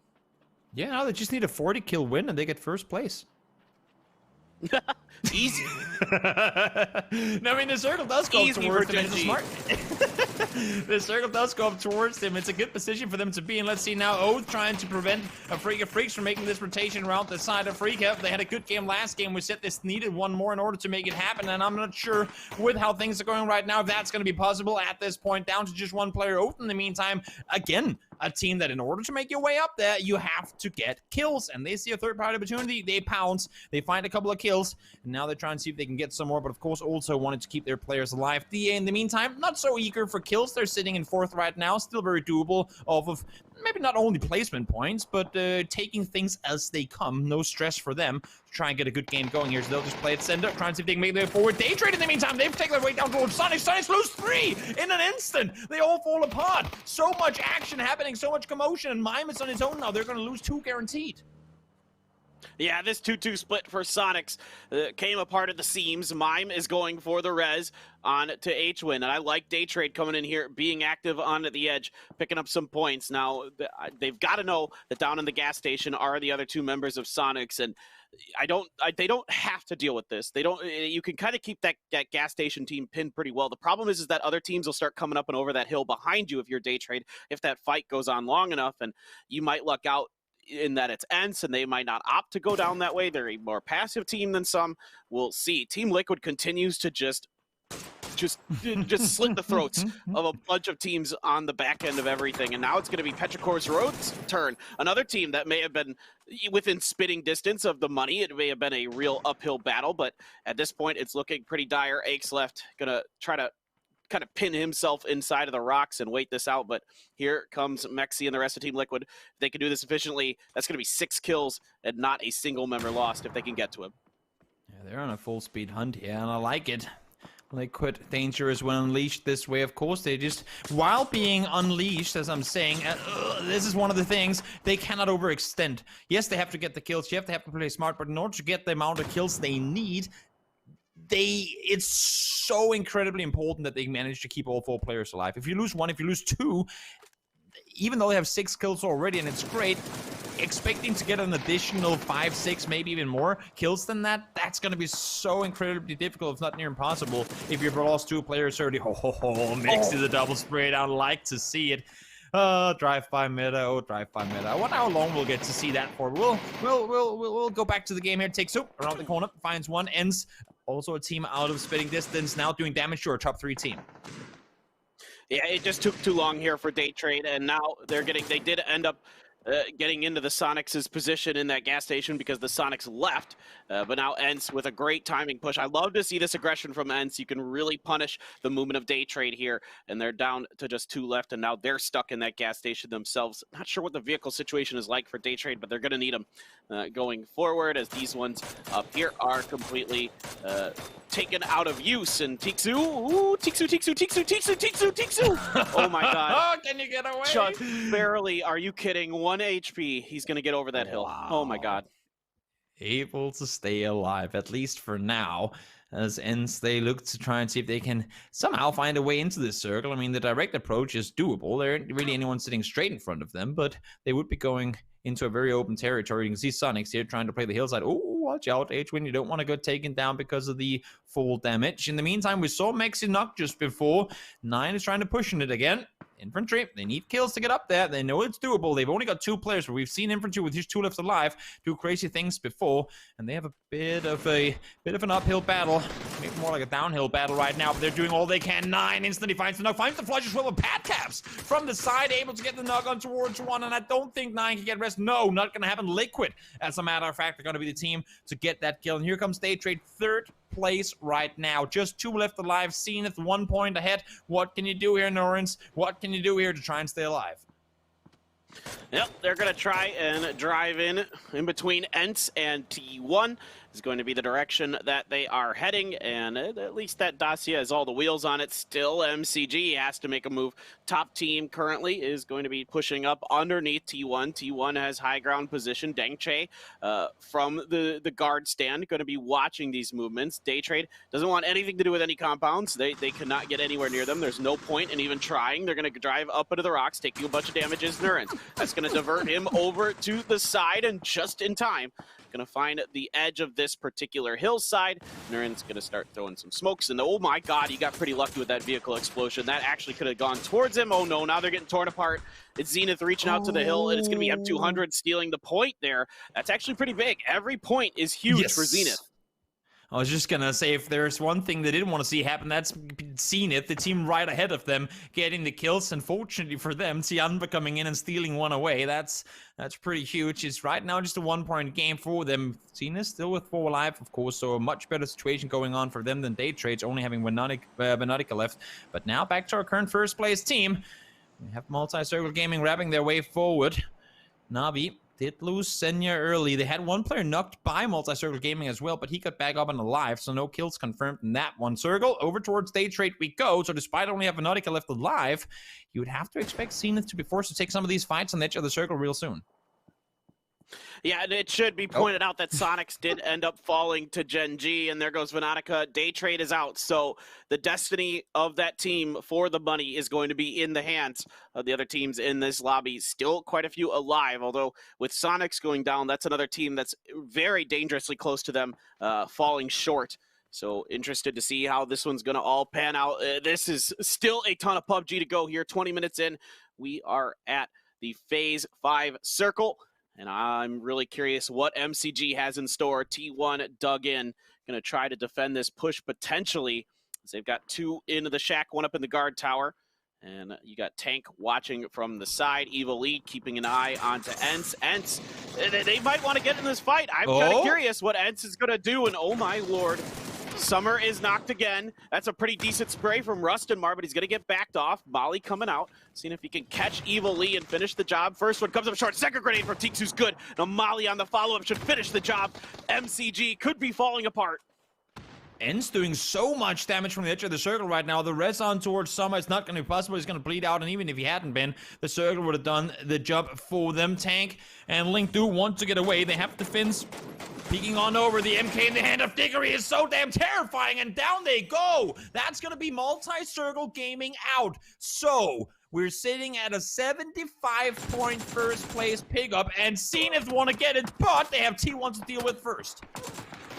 If they can pick up a couple more kills on a T1 and then a few placement points. Ooh, Dankche and Punij gonna trade there. Shinboy is knocked. So T1, just Star-Lord left for them. Punij gonna see if he could get that point. No, it's gonna be stolen by Rustamar. That's another point that Zenith cannot get. So that's a huge deal. Again, 4 more to go. So yes, they're in placement points, but you're gonna need a few more kills potentially if they can't get higher. And meanwhile, Ents has been kind of busy with Gen G, so this buys them time to get over here, get this res onto Shinboy. Star-Lord pieces out. He's a solo. No point for him to do anything except try to snake out points, I suppose. But at this point, T1, for all intents and purposes, is out of the money. And DA, they're the other team, very much alive and well, and they could potentially take the top spot from MCG. Mithralius has an M16. That's how early DA rotated to try and beat Ents on that rotation. Rustinmar just did Genji dirty. A solid triple kill coming in there. We didn't catch it on cam. I'm sure we'll get a replay of it at some point soon. Solid 1v3 there, but Ents, while outside of the race here, they're doing all kinds of work. 11 kills, 10 kills for Liquid as well. Some of these bottom teams are really harvesting in this lobby and then putting so much pain to teams that actually did have a chance of making it through. Tianba trying to hold off here. It's a 3v3 as they try to take out Ents, and now up towards the north. You see DA, they outside the circle still. They have to make their way forward, and Oath are the ones holding them at bay. Well, Tianba's Ming's gonna get taken down by Tixu. A good grenade from him, though, gets the knock on to Rustinmar. Tixu Diggory holding on. Great shooting from Diggory, and Tianba is out. 7th place finish in this game, and that is going to be the end of their day in 10th. Oh my god, Star-Lord just sprays across the top of the head of Tixu there, but there's still Diggory above him. He's gonna have to try to go for the stun. Diggory gets up on the rock, isn't able to quite find the angle, and he's gonna pull out the Mark 14, finish the job. Huge round here for Ents. 15 kills for them. For the Finns, this is a heck of a round from them. It's a little too late, but, well, you might as well put on a show in the last game of the day. This is insane. Ents got more kills in this game than they did in the first 8 games combined. I mean, they're putting on a damn good show. Had a good game last game, but as you said, it's just too little too late. It's only a 10-game tournament or 10-game final, and not being able to perform in the first 8 to enough of an extent that you can find yourself at least somewhere in the middle of the leaderboard. A good performance late just won't cut it. But at least they're giving us a show for the money. Let's see now, DA. You've been able to sit tight for a while. Now you have to make a move. Again, they rotated incredibly early. I wanted to touch on it earlier, but we didn't have the time. They beat, as we saw, Ends to that split with the Granny or Junkyard compound. They knew they had to go early in order to get it. They got it at the loss of a lot of loot. You saw there just one first aid for Mithralius, no meds at all, no utility at all, and a level 1 vest. So they rotated early to get into a good spot, but at the loss of loot. Let's see now. I don't think Balefrost has any clue they're there. Oh boy, this is a wide exposed split for Oath, and now he's gonna see Mitrelius. Mitrelius gets some decent damage with the AK, sprays a few more bullets in. Balefrost goes down the hill, takes a little bit of damage on those ankles, so he's gonna have to prone beneath that rock to hold on. Now DA knows they can win this. They can win the whole week. They're able to take the rest of the teams in this lobby down get this win, they will absolutely secure that position. Oath still potentially could get into the money if they have one heck of a finish to this. Team Liquid, I love what I saw from them, but eventually the luck ran out. They do come up with a lot of kills, and it's just Mexi alive. Zenith as well, the other team in this conversation who can topple MCG. MCG right now, I think one way or another, they're going to be done. It's just going to come down to who can win and who can get higher up in this game. This is so crazy. I mean, Liquid ends, if they can do the damage needed to really dictate how this top 3 is going to look by the end of this game. Mexi right now is proning it out. Still 4 alive for Zenith, still 4 alive for DA. Both, of course, looking for that 75-point margin, but I don't think they're doing the math as they're playing. They just want to get the best games possible, and of course have been keeping track of the leaderboard. DA, they get themselves a circle. It's going to go in their direction, and what better than have 2 teams fighting for the top with 4 alive, and everyone else snaking it to try and see what kind of damage they can do towards them. What's wild about this is this circle shift might force Zenith into DA. There's Mexi in between as well. So that's the first hurdle, and if they go through that way, they might not, but that could really give DA a lot of good information on the movement of Zenith, and that could be the win potentially if they're able to capitalize on it. They saw Mexi. They know he's there. That grenade just short from Shinboy. This kicks off. Mexi gets the opening knock, but it's going to be Roth with a great grenade. Going to finish him off, and now things get real interesting because here comes DA. They heard this up over the top. They know who that is. They know what team it is. They know the positions. They know the points. They know what's at stake, and they get a little bit of damage in there, and here comes Relo. He as well knows what's at stake. He needs points. He's trying to stay alive, but his kickstart on the side. Punaj in front of him on the other side of the rock, going to get in front of the smoke and go for the heal. Punaj is looking for him. I don't think he has any. Oh, now he knows. That's a great spray into the smoke for Punaj. And here we go. It is ENCE with 2, DA with 4, Zenith with 4. It all comes down to this. Zenith has just overtaken Multi-Circle Gaming, now at 77 with 2 teams being eliminated. Placement points alongside the 2 kills they got on Oath and Liquid is going to bump them up into first place. They have been tagged up, damage has been done towards them, and DA still stands strong with 4 and the center of the circle. Look at that, you have an M16 with a holo. That's the loot that DA has coming into this final fight. I think it's safe to say that DA is going to get top 3 guaranteed, but will they surpass Multi-Circle Gaming? Will they surpass Zenith? We're just moments away from finding out because now they're gonna fight. Okay, here we go. Code Marco gonna cook up a grenade. If these land, these could be good. Some grenades crossing paths. They do a little bit of damage to Zenith, but nobody's been knocked just yet. Code Marco takes a grenade of his own. Gonna back off, takes another one, almost gets knocked. Just barely able to get away. Good happy feet from Code Marco, gonna keep him alive. Betrelius is on Diggory duty. Gotta keep him at bay. You cannot let Diggory strike from the side with that Mark 14. Any knocks that he gets into the side of DA are absolutely disastrous. 16 kills for ENCE. What a hell of a final for them, but it's going to come down to these 2. Whoever wins this basically is going to be your Week 4 champion. I have to think so. I mean, unless if Zenith can get DA down to 1 player, maybe the kills, even if they lose the game, will be enough. It's going to be a lot of math that I'm not going to spend time doing right now. I just want to see this unfold. They know where each other are right now. ENCE is kind of being the ignored player, or at least Diggory is the ignored player for this one. This is a 4v4, potentially for the Week 4 championship. Can't wait to see it. We've even got a Groza for kickstart. So definitely the gear advantage going to be in the favor of Zenith.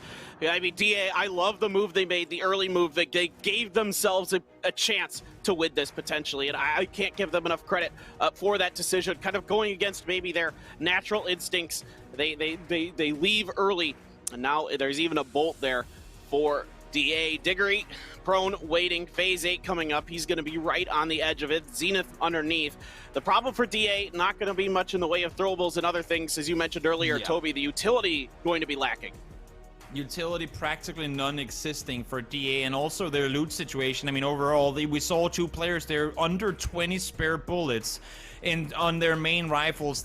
Is it gonna be enough with just 1.5 mag to take down 4 players like this? I mean, we're up against Groza Sparrows, plenty of utility on the Zenith players. So DA, while it might have paid off for them to rotate early, at what cost? I mean, what did they lose? Was it the utilities? Was it the nades? We do see some utility on some of the guys. You see here a little bit of ammo as well, but at what cost did they rotate early? We have to see if it's going to be the main impact or not. They will have to come down the hill. You can see this is the final circle. Zenith are playing below. I would strongly expect DA to want to wrap out towards that north side, down towards where Diggory is, and then the question becomes, how much damage can the solo Snake from Ends do to his fellow regional players from EU? You can see him wrapping forward. He knows exactly where they are, but to me, this is the direction that DA has to go. They need to wrap down here. Maybe, if they're fortunate, they can get an extra kill on Diggory.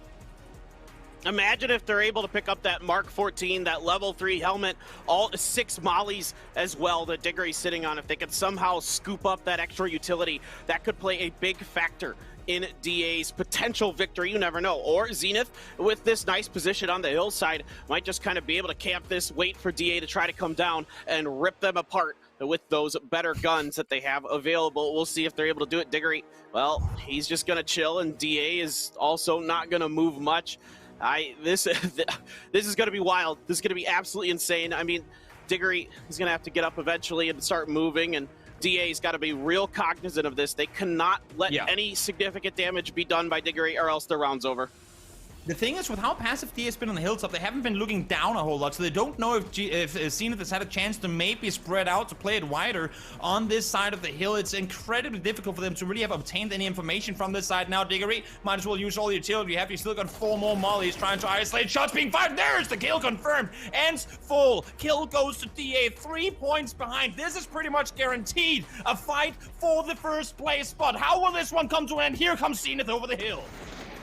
All right, Kickstart goes down right away. There goes that Groza trying to get another one. Is smashed, but he's going to get taken in return by Punich. Roth, Shinboy, the last to arrive. Roth going to turn and get that on a code Marco. What a spin by him. Metrelius now coming around the corner. Roth is so beat up. Roth and Mert trying to get underneath him. That's a good angle. Mert going to get the knock. Here we go. It is 2v2 now. What a start to this battle between these two teams. And in fact, DA looking to get the res, and they should be able to. This is insane. And in fact, Kickstart going to be resed as well. So this is nuts. That's going to be the Groza back in the hands of Zenith. Kickstart should have enough time, just barely, to get that heal off. Some throwables coming up and over. Doesn't really connect with anything important. Here we go again. Round 2 as we get ready for this battle. Metrelius seeing that Shinboy up and over the rock. Shinboy has a frag. He could go for a pretty good one there. There's some flashes in front of him. Didn't find the right timing to go for it. Circles closing in. It all comes down to this moment. Metrelius down. Merit around the side. That's another one down here. And it's going to be Zenith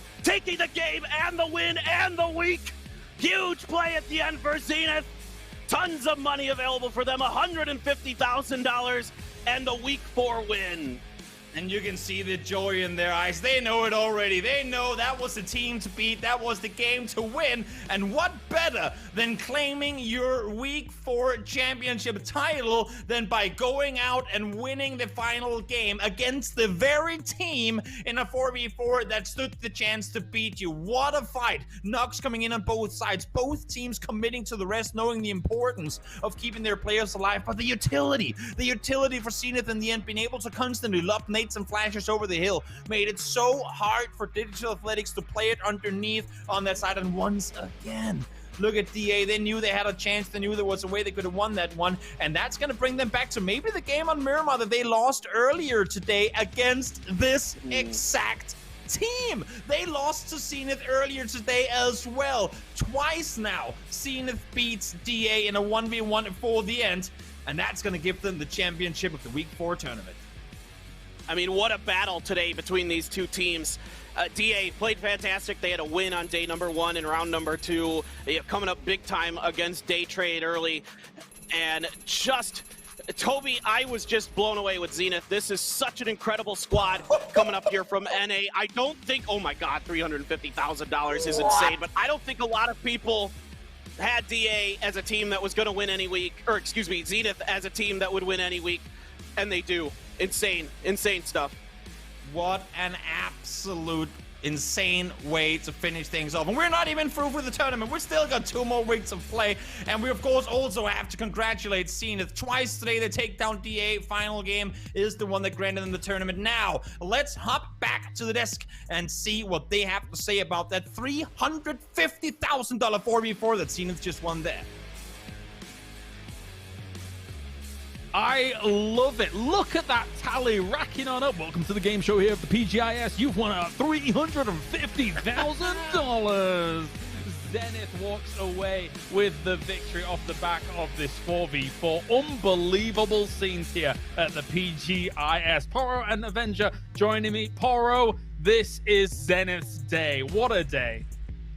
Oh, and so well deserved too. I mean, just absolutely well deserved. 40 points yesterday, 48 points today, and coming down to a 4v4, arguably with the harder position to play from the low ground, and they clutched it out. They absolutely clutched it out. And you know what?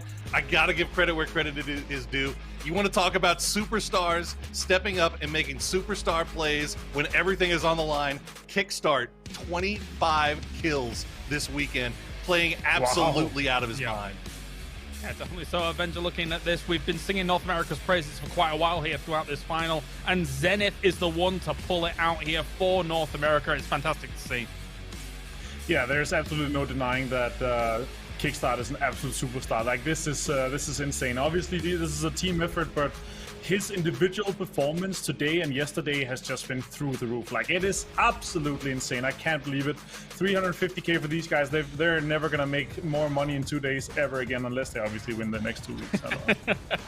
Yeah, they've got other opportunities coming up for sure here. One opportunity, though, unfortunately falls away from T1 as they get reversed into by infantry to start things off. Poor Ada, he'll have to go back to the yoga classes that I suppose he was doing in the pre-show yesterday. But beyond that, taking a look at how this game went down, Poro, talk to me. Oh man, I mean, just storylines just spread out all across the map. I mean, we saw MCG taking damage trying to get in there. This meta fight, I mean, they were doing everything they could. They were so close. You could see at the current time they were in 5th place, just fighting to try to get that spot in the top of the Freak of Freaks, slamming the door on the LATAM boys. Definitely so, and they will be ousted. And it's a little bit of a shame for Meta, considering they were in 5th place here eventually. They've had a really good run of things, but they're gonna get any money this time.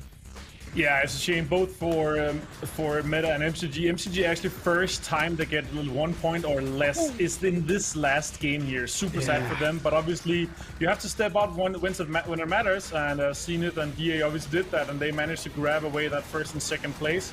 Diggory also putting in, again, a lot of effort here, getting a lot of kills for Ems. A little too late. If they had this performance today, if they had the same performance today that they could kind of replicate that into yesterday, it would have been looking so much better. But it looked good today, and they got their problems from yesterday fixed, and managed to get a big game in terms of kills here as well. Man, what is it about the last game and Europe getting like 1v4s? Mexi was able to do it. Diggory was able to do it. I gotta give them a ultra kill for that one. That was pretty damn good across the board here between the two. But beyond that, we got DA going up against Zenith, and these two had a war going on in these rock forests.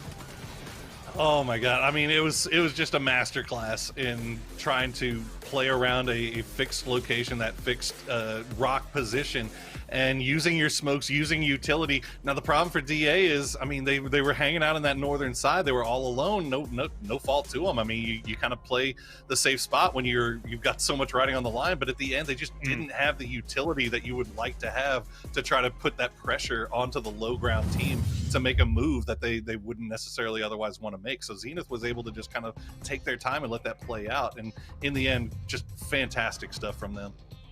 No, definitely. This has got to feel, I suppose, extra special, I suppose, for Zenith as well, because from the North American region, Avenger, it was your STKs, it was your Sonics that were kind of getting all the glitz, all the glamour, the cameras on them, what were they going to be able to do? And then Zenith comes out here and bangs the big one. Big stuff coming out for them. It's huge. Yeah, absolutely massive. Kickstart's been a player for a long time. I remember back in the day, you know, when he was not old enough to compete, and he's kept at it. He kept grinding. He went into PCS 1, 2, and 3 with 3 5th places, actually getting him a lot of money for this one. But this is a huge win for him, and I'm sure he's going to be staying motivated for this one. It's kind of sad that you kind of in the back of your head thinking about, you know, Rod decided to leave the roster already after such a performance here, to be honest. Yeah, there's a little bit of unfortunateness in that regard, but I'm sure that regardless of that situation, they're going to be just so ecstatic with this position that they find. And now, I mean, Poro, That puts them very firmly in #1 when it comes to the leaderboards right now here at PGI.S. And you know, I think speaking from the NA region, I mean, we couldn't be prouder. I mean, like, obviously, you know, we were talking about the like Amanda said, the storyline was STK, it was Sonics, it was all of those teams, but Zenith, we knew that they were capable, and now they've shown it.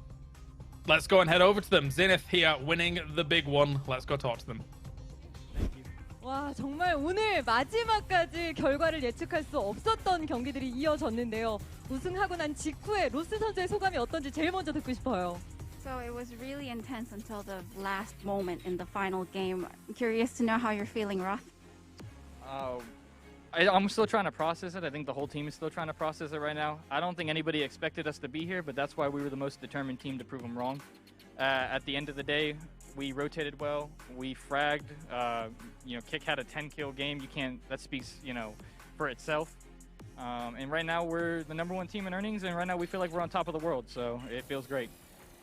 오늘은 정말 지금 세상 정상에 서 있는 것 같은 그런 느낌이고요. 네. 오늘 로테이션 같은 것도 굉장히 좋았고, 근데 확실히 오늘 우승하기는 예상하기 되게 어려운 상황이 이어져서 사실 진짜 팬들에게도 좋은 모습을 보여주기 위해서 오늘 진짜 노력했습니다. 지금 사실 제니스가 PGI.S 대회 기간 동안 경기를 쭉 하면서 2등이라는 이미지가 사실 좀 강했는데 오늘 경기 이후에 그런 이미지는 더 이상 없을 것 같습니다. 진짜 우리가 1등이라고 자신감 있게 여기서 팬들에게 한마디 해주셔도 좋을 것 같아요. So throughout this PGI.S tournament, you guys actually came second in quite a lot of matches, and I'm sure after today that image is going to be destroyed. Do you want to say anything to your fans? Especially to all the Korean fans out there for the theory of 2. We appreciate it. We earned a lot of points just by getting second place a lot, and we learned a lot from it. So we're hoping we make you guys proud.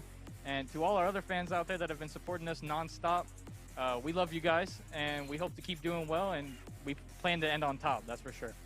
특히나 한국 팬들에게 네. 저희가 2등을 해왔던 그 이미지가 사실상 저희에게 이득이 굉장히 됐다고 생각합니다. 점수도 많이 얻을 수 있는 기회였고, 네네. 그래서 앞으로도 계속 좋은 모습 보여드리고 싶고, 그리고 전 세계에 있는 팬들에게는 정말 감사하고 사랑한다는 말 전하고 싶다고 합니다. 지금 전 세계가 다 사랑스러울 것 같아요. 킥스타트 선수에게도 마이크를 좀 넘겨볼까요? 오늘 정말 중요한 매치마다 DA와의 교전이 정말 많았는데요. 특히 오늘의 마지막 10번째 매치, 디지털 애슬레틱스와의 4대4 매치가 이뤄졌습니다. 우승을 걸고. 그때 이 돌산에서의 교전 어떤 이야기들이 오고 갔는지 사실 좀 실감나게 듣고 싶어요. So you had a lot of moments today standing up against Digital Athletics, especially in the last match where the winner really had to be determined between you two teams. And when you guys were left 4x4 on the mountain, what kind of talk did you guys have amongst yourselves? It was nothing personal, like against DA. We knew we had to win the game, and we knew we could. We just had to talk it out and figure out what our plan was, and yeah, there was nothing else to it. We just waited for insta push, and then we pushed. 크게 DA한테 뭐 개인적인 사적인 감정은 없었고 그냥 네. 오늘 이길 자신만 있었기 때문에 이제 돌산에서는 저희가 침착하게 저희 전략을 풀어 나가는 거에 집중을 해서 그냥 기회를 노리고 그 기회를 확실하게 전략을 풀어 나갔던 것 같습니다. 사실 오늘의 두 번째 매치가 아니었다면 제니스가 이렇게 우승까지 올라가기 정말 어려웠을 것 같은데요. 푸니진 선수에게도 좀 여쭤보고 싶습니다. 오늘의 두 번째 매치 사실 수적으로 굉장히 열세했던 DA와의 교전이 또 마지막에 있었는데요. 이 인서클 하기도 굉장히 어려웠던 상황에서 계속해서 투척 무기를 던지면서 결국에는 인서클을 해내셨거든요. 어떻게 좀 자기장 안으로 들어가야겠다는 판단을 하셨는지도 궁금해요. The second match, I think, was really key for you guys to make it into the top rankings. And similarly to the last match, you guys were up against DA. But during the match, there was a situation where it was really hard for you guys to make it into the circle. But you still managed to use all your weapons and really managed to turn the tables. What kind of strategies did you utilize to try to get into the circle at that time? I think our communication was just really good. We knew what we needed to do, and we had Roth and Shinboy, who were dead, keeping track of who was where, how many they were. So we had really good info. We had a clear plan the whole time, and our comms were just really good. 저희 소통이 정말 주됐던 것 같고요. 네. 그 순간에서는 이제 로스랑 신보이가 아웃된 상황에서 저희한테 계속 게임의 상황을 계속 소통하면서 전략을 풀어 나갈 수 있었던 굉장히 좋은 요점이었던 것 같습니다. 제가 인터뷰 전에 로스 선수에게 잠깐 여쭤봤을 땐 오늘의 MVP를 킥스타트 선수라고 또 이야기를 했는데 푸니지 선수에게도 좀 여쭤보고 싶습니다. 오늘 정말 경기 내에서 우승을 위해 가장 큰 공을 세워준 선수는 어떤 선수라고 생각하시는지. So before this interview, she asked Roth who you guys think the MVP was from today, and you mentioned Kickstart. Would you agree with this? And who do you think really was the MVP out of today's game? 100% Kickstart, but I mean, as always with any team that wins, it's never just one person. So I'm really proud of how far we've come since before this tournament started in PCS3, and just how much we've grown as a team in general. We've done a really fantastic job, and I'm really proud of everyone. 저도 이제 오늘의 게임에서는 킥스타트가 확실히 너무 잘해줬다고 동의하고요. 네. 하지만 그 어떤 팀과도 마찬가지로 한 멤버가 엄청 돋보인다기보다는 저희의 팀워크가 굉장히 중요했던 것 같고, 그리고 특별히 개인적으로는 저희 팀이 굉장히 자랑스럽고 이 대회 전에서부터 저희가 지금까지 굉장히 많이 성장했기 때문에 굉장히 팀 멤버들과 자랑스러운 기분입니다. 네, 또 신보이 선수에게 마이크를 좀 건네주시고요. 계속해서 성장해 나가고 있는 제니스인 것 같은데요. 그동안의 파이널에서는 사실 14위, 13위라는 다소 좀 중하위권에 머물러 있었는데 단숨에 10계단 이상을 상승시키면서 우승을 차지하셨습니다. 이제 이 자리를 지켜내야 하는 게 관건일 텐데 신보이 선수 좀 자신이 있으신지 여쭤보고 싶어요. So you guys, as a team, have definitely made it really far during this PGI.S tournament. And by ranking in the lower half most of the time, you managed to come up actually more than 10 rankings from today. Are you confident in maintaining this position for the remainder of this tournament? I don't know what to think. For the rest of this tournament, we're gonna try and perform our best. We're gonna try and stay on top. Honestly, it's hard to speak right now. 사실 This is the most amazing field in the world. 지금 너무 기분이 흥분된 상태라서 네. 어떻게 답변을 어떻게 드려야 될지 모르겠는데 네. 이제 남은 대회 기간 동안에는 어떻게 최대한 이 자리를 지켜내려고 뭐 최선을 다한다고밖에 말할 수 없을 것 같습니다. 사실 지금 제니스 모든 선수들이 손을 이렇게 떨어도 전혀 이상할 게 없는 정말 흥분된 마지막 매치였던 것 같습니다. 이제 다음 주부터 다시 한번 픽댐 이벤트가 시작이 되는데요. 제니스 선수들에게 힘을 줄 팬들에게도 마지막 한마디를 전해주셔야 할 것 같아요. So starting this next week now, the Pick'em Challenge has restarted again, and I'm sure you guys want to quickly say something to your fans to keep supporting you. What do you want to say? Shout out to all the fans. Shout out to the SA fans. You guys are hilarious. So much support. Shout out to the Korean fans. You guys are amazing. Shout out to everyone. Shout out to MCG, my brothers. Congratulations. I love you guys. 이제 한국 팬들도 그렇고 전 세계에 있는 팬들에게도 네. 너무 감사하고 고맙다는 말 전하고 싶고요. 그리고 이제 저희 형제 팀처럼 저희 MCG에게도 정말 축하한다는 말 보내고 싶습니다. 네. 지금 또 킥스타트 선수가 마이크를 잡으셨어요. 팬들에게 혹시 하고 싶은 말씀이 있으신 So 건가요? Kickstarter, is there something you want to say as well? Unania Ankamochi and vamos carajo. 알겠습니다. 자, 그럼 하나 둘 셋 하면 화이팅하고 인터뷰 마무리하도록 하겠습니다. So she's gonna say 1, 2, 3, and if you guys want to do like a team cheer, that would be great. We're gonna do Ankamochi. 정하신 것 같은데요. 자, 하나 둘 셋 외치겠습니다. 자, 1, 2, 3. Ankamochi. 네, 다시 한번 4주차 우승 축하드립니다. 제니스 선수들. Congratulations, guys. 자, 이렇게 해서 위클리 파이널 4주차 우승을 차지한 제니스 e스포츠의 4명의 선수들과 이야기 나눠봤습니다. And that is Zenith there getting themselves the victory. Not sure what happened towards the end, but you know what? It's great to hear from them. Very taken aback, I think, by the result that they were just able to put up. And who can blame them, Poro, when you when you get to this position, it comes down to one fight in the end. And that one fight is the most important fight maybe of your entire career here in PUBG.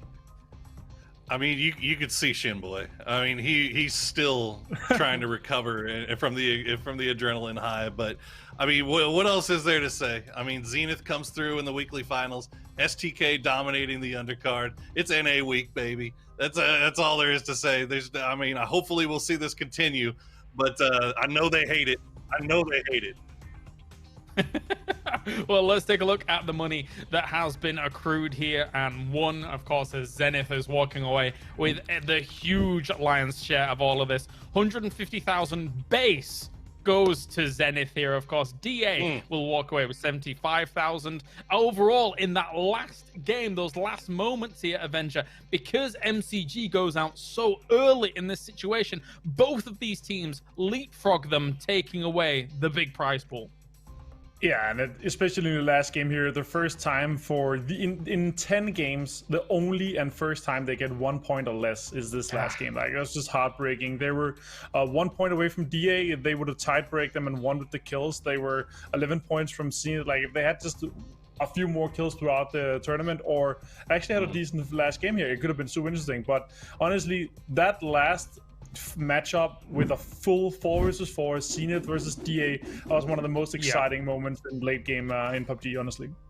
Yeah, it was fantastic. I mean, here's the confirmation, of course, of the points that came in from that game. Zenith taking #1 spot here. But, Poro, I don't think I've ever seen a team look so unhappy about basically securing $150,000 when we were looking at the Digital Athletics. Like, as much as, of course, jokes aside in that regard, you can tell that so many of these teams are just in for the win. They just want to be #1. The money's nice, but winning is so important to these guys. I mean, and it should be. I mean, look, you can. It sucks for DA. It really does, and for MCG as well. I mean, you talk about the fact that they were sitting in first place going into this MCG, and we see it. I mean, Martin, we see it time and time and time again how hard it really is to hold down that first place spot when you're coming into a last game and everything is so tight. And DA, they have nothing, absolutely nothing to be hanging their heads about. This is their first time making a weekly finals, and they get second place. They get a huge chunk of cash. Obviously it hurts right now, but as the day progresses and you start kind of getting over that last fight, you can start thinking about what you really were able to accomplish, which was very, very impressive. And of course, off the back of a strong day one performance here, Avenger, Day Trade stays in the money. It was slowly slipping away, but they managed to do it. And I think they've got to be, as much as they kind of let out the first place go away from them, effectively securing at least 70,000 off the back of this is just phenomenal for Day Trade.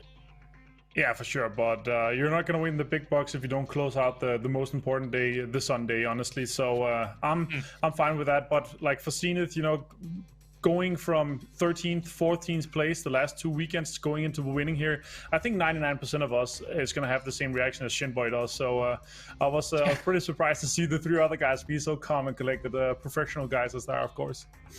Yeah, I don't know. I will never know, I don't think, in my life what that feeling is like to have this one moment and then you sit back and just watch as the money tallies up for you across the weekend.